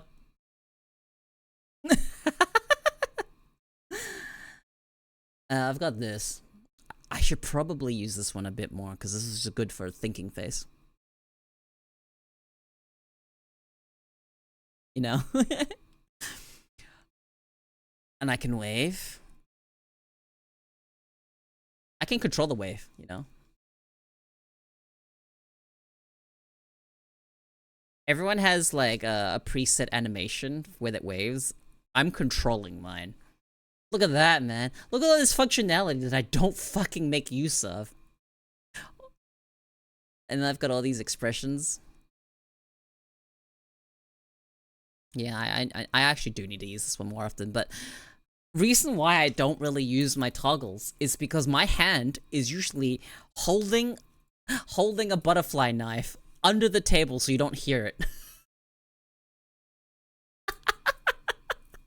Because I'm usually fidgeting. It's either that or a Rubik's Cube in my hands. That's why. I'm usually just using my face. And, well, you know, I've also got, like... So, I have toggles. That would require me to keep my hand on my mouse.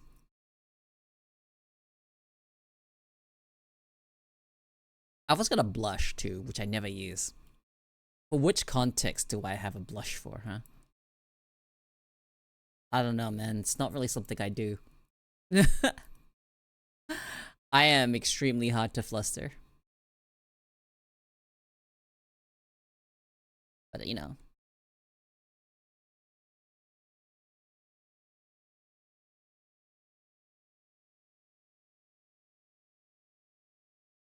Now I look sleazy.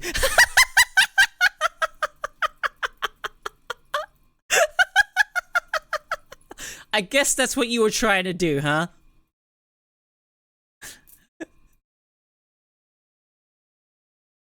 But I have all those. Like, in what context do I use this pose? Hmm?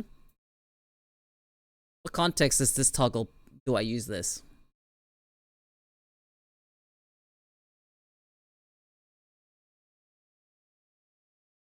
It's literally called Gendo. I can like pull my hands out like this for no real reason in particular.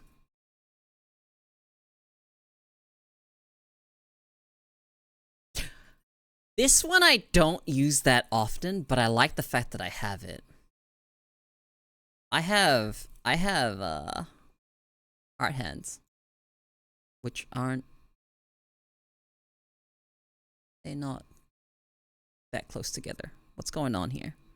Something else is toggled on.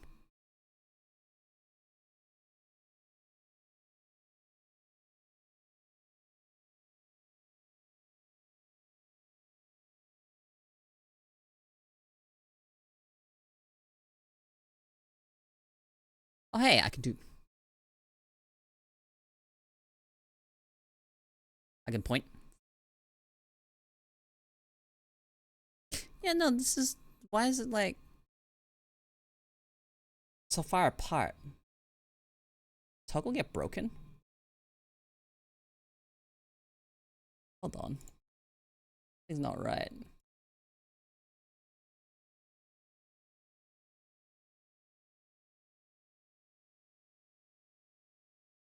Hold up. Give me a second. No, that should be what it looks like.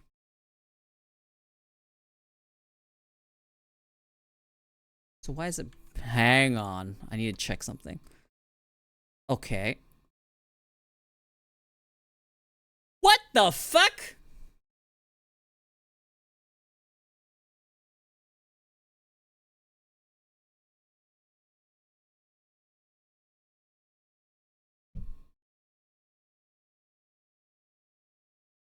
I think I know what happened here.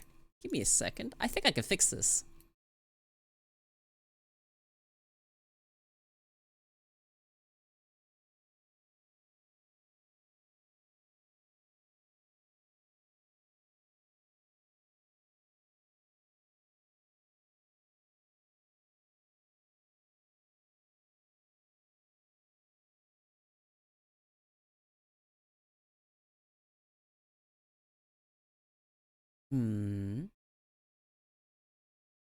Why does this do this? It shouldn't interact with anything.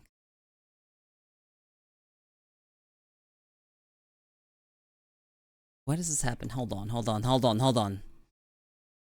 So, right, okay. Art hands. Why does it do that?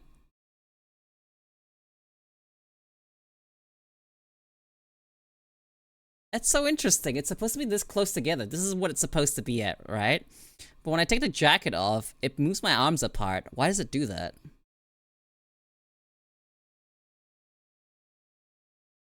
How about with the lab coat on?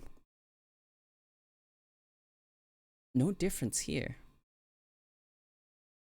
Why does it do this? That's so strange.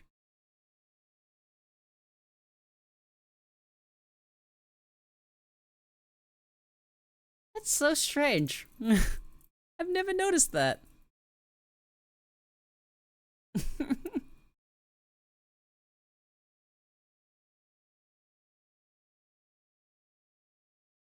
But yeah, no, I have a bunch of these toggles. I also have this one that I never use. Shh.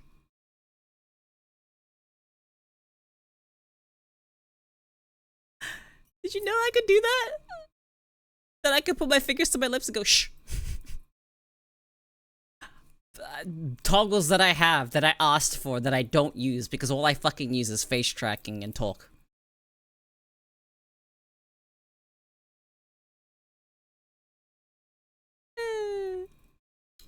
But that's the reality. Most VTubers just don't use their toggles. But it's nice to have them there. Because it's so much easier to just use the face tracking. Right? And that's the most important one. This having proper face tracking. Or VBridger. Whatever the fuck you want to use. Alright? You don't have to have VBridger to have an expressive noddle. You can do that without. But I use VBridger. So I have all of the face tracking and whatnot that comes with it.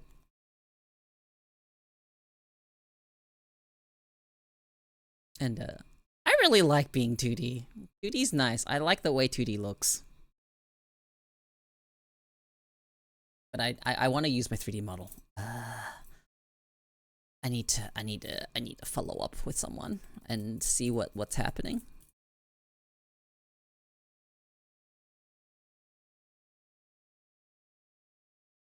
What time is it? It has been about 4 hours since I took my last ADHD dose. And I think the the effects of the medication is wearing off.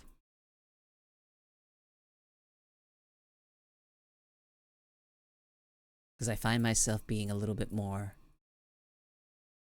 turning into a puddle. I don't know how to describe it. I feel like it's evident in me talking. So I must have worn off a bit ago.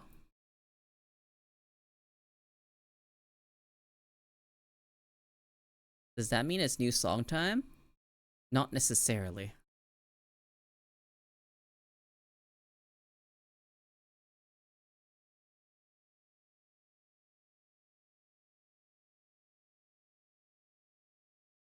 What time is it actually?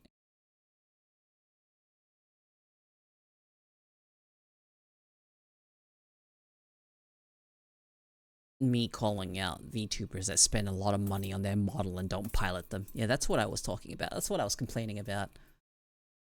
New VTubers, specifically the new ones that just kind of sit and don't move or pilot their models properly.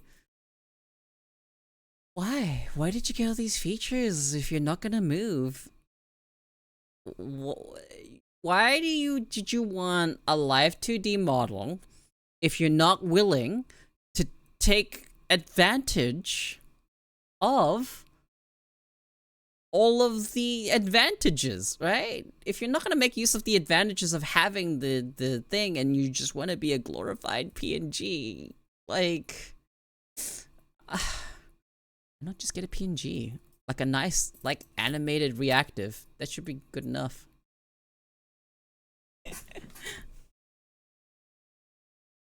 Like, I'm not gonna say it's like easy to do when I'm. It takes energy, obviously, to be animated, right? I think my model has been rigged pretty well, even though my rigger has talked about how he's got so many more skills and how he's like looking at it now, he's like, oh man, I learned so much more since then. I still think he did a wonderful job on this. Even if he's got, you know, new skills now. Probably, I wouldn't mind getting the model touched up and add stuff added to it. There are things that are just ideas for now, but when I eventually get around to it, it'll be nice to have an alternate outfit. But insert VTuber spent this much, so obviously I must too be successful. No.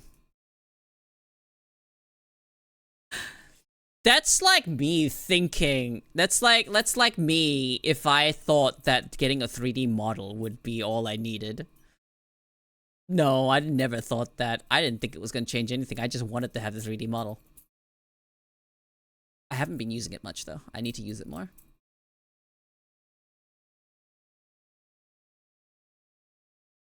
I do want face tracking though for VR chat. That is something I want to explore. So that would be nice to have all of these features, but in VR.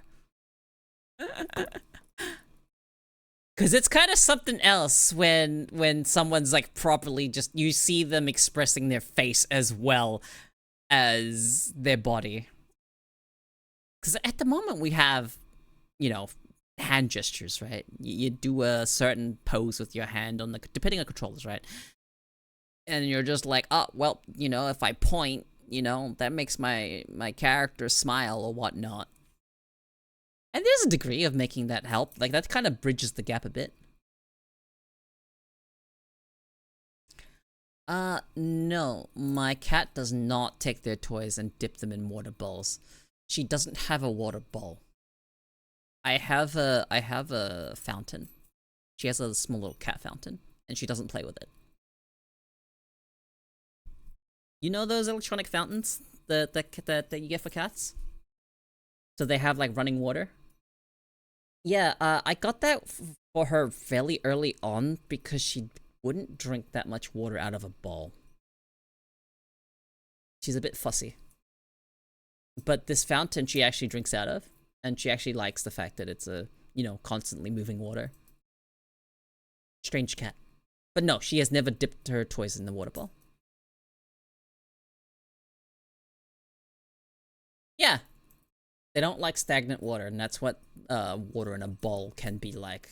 It's kind of like a last resort type thing for a cat, so I got a lot of things for her that are just like, you know, making sure the bowl is elevated, making sure that it's not too deep, so it's shallow enough for her to eat out of, so she doesn't, you know, make her whiskers, and yeah, there's a bunch of stuff. But yeah, I got that. I got that for my cat. So she's a very spoiled little diva. Yeah, that's right, I'm talking about you. Looks at me.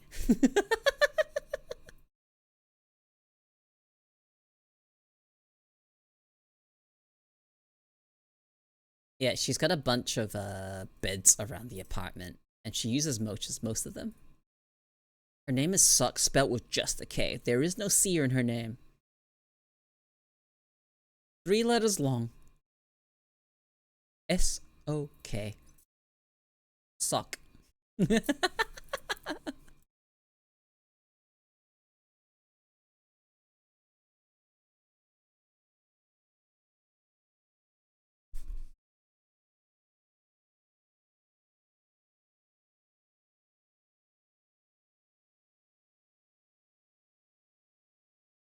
She bugs us when she wants sink water over her fountain water.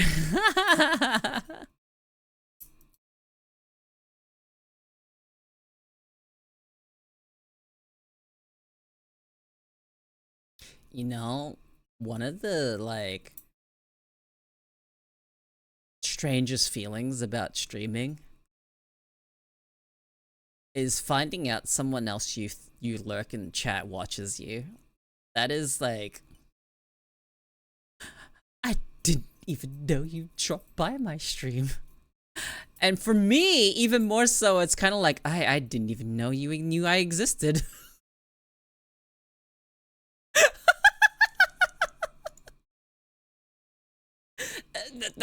That's my streams. Yep, that's how I kind of live. I just kind of assume that whoever I'm lurking in has no fucking clue who I am.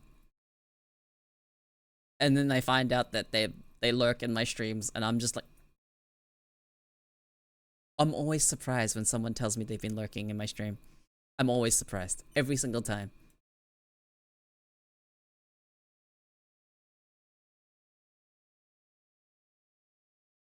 And I lurk in so many streams. You know, I had someone I wanted to raid.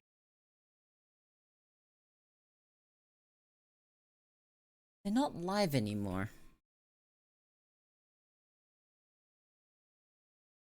They ended early. Where?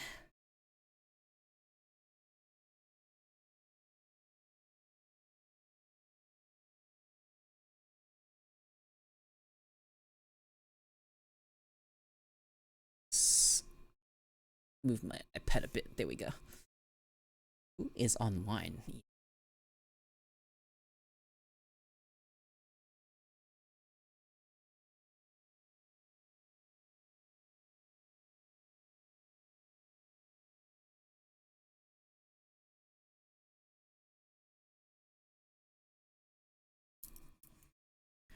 I'll be honest, I kind of just assumed those little white live streamers told each other for a confidence boost or promotion. No.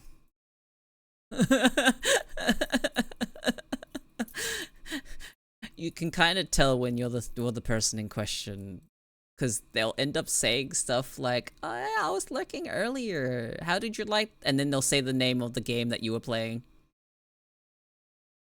Like, or they'll say something like, you know, "Ah, yeah, I heard you were talking about," and then they'll name a topic that you were talking about on stream of the time that they were there. Like, yeah, no, that's not just like a. I don't think it's a thing where it's just the white light streamers told each other. Because I very obviously do not lurk in every fucking streamer's chat. I only lurk in a handful.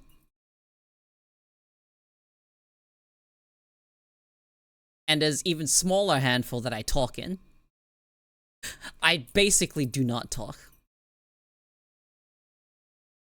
If I talk in someone's stream, it's because I actually feel comfortable enough to do so.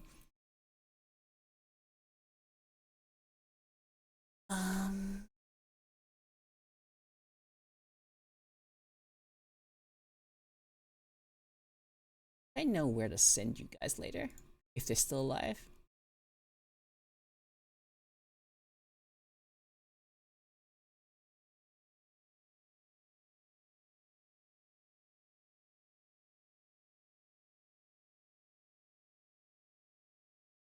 Yeah, by talk I mean type, yes.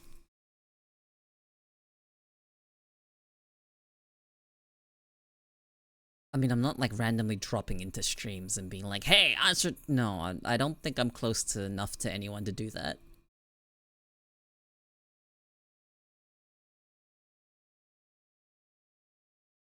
And I'm generally not really that kind of person to be like, you know, in someone's chat be like, "Discord now." No, I'm not really that type of person. I very like my own space. I'm very much just like, I will enjoy you in my own bubble of safety, if that makes sense.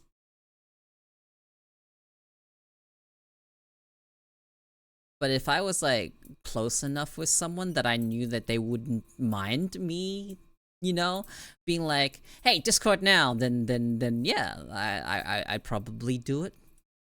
I'm more likely just accept someone doing that, you know, in my stream instead.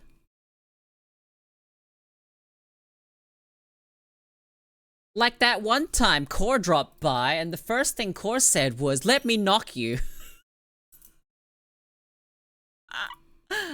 Hey, thank you for the follow. You're less confident communicating through text than verbally? Yeah, I actually have a bit more confidence communicating verbally.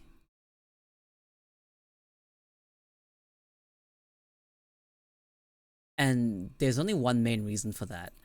I'm worried about it because I have tone issues already when I'm talking, right? So, since I have some tone issues when I'm talking, I worry about whether or not the words I choose may be interpreted poorly. I tend to type a lot more. I don't really type like how I actually speak. I type way more, what the fuck words would I use here about how I type versus how I talk?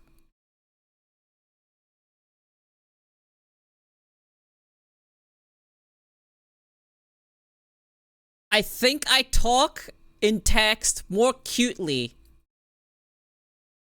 than I do when I'm talking. Tone issues when you're talking? It's not something that would come up on stream. It's more when I'm in a one-on-one environment. Yeah, I type way more cutely than I actually do when I actually am. And mostly that's just to, you know, not seem abrasive. Yeah, I don't type like a professional. I just try to make my typing not seem like I'm a robot, essentially. Because if I typed how I wanted to type, I would come off very flat and dry.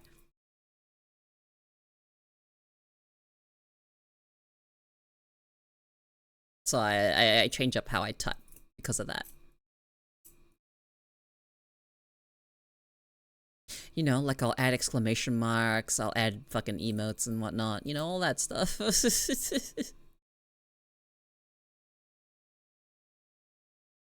All of that good stuff. That's what I will do.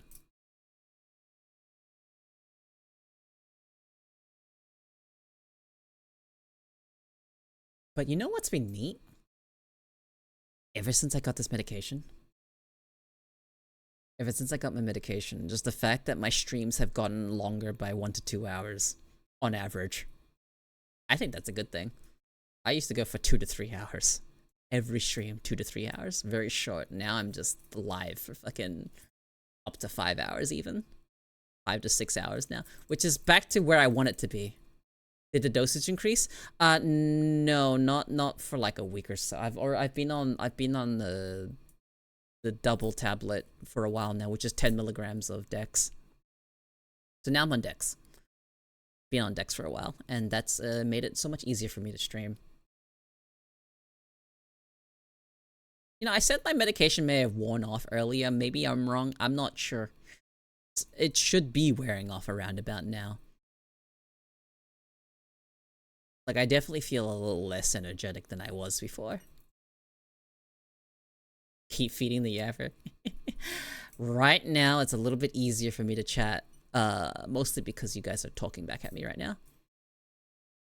If I had to go on random tangents on my own again, I think I'd have to take another dose. It's hard to do when your brain is noisy. I understand that now. I very much understand that now. When your brain is noisy, it is really hard to do. I didn't realize my brain was as noisy as it was until after the fact. Like, you go through this kind of moment where you stop and listen. And you realize that it's much more quiet. Yeah, no, I look, I've been talking for almost 5 hours. There's no surprise that my enthusiasm is dropping. My energy levels are dropping. Like, my social battery is depleting as we speak.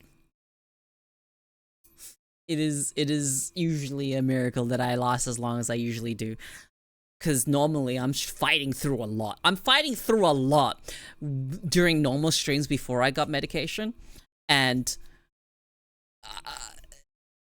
my battery drains so much faster because I'm struggling through a bunch of thoughts at once. I didn't even think there was a problem I really had until it was made evident to me, and yeah. Learning that you have ADHD later in life, you find out that a lot of your life has now been given context. So many of the things that you go through throughout your youth, throughout your adulthood, you realize now have context. Everything has been contextualized, and you realize, oh shit, maybe I do have a problem. And not in like a problem you can do too much about, but like maybe I have this and maybe I should explore symptom management.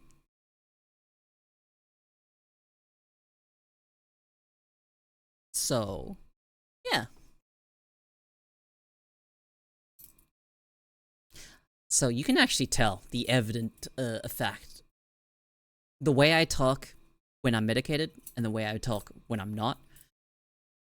I'm still the same person, because people have been concerned about, you know, like the whole, oh, my child took ADHD medication, now they're like a zombie. Like, it doesn't change your personality. It really doesn't. For me, I have to wait a bit after they've worn off to even notice they're worn off. And then when they kick in, I only notice like once it's fully kicked in already. Like it's been kicked in for a while and I notice at some point afterwards. I never really know when it kicks in when I'm already doing something and talking about it, I won't really feel it kick in. But when I'm not doing anything and I'm putting something off, I'll know when it kicks in, because the moment it kicks in is the moment I go and do the thing I'm putting off. Which is really weird. Really fucking weird.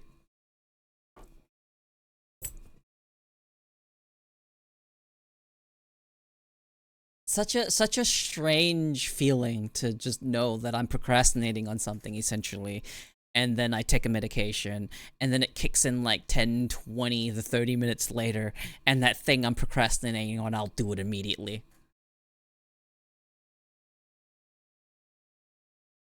But it ain't a miracle drug.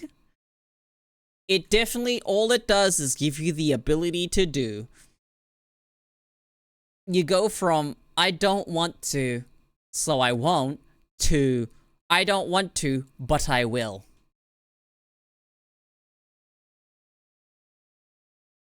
Which I think is the best experience I can use to describe what it's like on medication. It's sort of, yeah. Look at what I need. Look at what I need to mimic a fraction of their power! Not even quite. We still have ADHD brains, so the ADHD brain is still fundamentally kind of different from a neurotypical brain. So, weirdly enough, depending on the situations, things can go perfectly right for an ADHD brain, and it will fucking... You see people like that, they're like fucking successful as hell. And it's just for whatever reason, they have ADHD, and their life just lined up in a way where the ADHD is managed without medication. It takes a bit of moons aligning for something like that to happen. But they essentially live life in a way that just feeds their brain dopamine and don't live their life in a way where your life just, you know, your brain consumes the dopamine as you go. And the more dopamine the brain consumes to actually do what you need to do, once you run out, you're not gonna do anything.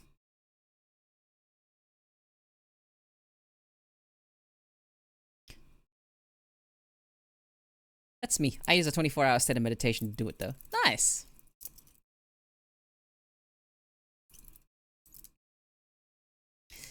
And for me, I think I can just give you more entertaining streams if I'm on medication and actually focus on the random thoughts I have, rather than not knowing what the fuck thought to even say out loud and verbalize. A lot of it ends up being stuck in my head and not verbalized. That's a thing that happens. So I'm just kind of sharing my experience.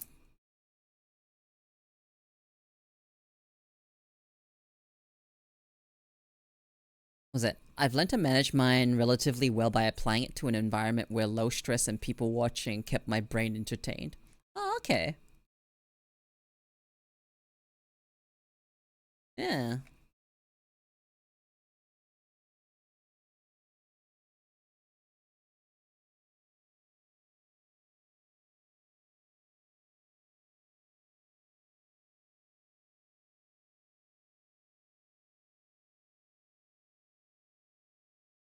Yeah.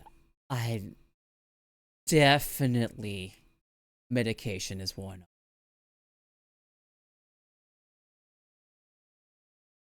And you can kind of tell by how long of the pauses are. Because usually when I'm medicated, the pauses aren't as long. But if I ever kind of like pause and look kind of like stunned, that's generally me trying to filter through my thoughts. So yeah, no, they're back. They've worn off. Which is pretty good, considering they've lasted about... I took it, and it's now 5 hours in. This medication is apparently can last up to 8 hours. I don't think I'm lucky enough for it to last as long as it does. This definitely does not last 8 hours from me. Definitely only up to 4-ish hours. But I'm glad for like 100 tablets in this little tiny bottle, it's only $12.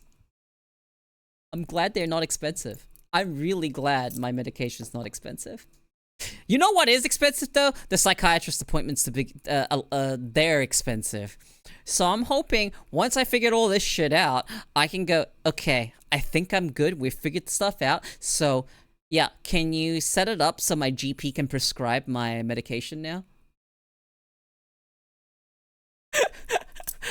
And then I will see you as it is necessary to see you. And he told me the process of how that works, and so basically he has to write down some stuff and then hand it off to my GP, and then my GP can prescribe it.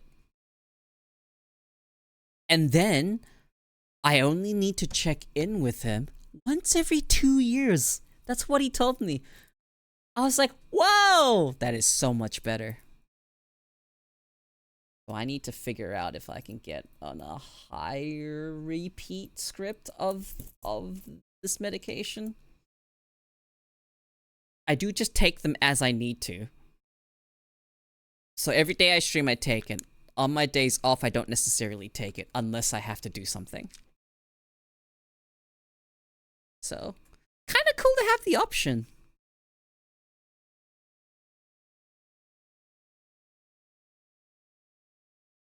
Would stating my observation of change in mannerism before/after the medication make you more self-conscious, or would it make you more or would it be more educational? Which being which? Like, off medication, I'm what, or on medication, I'm what? Because I'm definitely more self-conscious off medication. Off, yeah. Yeah, I think that would be a reasonable assessment. The reason I end up being more self-conscious is mostly because intrusive kind of negative thoughts are mixed in with all my usual thoughts. And usually I've described it as a percentage. It's a ratio of negative to normal thoughts. If I'm not doing well, the ratio of negative thoughts is usually higher. There's a lot, okay? Like, yeah. Indecisiveness as well. To a degree, I can be pretty decisive. Hello, cat. Hi. You're tapping me on the shoulder. I'm thinking I need to end stream very soon because my cat wants attention. She's like bothering me. And she just trilled at me, and I felt her like get on her hind legs and like essentially tap me on the side with her paws. Basically my ribs. She like pokes me in the ribs whenever she wants attention. If I'm not paying her enough attention to her, she'll like poke me in the ribs and be like, make some weird cat noise that isn't a meow.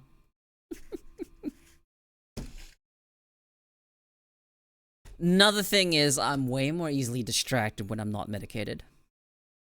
Obvious reasons, right?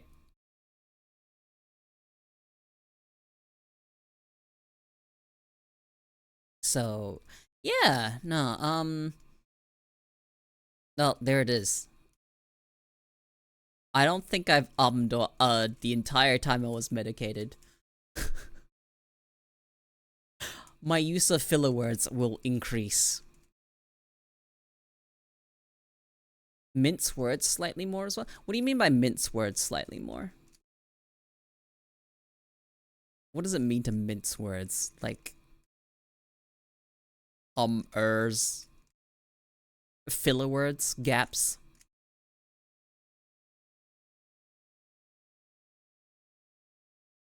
Yeah, no, I've noticed a lot of speech habits that change. Like a verbal typo? Yeah! No, to some degree, yeah, like a verbal typo. If I wanted to continue streaming, I would take a second dose. But I want to wrap up. Thank you for lurking, Mr. Inferno! But I'm probably gonna wrap up and send you guys on your way to go enjoy someone else's stream. Oh boy! This'll be fun.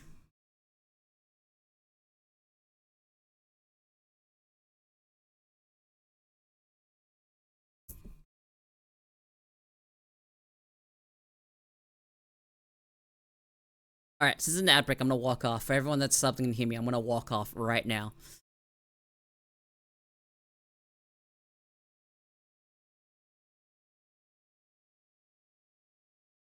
Let people that are on ads know that I will be back. I'm not ending right this instant. I'm gonna yap for a little bit longer, but I need to go. Stop saying goodbye. I haven't even said goodbye yet. I just said I was wrapping up. Who knows how long it takes to wrap up? I'm me. I get distracted.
You trying to kill me off before I'm ready to even leave yet?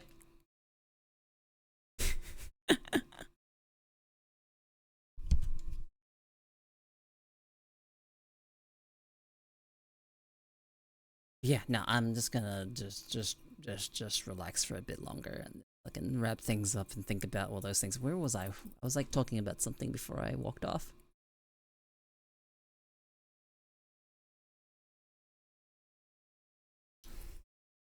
What was I saying? Something about... No, I think I've lost it. Energy's gone. My thoughts are gone. They're starting to fall out my ears. Alright, everyone back? I think I was talking about how if I wanted to go for longer, I would actually take a second dose. And that's how my psychiatrist explained that I should do, is just take it as long as you need to. And sometimes I'm just like, you know, I kind of want to do a longer stream, so I'm just going to take a second dose before it wears off. Top up, basically, and I end up streaming for a lot longer because of it.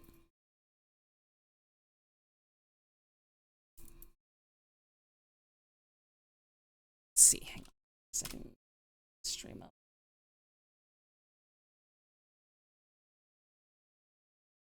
It's a shame they start so late for me. I haven't been able to send you guys that way yet.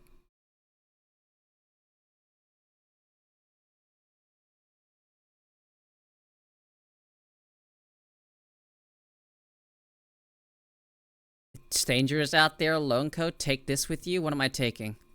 My jacket?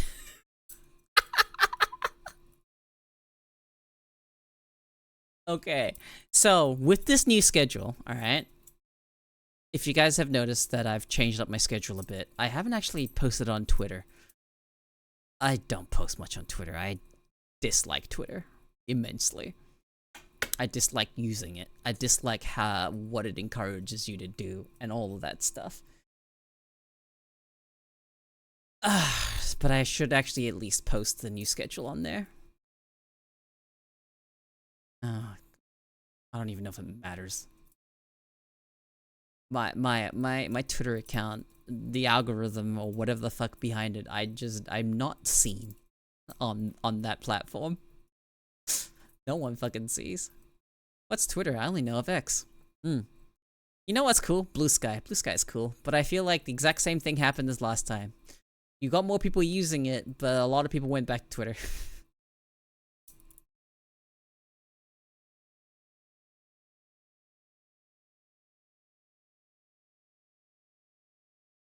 I like Blue Sky. I actually find myself checking it.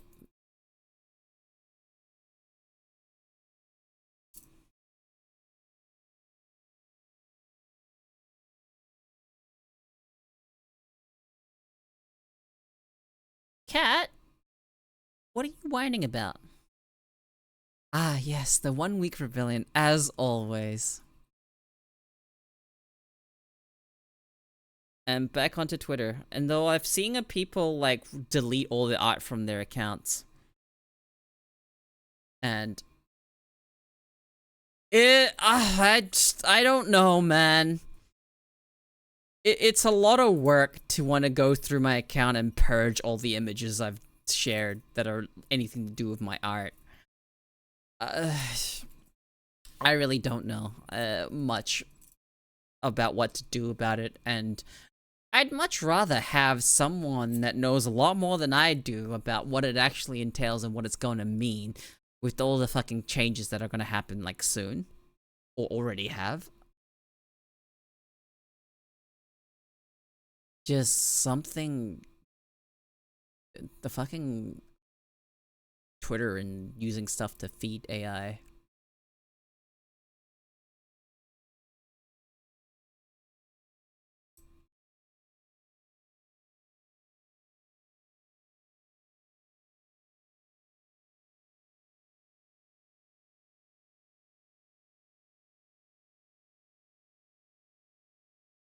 Thank you for the introduction to Shady Cicada.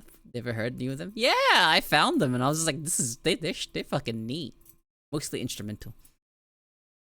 Don't really use Twitter or Blue Sky, but I do check Blue Sky a lot more. Yeah. One thing with Twitter and Blue Sky difference is when I scroll through Blue Sky, nothing really makes me mad on Blue Sky. Twitter, on the other hand, if I scroll through Twitter, yeah, there's chances are something's gonna fucking make me annoyed. Chances are I'm gonna see something.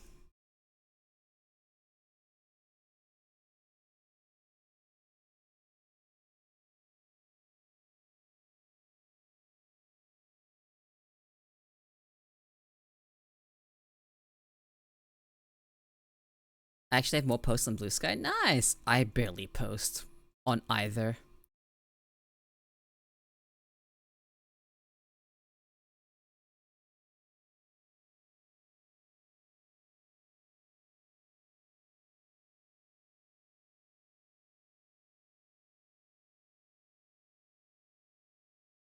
Three.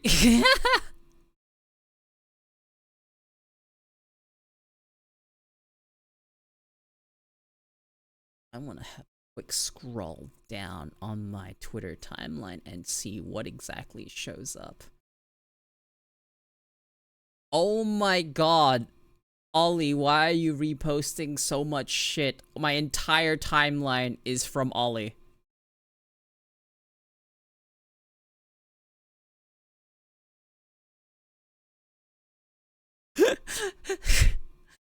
Looks at my For You.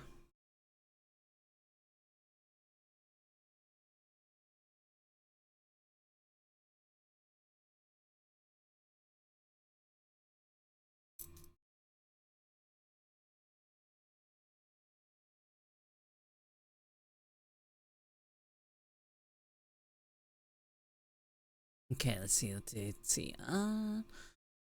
Mm,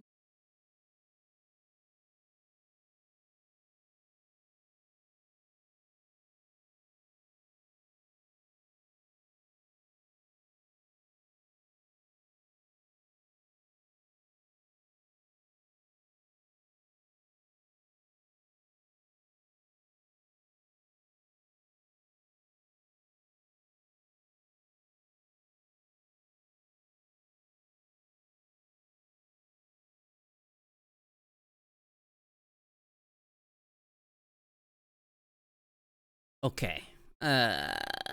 There's nothing really on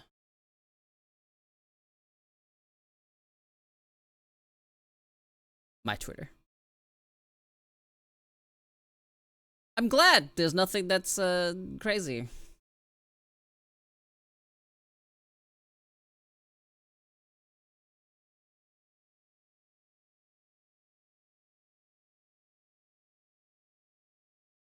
Okay.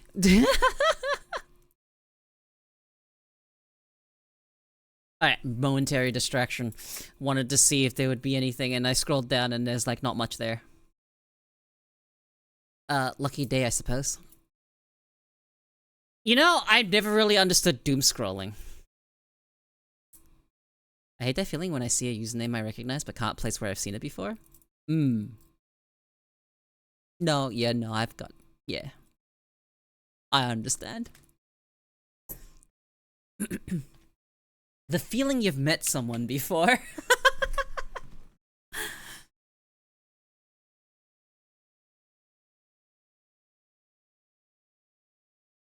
Okay. So... It is definitely that time where I wrap up stream. Because my brain is frying. I am very drained of social battery so far. Sometimes I can push further, get distracted and whatnot. But now, I think I'm kind of tired. I usually, you know, I'm gonna go on a small tangent before I end, but half the time when I end stream, I had a great time, but afterwards I'm just feeling so mentally exhausted. I'm not physically exhausted because it's not that physically demanding, other than can be a bit rough on the throat, you know. It's a bit hard on the voice if you talk for so long. But sometimes I finish stream and I'm just like, God, I could sleep for 1,000 years. That's how I feel. I'm just mentally drained after stream. And the reality is I will most often go essentially nonverbal. I will go nonverbal for a while after stream. And obviously you can't really blame me. I'll still talk to people, but like I will not talk as much. Until I like manage to like get a bit of rest, recharge, and then I'll probably start yapping again. But yeah, that's how that goes. But man, do I feel like I could nap really well if I went to sleep after I ended stream. So yeah, you know, just sharing that fact with you guys for no reason in particular, but thank you for watching me, guys. Thank you so much for hanging out. Thank you for humoring me. Letting me yap in your ears for 5 hours. I don't foresee that changing very much. So, if you're new here, and you're interested in sticking around longer, follow me on my socials. If you have a Blue Sky and you haven't already got a Blue Sky, you know, go follow me on there. But I'm glad you guys enjoyed me sitting here yapping for 5 hours. It's very interesting to do. And I'm so glad that I found a way to do it without needing to be too self-conscious about it. Because guess what? When you're on medication, that gives you a confidence boost because you feel like crazy. You're like, holy shit, dude, I can do things that I want to do? Things I need to do?